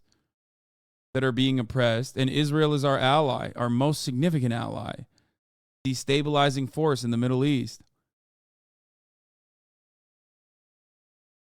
That's it. Ban them? Wait, what? Why the fuck would I ban them? That's the difference between someone genuinely asking a question versus someone coming in and being like, what do you have to say about the Hezbollah counters to Israel's acts of unjustifiable violence that they engage in on a daily basis, only to ramp up that unjustifiable violence by like a metric ton during Ramadan when all eyes are on Al-Aqsa year over year over year.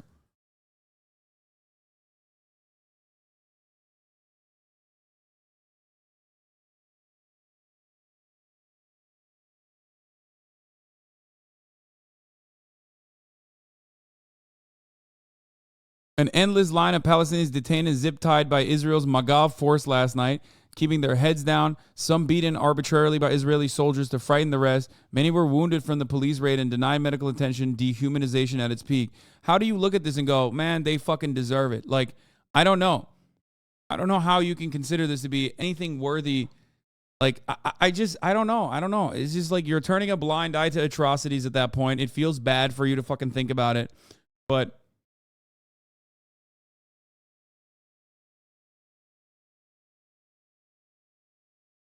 I don't like Palestinians, but this is too much. It's just don't like them because some of them were living in Kuwait where they told Iraq soldiers about my dad helping people in need, and it's hard to forgive them for that. Wait, what?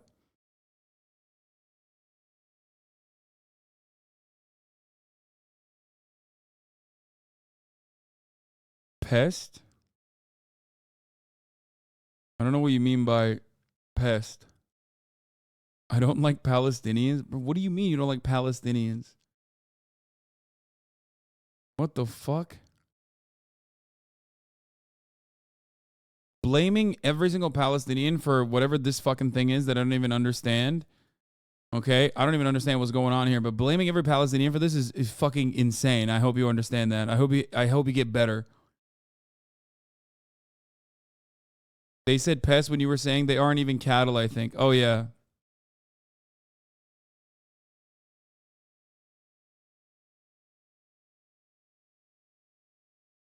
I think they just were responding to me saying they're cattle, and they said, no, they're treating them like pests, which is true. They do. It is true. That person is saying the correct thing in that regard. They are treating Palestinians like pests. Kuwait lore here. Palestinians betrayed Kuwaitis during invasion by telling soldiers where women were. That's the lore.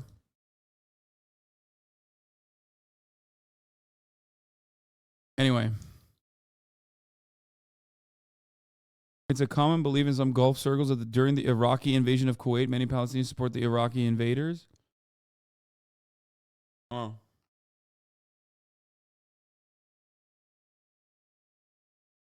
Why does the media continuously cover stuff like this in such a right-wing way, regardless of their claimed political biases? So what, are the police literally just beating them for praying in their own area? Yes, and they're not the police. They're an occupying military force. They're an occupying military force that they are not on land that they are not supposed to be occupying. I don't even mean like the entire nation state of Israel, which is technically falls under a similar principle. I mean, like, this is extra illegal on top of everything else. And the reason why the media doesn't give a shit, the reason why the media doesn't give a shit about it is because it's just like it's seen as a nuisance. They would wish that Israel would just like not do this, but they don't really care if Israel does do it. You know what I mean? And then, of course, it ranges from, I wish Israel wouldn't do this. Like, liberal Zionists look to this and go, here we go again. They're behaving like fucking animals, okay? God, we have to find a way to deflect away now. Okay? And then right-wing Zionists look to that and go, why aren't they fucking killing them? They should just be wiping them out and behaving in an even more violent way. Okay? Because every time Israel behaves this way, liberal Zionists can't even say, but look at Hamas. You know what I mean? They can't do that. Video captured with the Israelis about Gaza is bombing. You can hear them cheering. Yeah, I mean, what was it called? The night cinema or whatever it's called, where they would when the first big like bombing campaign happened, they would set up couches on hilltops to watch little Palestinian children getting fucking burned. No, Sderot Cinema. Yeah, Sderot Cinema is what it's called. Yeah. They would watch as Palestinian children. I mean, they do still to this day watch when Palestinian children are getting sniped. If you listen to the new Choppa with Norman Finkelstein, I don't want to hear anything from Norman Finkelstein that doesn't revolve around the Israeli treatment of Palestinians. I just refuse to hear when he talks about anything other than that. Okay, I have a lot of respect for him, for his courage, for his bravery. He's been blackballed by academic institutions. Literally in the hands of Alan Dershowitz, by the way, pedophile defender Alan Dershowitz. But everything else that he talks about, other than that, he's just such a fucking boomer, dude. I'm sorry. He is such a fucking wokeness is ruining society ass boomer, and it sucks. He's also, I think, and people get mad at me for saying this, I think he's fucking kind of wrong on Ukraine as well, as a matter of fact. Yeah. I think he identifies a little too much with Vladimir Putin from like similar backgrounds. I think like he carries the intergenerational trauma of the Holocaust and its impact on his own development. And he just, yeah, I did listen to everything he said. I don't agree with what he said. I like, there are things that I agree with him on, but I think that the way that he talks about these issues is a boomer. It sucks. It sucks to see someone that I appreciate and respect, and I will forever hold what he has done to high esteem. Okay, but he's old, and I think he's lost the plot a little bit. Norman Finkelstein is an academic that is what? Ya kitchen kabinetin üstünde olacak.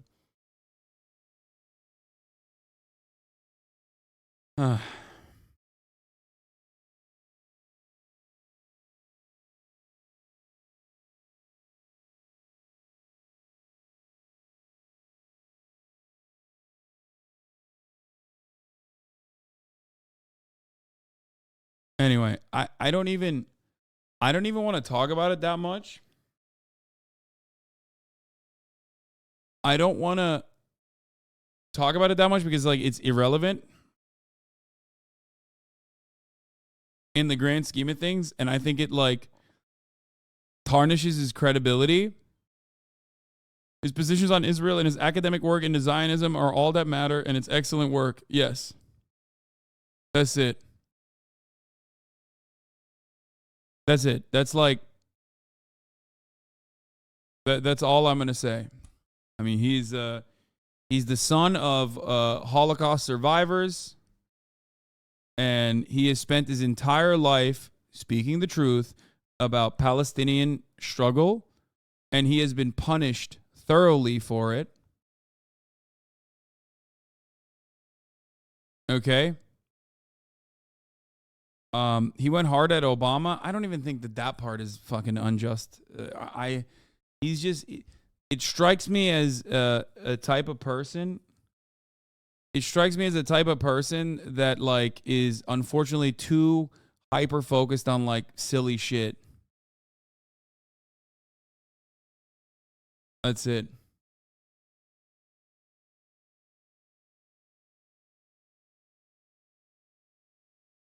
His point about mythologizing and exaggerating the past revolt by African American slaves and Euro Jews around the Holocaust is valuable to ponder too.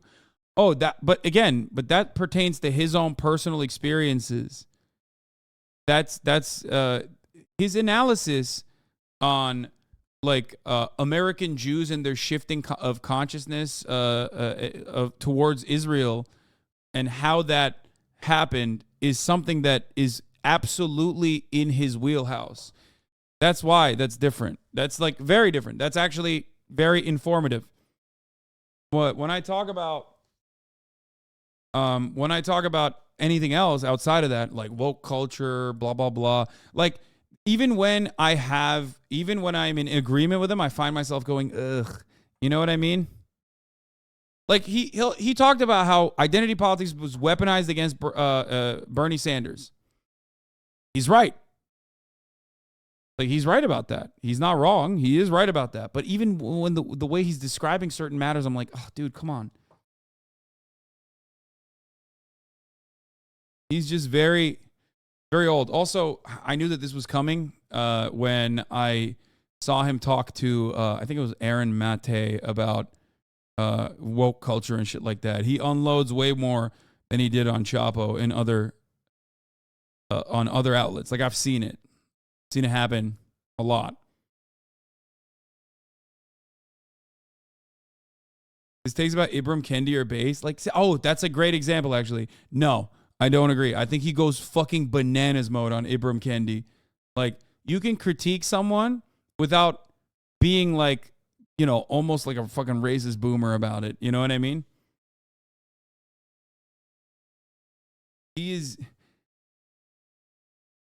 Felix tried to make a joke that he didn't get, so then Felix didn't say another word. I know. He's not. The thing is, he's like a boomer. He's trying to be funny in some respects. And like the way he tries to like, I guess, season or embellish his rhetoric comes across like insanely out of touch. Does that make sense?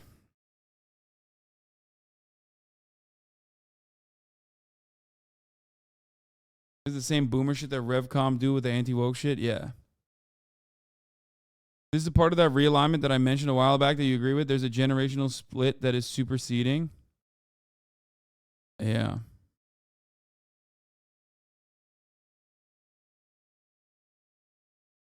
Anyway. Yeah, Felix knew the joke didn't hit, was afraid to jump in for the rest of the episode. Lamau, I know.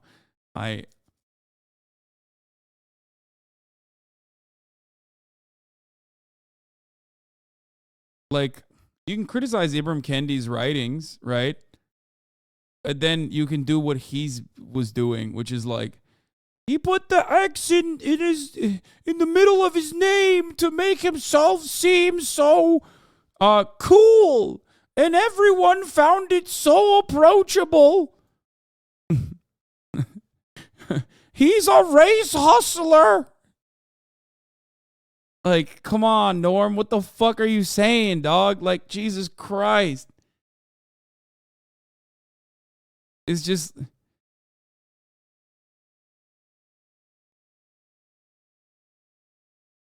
alternative reality, Jordan Peterson. It is sad. It's sad to see someone, you know, do that. But again, you're about to get that Norm smoke now. Dude, him and fucking what's his face...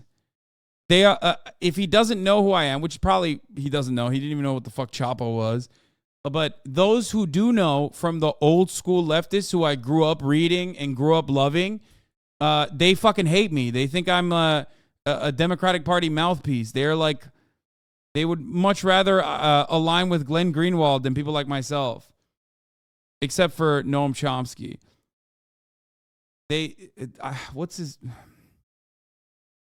Yeah, it's just... No, I'm not talking about fucking Max Blumenthal, dude. What the fuck? No. No, that is irrelevant. That's not anywhere near what I'm talking about.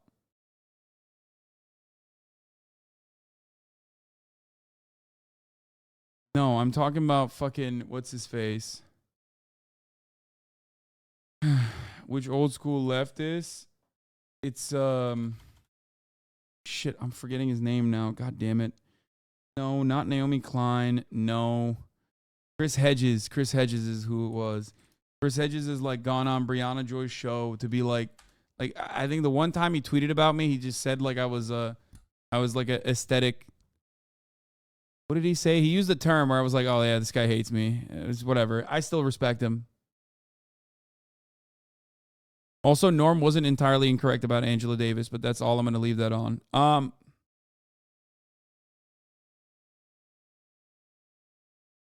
But like I said, there's truth to what Norm is saying, and then there's like a lot of weird shit.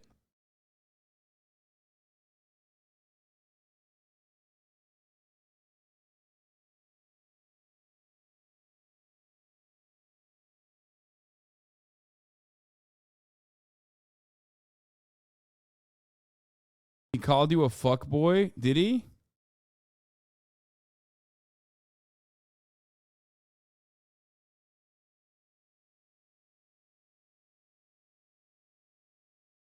Oh, here. When people on the left, there can be, I would call them accidental moments when people on the left make money. Howard Zinn, who spent years writing his great work, A People's History of the United States, never expected to make any money. Glenn Greenwald and Max Taibbi are making a lot of money on Substack. They haven't sold out. They aren't serving the idol. Most people who challenge economic Well, he said Max Taibbi. and political power and reigning cultural assumptions thrust themselves both into a political and economic wilderness. But those people who hold fast, and I admire Glenn, I admire Matt, and of course I admire. It's devastating to bring up Howard Zinn with Matt Taibbi, Max Taibbi, and Glenn Greenwald. Like, that is, ooh, sheesh. This aged terribly? No, man, he aged terribly. He probably still is like riding for them, I assume. Admire Zinn, they didn't serve the idol. And I think that's the question. If you hold fast to those moral imperatives to confront rapacious power and are willing to sacrifice for that power, then that means you may lose everything you have. The danger of accumulating wealth is the danger of corruption. You begin to associate with that class of the elite, the economic elite. You begin to like it, and you begin to hedge your statements and your critiques in order not to be expelled from that class. That's the danger of wealth. But if you can continue... He looks pretty wealthy. Dude, come on. This man literally serves his remaining days educating prisoners, okay? Calm down. I don't give a fuck that he goes on RT. I don't give a fuck that his some of his takes are inconsistent or ridiculous or outright silly. I don't care. I like his defense of Glenn Greenwald, who makes like literally, I think, $250,000 a month, or no, more than that actually. Glenn Greenwald's Substack makes him like $1 million a month or some shit like that. Like Glenn Greenwald makes significantly more money than I do on a monthly basis from his Substack.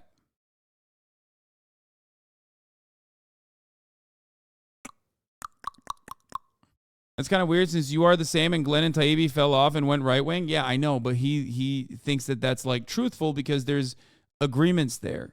Okay? He agrees with some of the things that, as an older guy, he agrees with some of the fucking things that Matt Taibbi and Glenn Greenwald say about like wokeness and woke culture. He's never heard me talk about it or criticize it. He's only seen me as the guy who buys a fucking house. Confronting injustice and with the understanding that you may be expelled from that class and may be hurt economically, then you can remain untainted. I know Jimmy. I agree with much of what Jimmy says. I honestly don't care what kind of house he lives in. I don't even know if he makes money. If he does make money, great. If he doesn't, but I don't think he's sold out. All of this is really petty and irrelevant and is deflecting attention from the real enemy, which is corporate capitalism, and essentially disemboweling our allies. It makes no sense unless your goal is not to actually confront power, but elevate yourself as a moral exemplar. And that's what this really is about. Wait, did he actually, didn't he talk about, am I misremembering? I thought he was like, no, he didn't mention me in this, but I'm pretty sure he did in the rest of it. That was Clip Chimp. He actually says it's ridiculous to pocket watch, but Bree labeled you in such a bad light before that clip, which led him to say that without even knowing who you are, you should watch the full episode rather than what she put out on YouTube. Oh, this is what she said. Just finished recording our 100th Bad Faith app with Professor Wolf, Crystalline Hedges, and about Hassan the Hun's house, whether there's an ethical maximum income, and how to get the left out of his circular firing squad.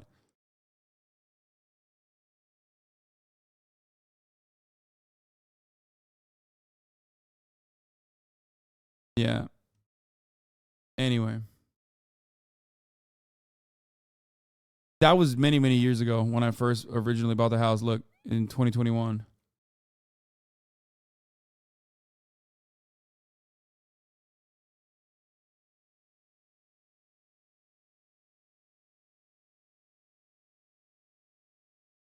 '2020 is many, many years ago now. Many things have changed, but some things have not. Here is another person who has changed and another person who hasn't. Here is Mehdi Hassan ripping into Matt Taibbi, one of the people that Chris Hedges mentioned in this episode, defending him, as we saw earlier. I have to pee really fucking bad, so I'm going to go do that. I'm also going to serve the top of the hour ad break here. It's 3 minutes long, which is the exact same length of this video. If you no longer want to see those ads, all you need to do is subscribe. Sorry, sucks to suck. The 3-minute ad break is upon us. You talk a lot about the Election Integrity Project in the Twitter files, which Stanford and the University of Washington founded to monitor attacks on our elections.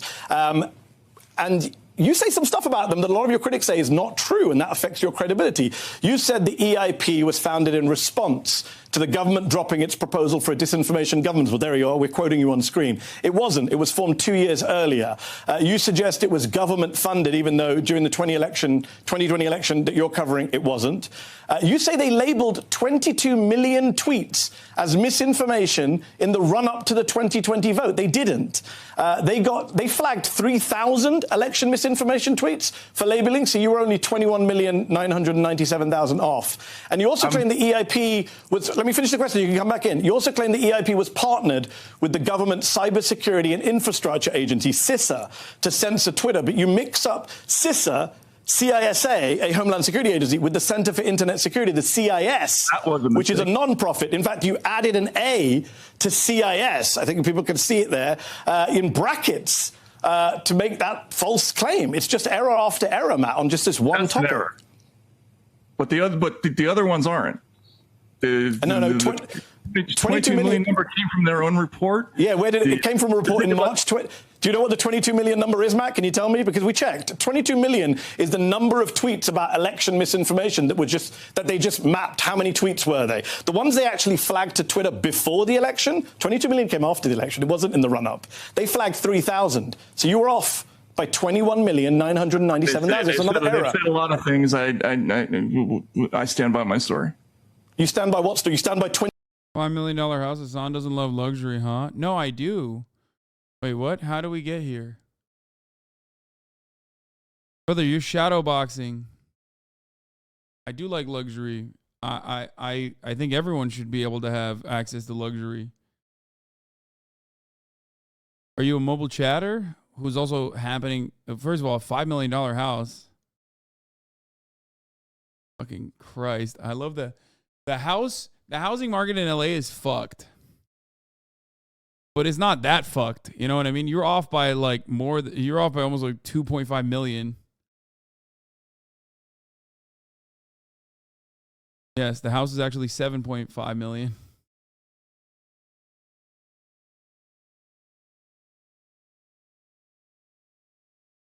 $22 million were flagged in the run-up to the election, even though that number came in March 2021, which was after the election.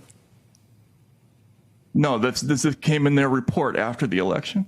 Which was about some total of tweets that they counted on the election. What they flagged to Twitter was 2,980 tweets, I believe. So that's nowhere near 22 million. Come on, what? You got something wrong. You got CISA wrong. Why did you add A? Okay, Matt, why did you add A in square brackets? Do you understand why people worry about... I actually thought that. And why didn't you fix it? I just checked the tweet before I came on air. It's been 3 weeks since it was flagged to you. Why not fix it? Do you not have editors at the racket? I didn't realize that until now. Okay, and what about the date? You got the date wrong when it was founded. You said it was founded in response to the Disinformation Board. That was last year. Well, because Stamos is saying in the video that we were sort of created to fill the gaps.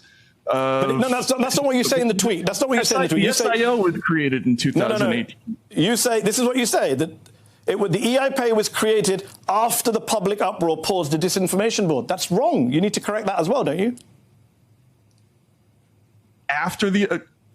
That's what your words. You say, to quote you, after public uproar paused the Orwellian Disinformation Governance Board, Stanford created the EIP. That's wrong. Well, that's what they say. You don't need sources, Matt. You could check the EIP website. It says it was created in 2020. Well, that's the date that I just said. And the Disinformation Board was 2022. Okay. All right. Well, then that is an error.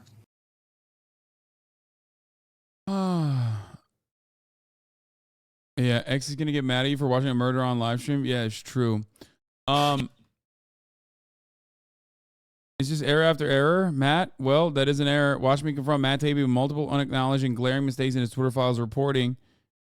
The Election Integrity Project in the Twitter files, which Stanford and the University of Washington founded to monitor attacks on our elections. And you say some stuff about them that a lot of your critics say is not true, and that affects your credibility. You said the EIP was founded in response to the election that you're covering. It wasn't. You flagged 3,000 election misinformation. You say they labeled... Oh, wait, this is the same video. My bad. The Election Integrity... They flagged 3,000 tweets. Okay, wait, where the fuck is the rest of it? Are you gonna react to the Gideon video? Yes, I will. I will react to it. You know what? As a matter of fact, okay. Let's talk about this. There's a very weird twist in the story. This is Chris Tyson. I don't know what their preferred gender pronouns are. Someone in the chat might know. Any pronouns? Okay, word. Chris Tyson came out of the gate swinging with this tweet after Blix tweeted, "Bro, what the fuck happened?"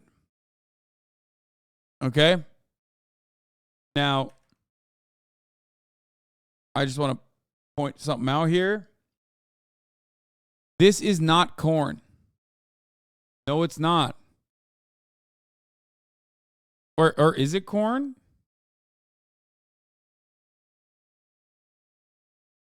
No, it's not. I think this account was no, it was hacked. Corn told me that this was, for a second I thought maybe it's an alt account. No. So this is Corn's original account that got hacked, okay? It is. He got it back. It's Corn now. He got it back. But Robert posted this before Corn got it back. Wait, how the fuck did he get it back?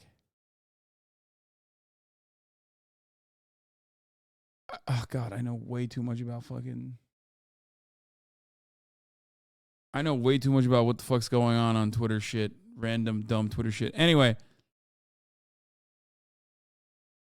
So, no, Zaza Smoker. No, Corn, Twitter's very own Corn, originally is, this was his original account. He got hacked. He lost it. Whatever. You're random dumb Twitter shit, Lamau. I mean, true. Anyway, whatever. This account says, bro, what the fuck happened? Chris responds, says HRT, and it's only been 2 months.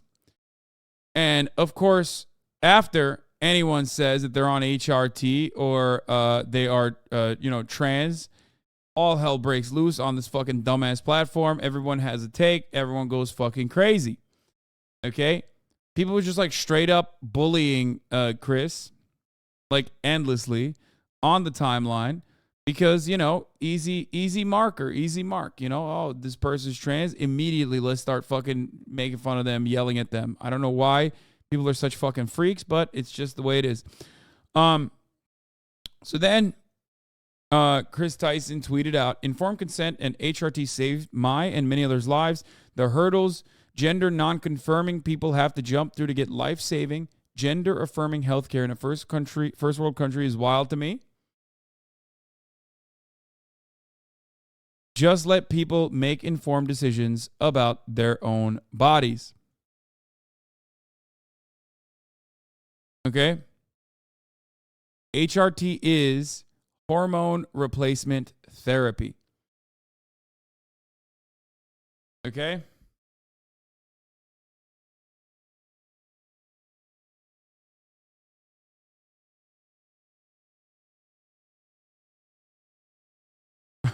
Hormone replacement theory. Yeah. It's like CRT. Hormone replacement theory. They're transing our kids. They're doing it with CRT, brother. They're doing it with HRT.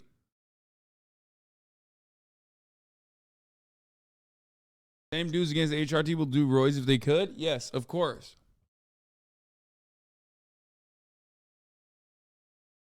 Anyway.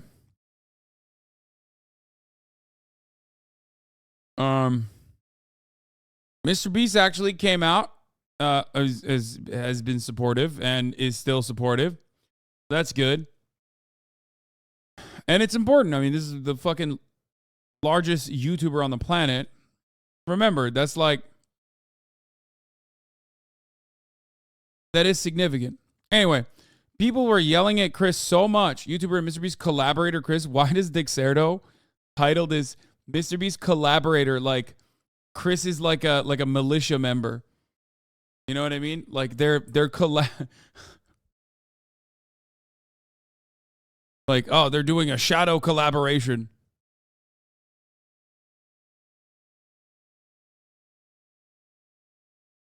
Co-conspirator of the Mr. Beast branch of the Hezbollah.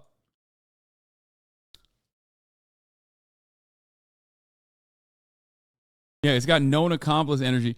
Anyway, responded to speculation about his gender identity, revealing being on HRT for 2 months. Chris then shared his stance and experiment with HRT, speaking to challenges of pursuing gender-affirming healthcare. Mr. Beast responded in support to his statement. For context, HRT is hormone replacement therapy. Gender-affirming HRT consists of estrogen or testosterone, helping people transition and align their bodies with their gender identity.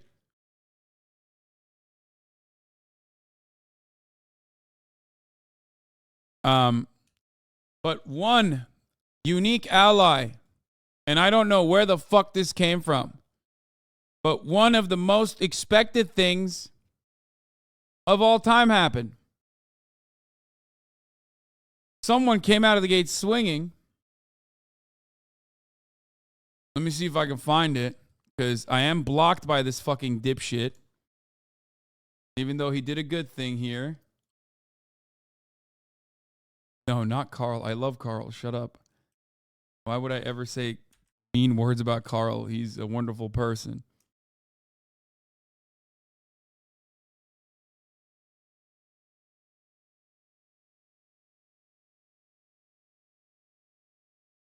Here it is. I'm about to flashbang you, but also break your mind. That's right. Killa Keemstar of the Drama Alert variety came out and said, Chris from Mr. Beast becoming trans has gotten more hate than I've seen online in a very long time. Millions and millions of views just hating. People online have to stop this harassment, especially the comments about his wife and child. You are not Chris. This decision is a decision only Chris can make. Do better.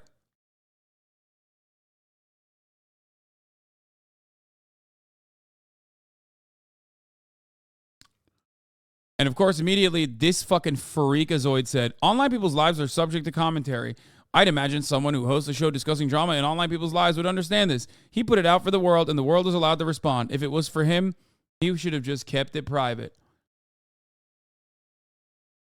Now, this is a incredibly rare Keemstar W.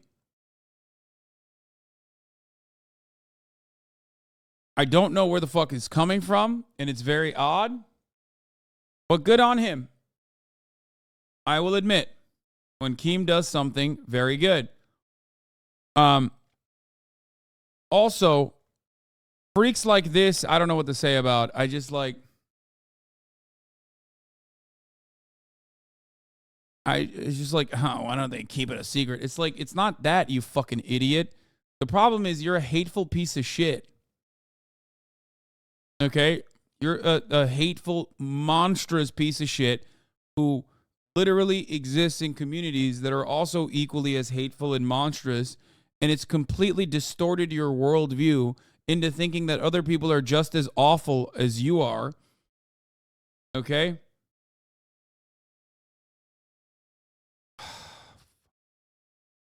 Anyway. But yeah, I'm happy for Chris. Yo, read some of the comments. No, I don't want to do that.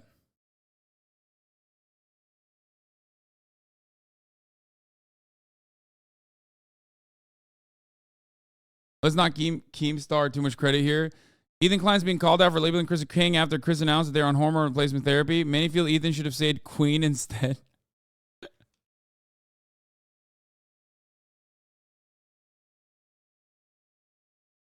Okay, to be fair, that was unintentionally funny. And also, I think it's any pronouns works, right?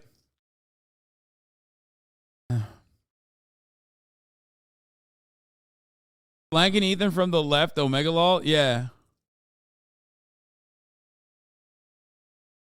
That's why I go for Themperor. Okay?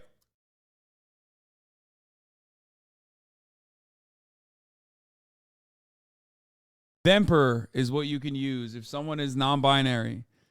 I'm not saying Chris is.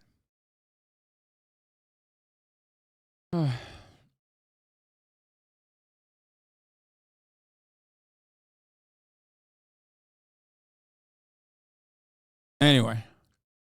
So, you know, good stuff there. Okay. What is this? Jay Schlatt slandering me and my brother? Who really loved getting fucked by He was horses. an aeronautics Yeah, I didn't know he was a engineer? Boeing engineer. He's a literal what? Rocket scientist. Here's the thing. And actual horses, not just women from I'm not Washington. trying to draw conclusions, but Hassan's brother also works at Boeing. Yeah, he does. Maybe it's a thing. Maybe it's a thing. I can ask him. Maybe it's like a Boeing hazing thing. I have a huge question. That's insane. Slandering Marat? Really? Tarnishing his reputation like that? That's unacceptable. What the fuck? You got a lawsuit on your hands, sir. Question right now. If you only fuck ponies, are you who really loved? They're talking about a dude who died getting fucked by a horse. Yeah, no, I got that. Who apparently was a Boeing engineer. Yeah, Ludwig has gone too far. He needs to be stopped. You ever go on the yard? Fuck no.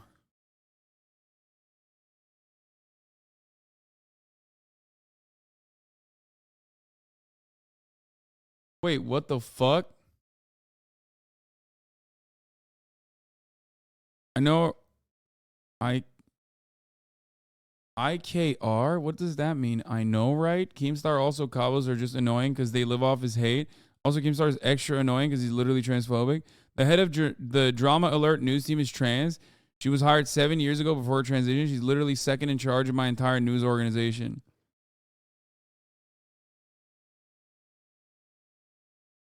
What the fuck? Bro, that's so weird. Like that, it's just like, it doesn't track. You know, and it's like breaking my brain a little bit to see Keemstar on the right side of like any political issue whatsoever. You know what I mean?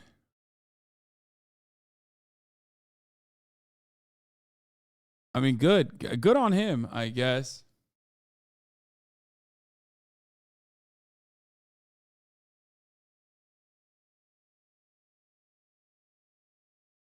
Are you taking TRT or minoxidil? No, I'm taking... Brother, if I was taking TRT, you'd know. I wouldn't shut the fuck up about it, and I'd be fucking humping the walls, probably.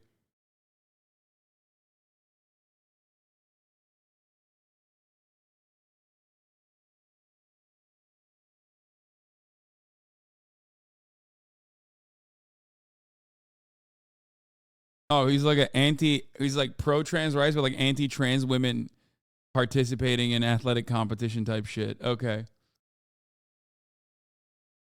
Dude, if I was on TRT, I would probably fucking die. I would have an aneurysm. I would have an aneurysm death from reading like the absolute worst takes in the chat. Anyway, White is Right is the title of this video. This is from Gideon from 3 hours ago on the latest sequence of the menace-off that they're engaging in. Oh my Lord. It doesn't even make any sense.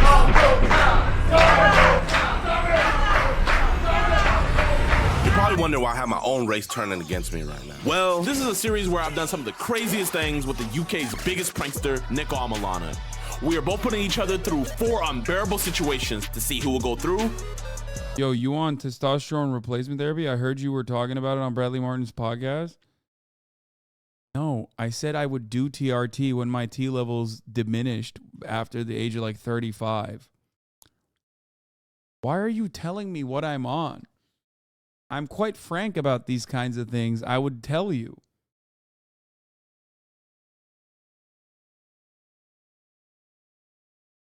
All right. I was asking. Bro, I answered you, dumbass. I answered you. Shut the fuck up. I said no. Anyway. Or who will fold first? We're doing all this to answer the question. Who is the biggest menace? And the winner is...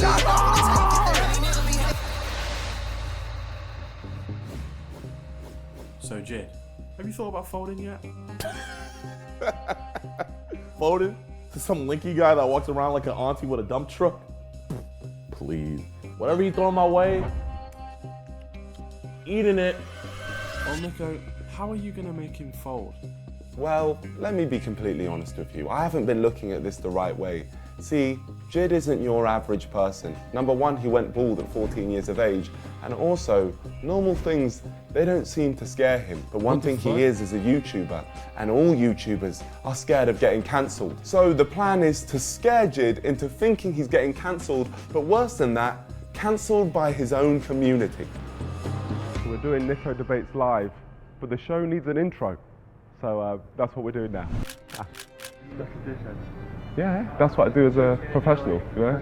I'm a professional dickhead. So I was going to be the host of this talk show, but if I was going to truly... That wasn't blurred when I watched it? What, he blurred his bald head? ...make this excruciatingly painful for Jid, I needed someone who I could bounce off, who I could make play one of Jid's family members who absolutely despises him. And that's where I found Jay. Okay, so we're here with Jay. Jay, what I want you to be is Gideon's older brother who absolutely hates him. Gideon is identifying as a white man. He left your family, hates your family, and has left to a quote-unquote new and improved family, which is entirely white. And you're going to be exposed to him in front of a whole crowd of people.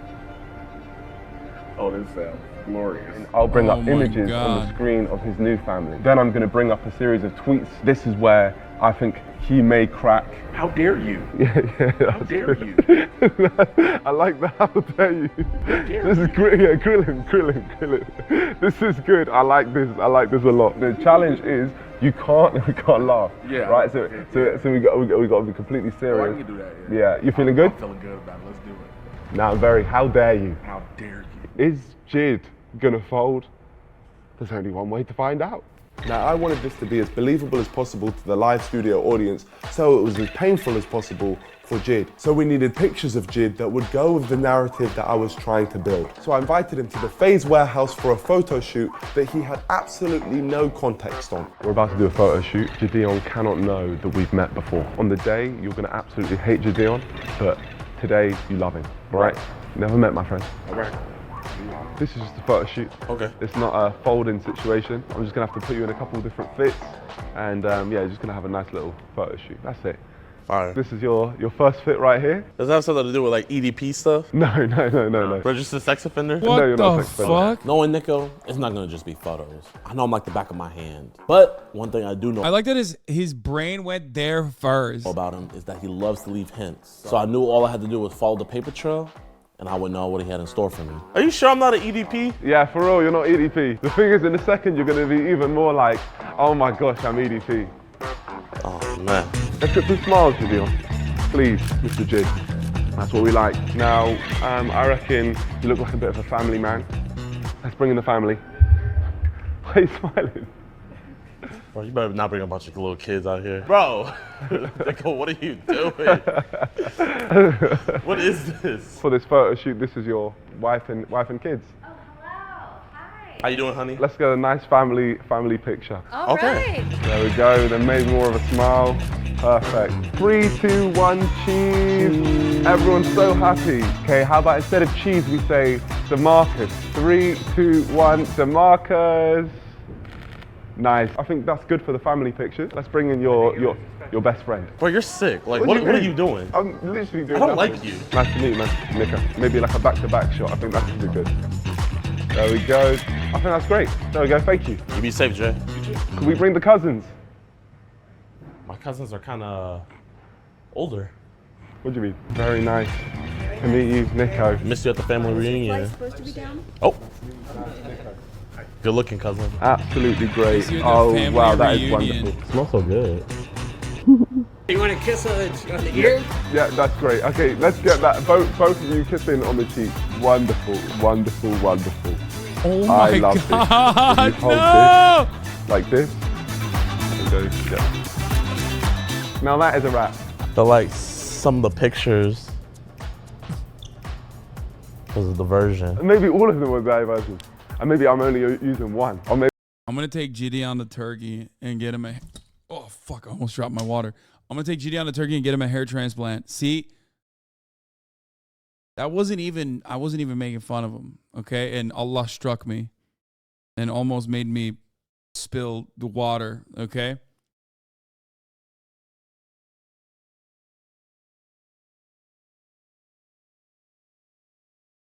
It's such a fucked use of man-original consent. What do you mean? maybe I'm using every single picture. Maybe. Or maybe I'm not using any pictures and I just wanted to waste your time. Maybe we're not even in the Face Red House right now. Yeah. Imagine I click It's whole just thing just full. Okay, all right. Well, yeah, that's a wrap for today. I'll see you tomorrow. That's fucked up. Chatter said Turkey does medicine, not miracles. That's actually fucked up. What's wrong with that man?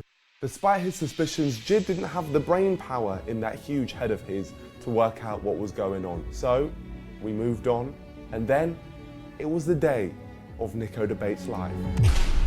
And away we go!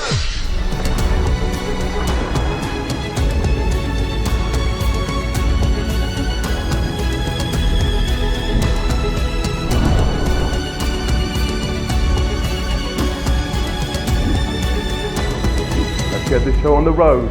Now it's time to meet Jid. What's happening? Tell me! Tell me! I was so confused, and he was not giving me anything, so I had to resort to going to the workers. Bro, Brody, I'll give you 1,200 V-Bucks if you tell me what's happening. What's happening right now? What is happening in there? In the bathroom? No, like the stadium. I don't know.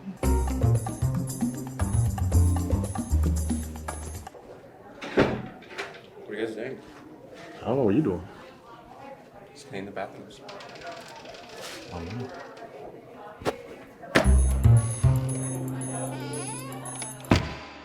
It said debate, right? Nico's live debate. Are you gonna have me like say some fuck shit? No, I would never put you in a situation where you're saying anything bad. No. But it's like I'm perceived as bad for this simulation. I can only perceive you as you are, man. I don't know. I'm just trying to figure out all these old people here. How did you find this many old people? And why are they all black? They're not all black. There's some white. Bro, there's hardly any.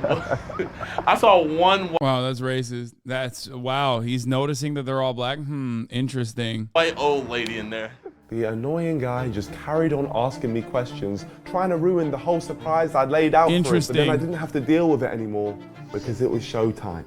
Seems like he's uncomfortable in front of so many black people. Started, you gotta change your fit. There you go. All right, my friends. I bet you're Spoken wondering like why a guy you're here. who chose a white family. I feel like it's easier if I show you, so you just follow me. You're a sick individual. You don't even know what's going on yet. That's the scary part. Before we walk in, just take a look up there. What? You talking about that? No. So if you just look a bit more to the left. Oh, my bad. Nico Debates Live, an NDL production. What's your guess? Nico Debates Live. I'm guessing we're gonna pull a Hassan and do some debates. We're gonna do some debates. So just follow me. From this point, we've got to keep our voices a bit quiet. Okay? If you look what's going on right That's here, a name you'll be able drop. to see that some type of, that's like a live studio audience. They think they're on some type of Jeremy Kyle show, some type of Jerry Springer, Maury show. That brings me to what you have to do. Today, you've got to go on my live talk show and agree to everything that I say about you. All right? About me? Yeah. So the character I build for you, you have to go along with. What's the character? Sit down and find out because I've got to go and start the show. Okay? Someone be listening about me in here. Yeah, and then when you hear me say your name, you then got to walk out. Oh my gosh. Last thing, the only thing you shouldn't agree with, if I ask you if you're racist, say no. You're just trying to get clout by mentioning your name. First of all, one, he didn't do it in a negative way, and two, clout. He has 7 million subs. Yeah. This video has been out for fucking 6 hours and has 1.4 million fucking views, brother. What do you mean clout by mentioning my name? So just if your audience, they think they're on some type of Jeremy Kyle show, some type That's of insane. Jerry Springer, Maury show. That brings me to what you have to do. Today, you've got to go on my live talk show and agree to everything that I say about you. All right? About me? He got you to click on this vid? The character I was gonna watch this built anyway.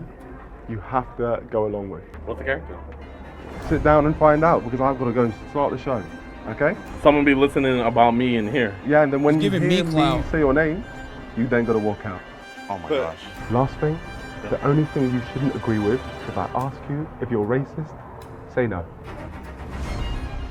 Gosh. I could have just turned around right there, folded, kept my career, and actually be able to take care of my family. This man's not even just trying to make me fold. He's trying to end me. Ladies and gentlemen, a round of applause for Nico Debates Live.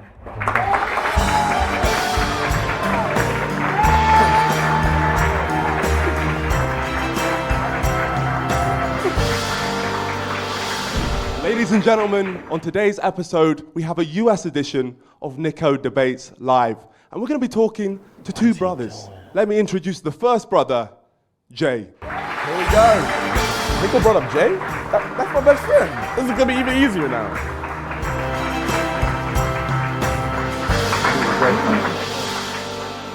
Can you just tell me about the situation on why you wanted to come on the show today? So my brother identifies as a white man.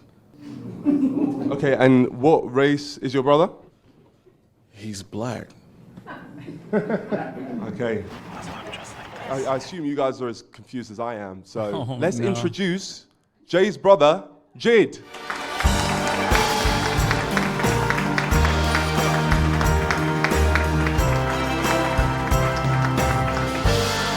So, you identify as a white man. Why? White is right. I don't know what to say. Like, it's how I feel. That's just what I am. How does it make you feel seeing your brother? When was the last time you saw him? It's been about 4 years. After what we've been through in Harrison, Arkansas, attacking the KKK, he wouldn't have me turn against my own race. Nico truly is as sick as I thought he was. You said before the show you left their family to join your new and improved family. It's not that I left, I just went back to where I belong. Went back. Okay, and how does it make you feel, Jay, hearing that? How dare you? You belong with them. How dare you? It's just unreal. Let's bring up an image of this new and improved family.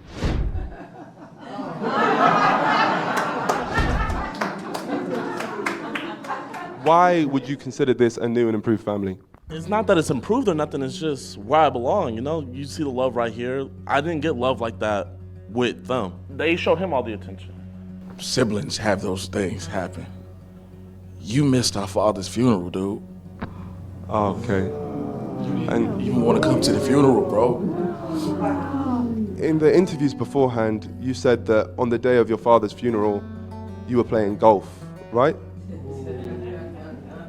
I mean, it was a family outing, so I wanted to go. Your family needed you. Us. Okay. We've got other images of Jid's family. Okay. The caption says, "I like my family melanin free." Which is Dr. Umar responds, "My brother, what the heck?" That's not, I don't think that's what Dr. Umar would say. the caption says, "I like my family melanin free." Which is obviously very insensitive. Like I said, I have nothing wrong against black people. You know, I have black friends. You know, I consider him to be my friend. You know, we grew up together. Everything else beforehand was fine. But once Nico started putting words in my mouth on those Instagram captions, that's where he crossed the line. The audience were completely against Jid now. Everything that Jid said, the audience just gave him hell. I'm colorblind, you know? Like, actually. So. Did he really just say he don't see color? Yeah, when you identify as white. You should be ashamed of yourself. So, would you consider yourself racist? No. Okay, well, we've actually managed to access your social media accounts. Let's bring up some of your tweets. "I love the fact my 2 children are white. White children are the cutest." So niggas gonna tell me to say no to being racist, then bring up my quote unquote racist tweets? What? You believe you're not racist after a tweet like that? You see the N-word anywhere? Okay. All right, well, can we bring up the next tweet, please? "If you think I can't be white, then you are racist." No. Well, let's talk to the audience. Can you raise your hand if you believe that Jid is a white man? I am on life support right now. If you guys do not subscribe and hit that like button, I will never be able to upload a video again. If you do all these steps, you could win a custom signed PS5. No one. Do you believe they're all racist? Because that's what your tweet says right here. I believe that I'm getting ganged up here. But why did you agree to come on the show? I thought that you wanted to come on the show. What was your reason for that? Because I want to make amends, you know? I don't want us to have this animosity between each other. Where did this animosity begin, Jay? Man, you just insulted me personally way too many times. And what was it that you said? I'll just say little jokes here and there, like, you know, if it got dark, I'll be like, "Jay, where you go?" You know, like kids. Man. Kid stuff. I wanted Jid to be uncomfortable, but the reality is he was enjoying it, and everything he said just annoyed the crowd even more. Would you now say still that you're not racist? I have not said the N-word, so how can I be racist? Okay, well, let's bring up your company that you have.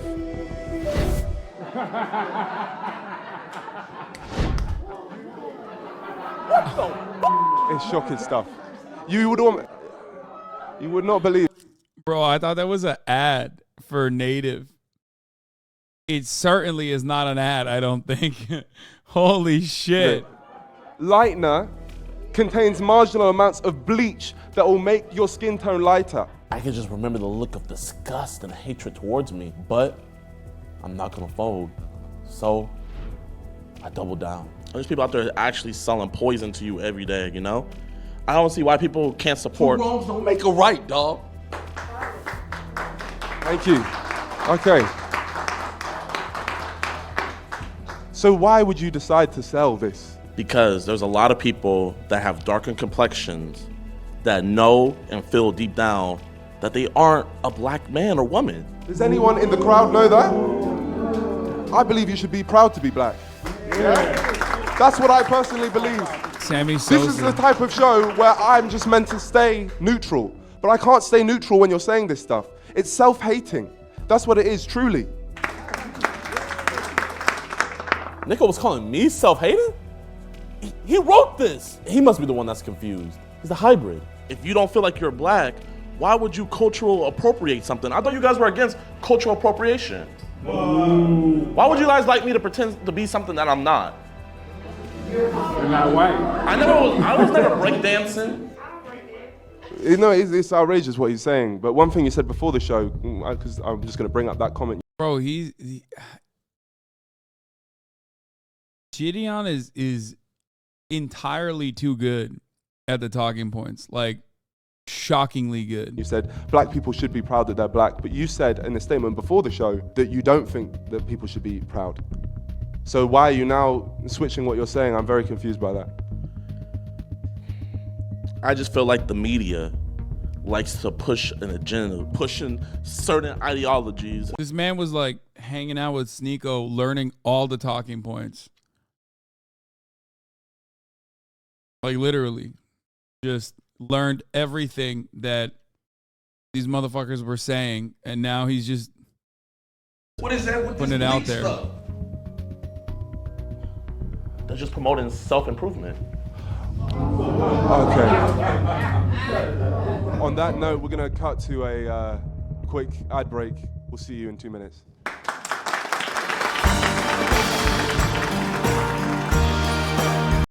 I can't believe his ad breaks are 2 minutes instead of the 3-minute top of the hour ad breaks, which come at the top of the hour. And if you no longer, they're clapping. Why don't you clap for the fucking ads?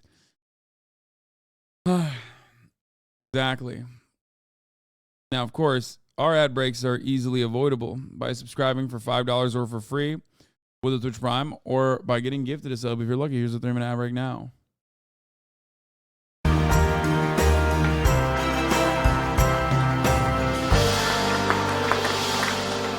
Ladies and gentlemen, we're back. And as you can see, we have the two brothers up on stage. Jay, the distraught brother, and Jid, the man who identifies as white. We're going to get some audience questions. If me and Jay couldn't make Jid feel uncomfortable, then I was hoping that the audience would. My question for Jay is, why you keep giving this waste of space time? We support you, don't we? You have family go through thick and thin and go through a whole lot of stuff, and I just still want to be there for my brother, and I want my brother to be there for me. What's your question? Hi, my name is Kashana. This is a question for you. Why haven't you used your own product? Very valid point. That's a very valid point. Very valid. Good question. You see, we're still going through the testing trials. You know, it's hard to find the animals that are appropriate to be used, and you have to go through the FDA. There's a lot of things. If you run a business, you would know what I'm talking about. But if you don't run a business, then I'm just saying you can't really say Sorry, too this much. lady has something she wants to say. So now you're bleaching animals too? Like I said, we're doing everything through the FDA. We're getting everything certified and approved. You know, we're not breaking any laws. You're bleaching people's skin. That is outrageous. You're encouraging that behavior. I mean, look at Kylie Jenner. Look at Kim Kardashian. All right, we got another question here. They're getting darker every day. Jid, we have a name for you. Where I'm from, we would call you an Uncle Tom. A sellout. I am so ashamed of you. It doesn't even make any sense.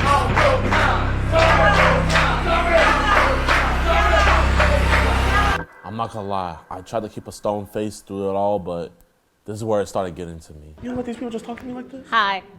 Excuse me. Do you love your brother or your mother? Like I said, there's no pictures of me being born. They have pictures of him. But that's not the question. I ask you, do you love your brother or do you love your mother? There's respect. And I feel like with respect, there's a certain amount of love in there, but like with him bringing me on something like this, having a bunch of y'all calling me Uncle Tom and stuff, it's making it harder for me. Do you guys see why I've been away for 4 years now? So why did you come?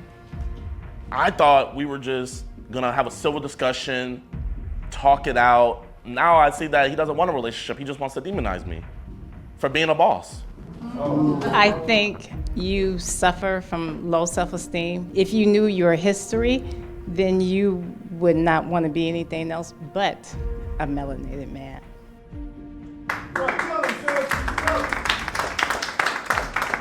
It's pretty wild that he. Are we able to bring up the picture of Jid's parents again, his new parents? How did this relationship come about, Jid? So that's me, Ma, and that's me, Pop. After graduating high school. Bro, Gideon's Gideon's prank on Nico was like, hey, here, you can possibly die in the hands of like a heavyweight champion.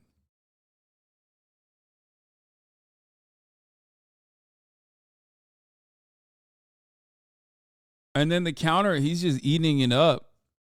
School, and I went off to college. They had seen me. They asked me if I needed any this is pretty fucking solid improv. help or support. Told them I didn't have a place to live. I moved in with them, and they got me into a way better college.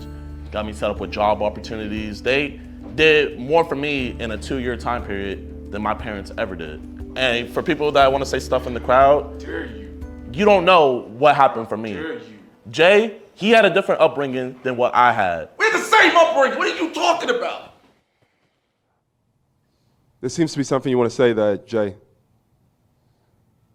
You sat there and literally called me a big black gorilla.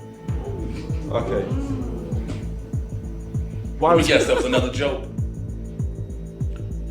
Maybe just some words just slipped out. It was an argument. It was an argument. It happened, what, 6 years ago? Hitler, is that what you're saying next? Oh my gosh. I denounced that. Jay, is there any final words which you want to say before I give my closing statement? You should have said, "Wow, just because I'm a white man, you think I'm going to be in support of Hitler?" I denounced that. You're my brother. I'm not your friend. I'm your brother. I love you. That's racist. Whatever the real family racism is. have picked up, that's whatever. But you still have your family here. That's it.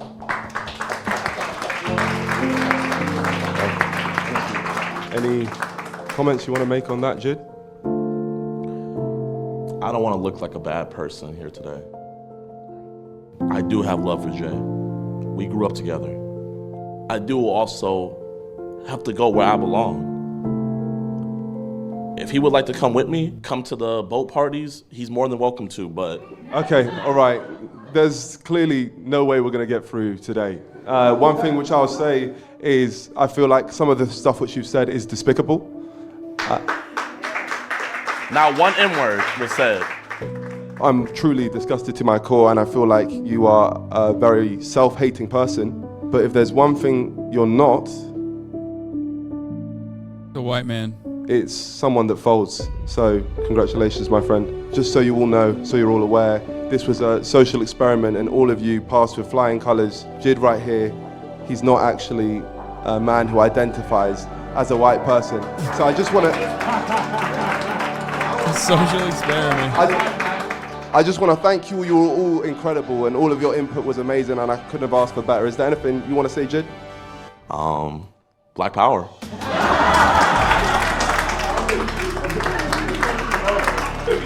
Wow. Darman, eat your heart out? Yeah. I'm not gonna lie, I felt like Dr. Strange looking through all the different possibilities of what Nico was gonna bring. He still surprised me, but it's not enough for The Biggest Menace. That wraps up a very painful episode of The Biggest Menace.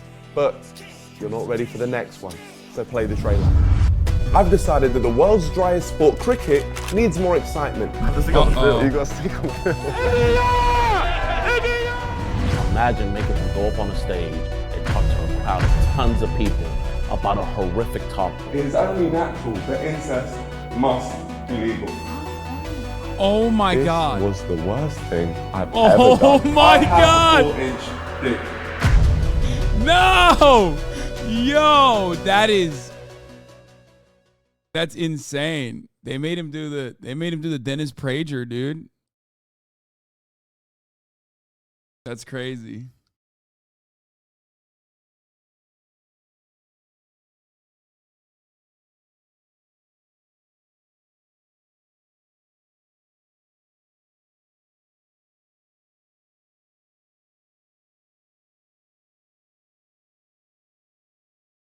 hot take, pranksters should do more improv shit like this instead of annoying people. Yeah, but annoying people is like easier content in some respects.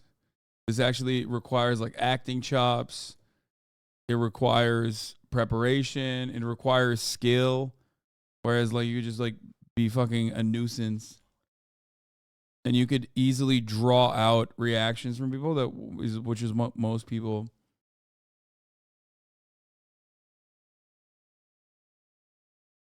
you know. What is this? Your own Discord talking points? What do you mean? No, we were supposed to game today. As a black man who hated the most racist town GDM video and his reaction to critiques of it, this is a great return to form. It was also a little cathartic to hear Uncle Tom chanted at him, lol. No, he has come a long way from that video, 100%. No, I think he has. Did you and Jid ever make up? Yes. I was supposed to game today. Stop saying Baja Gaming Viewer. I was supposed to game today. The issue is that Tadic is dying. I don't know what the fuck's wrong with him, but he didn't sleep enough. How you feeling? Are you gonna be able to stream even? Yeah. Oh, you're done? You're not? Okay.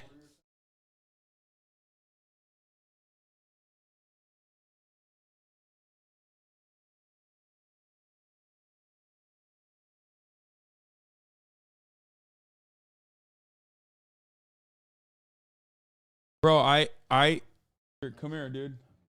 Say what up. Wait, why not? Okay, well, I beat Tadic so bad. I beat Tadic so bad in basketball, he got sick. Like physically ill. What? I beat him so bad in GeoGuessr. He looked at the 60 hertz monitor one time and he got sick. He fell ill. Anyway, all right. Well, we were supposed to game today, but that is for a different day. I'm sick of your lies. No, I'm gonna end it here because I'm tired. You know, this is a half day. You know what I mean? I can't get this puppy. I'm not gonna give you guys any details yet. Okay, you already know. I can't get this puppy yet because she's too young. But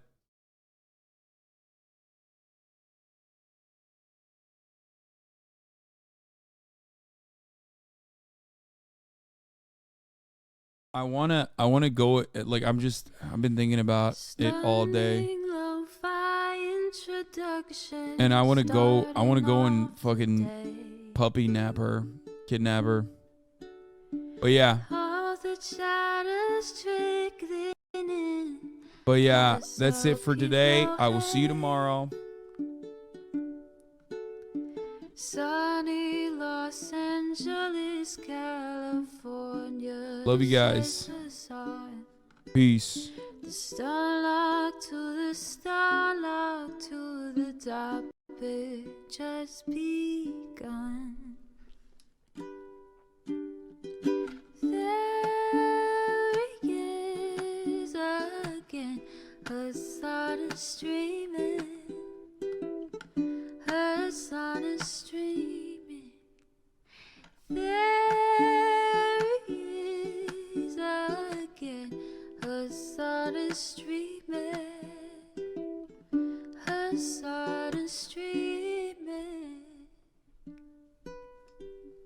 Reviewing the P.O. box, Uncle Uger's face. Sudden discord agitprop, great names take embrace. Tiny Bernie Sanders out LGBTQ Air Force. The whole left at your fingertips, on at your door. H3 crowded debate, the Young Turks online show. 3 full fucking years of this, plenty more to go. 90-day fiance talks of champagne bourgeoisie. A Trump rally live reaction, a mass riot at DC. There he is again, her son is streaming. Her son is streaming. There he is again, her son is streaming. Her son is streaming.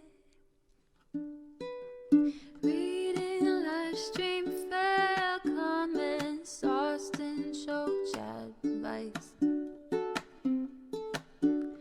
And all the ways the right-wing pipeline can suck you in online. JCS react, Lord frame gets broken, cover blown. A full-blown mass pandemic, monster streaming at your home. Total radical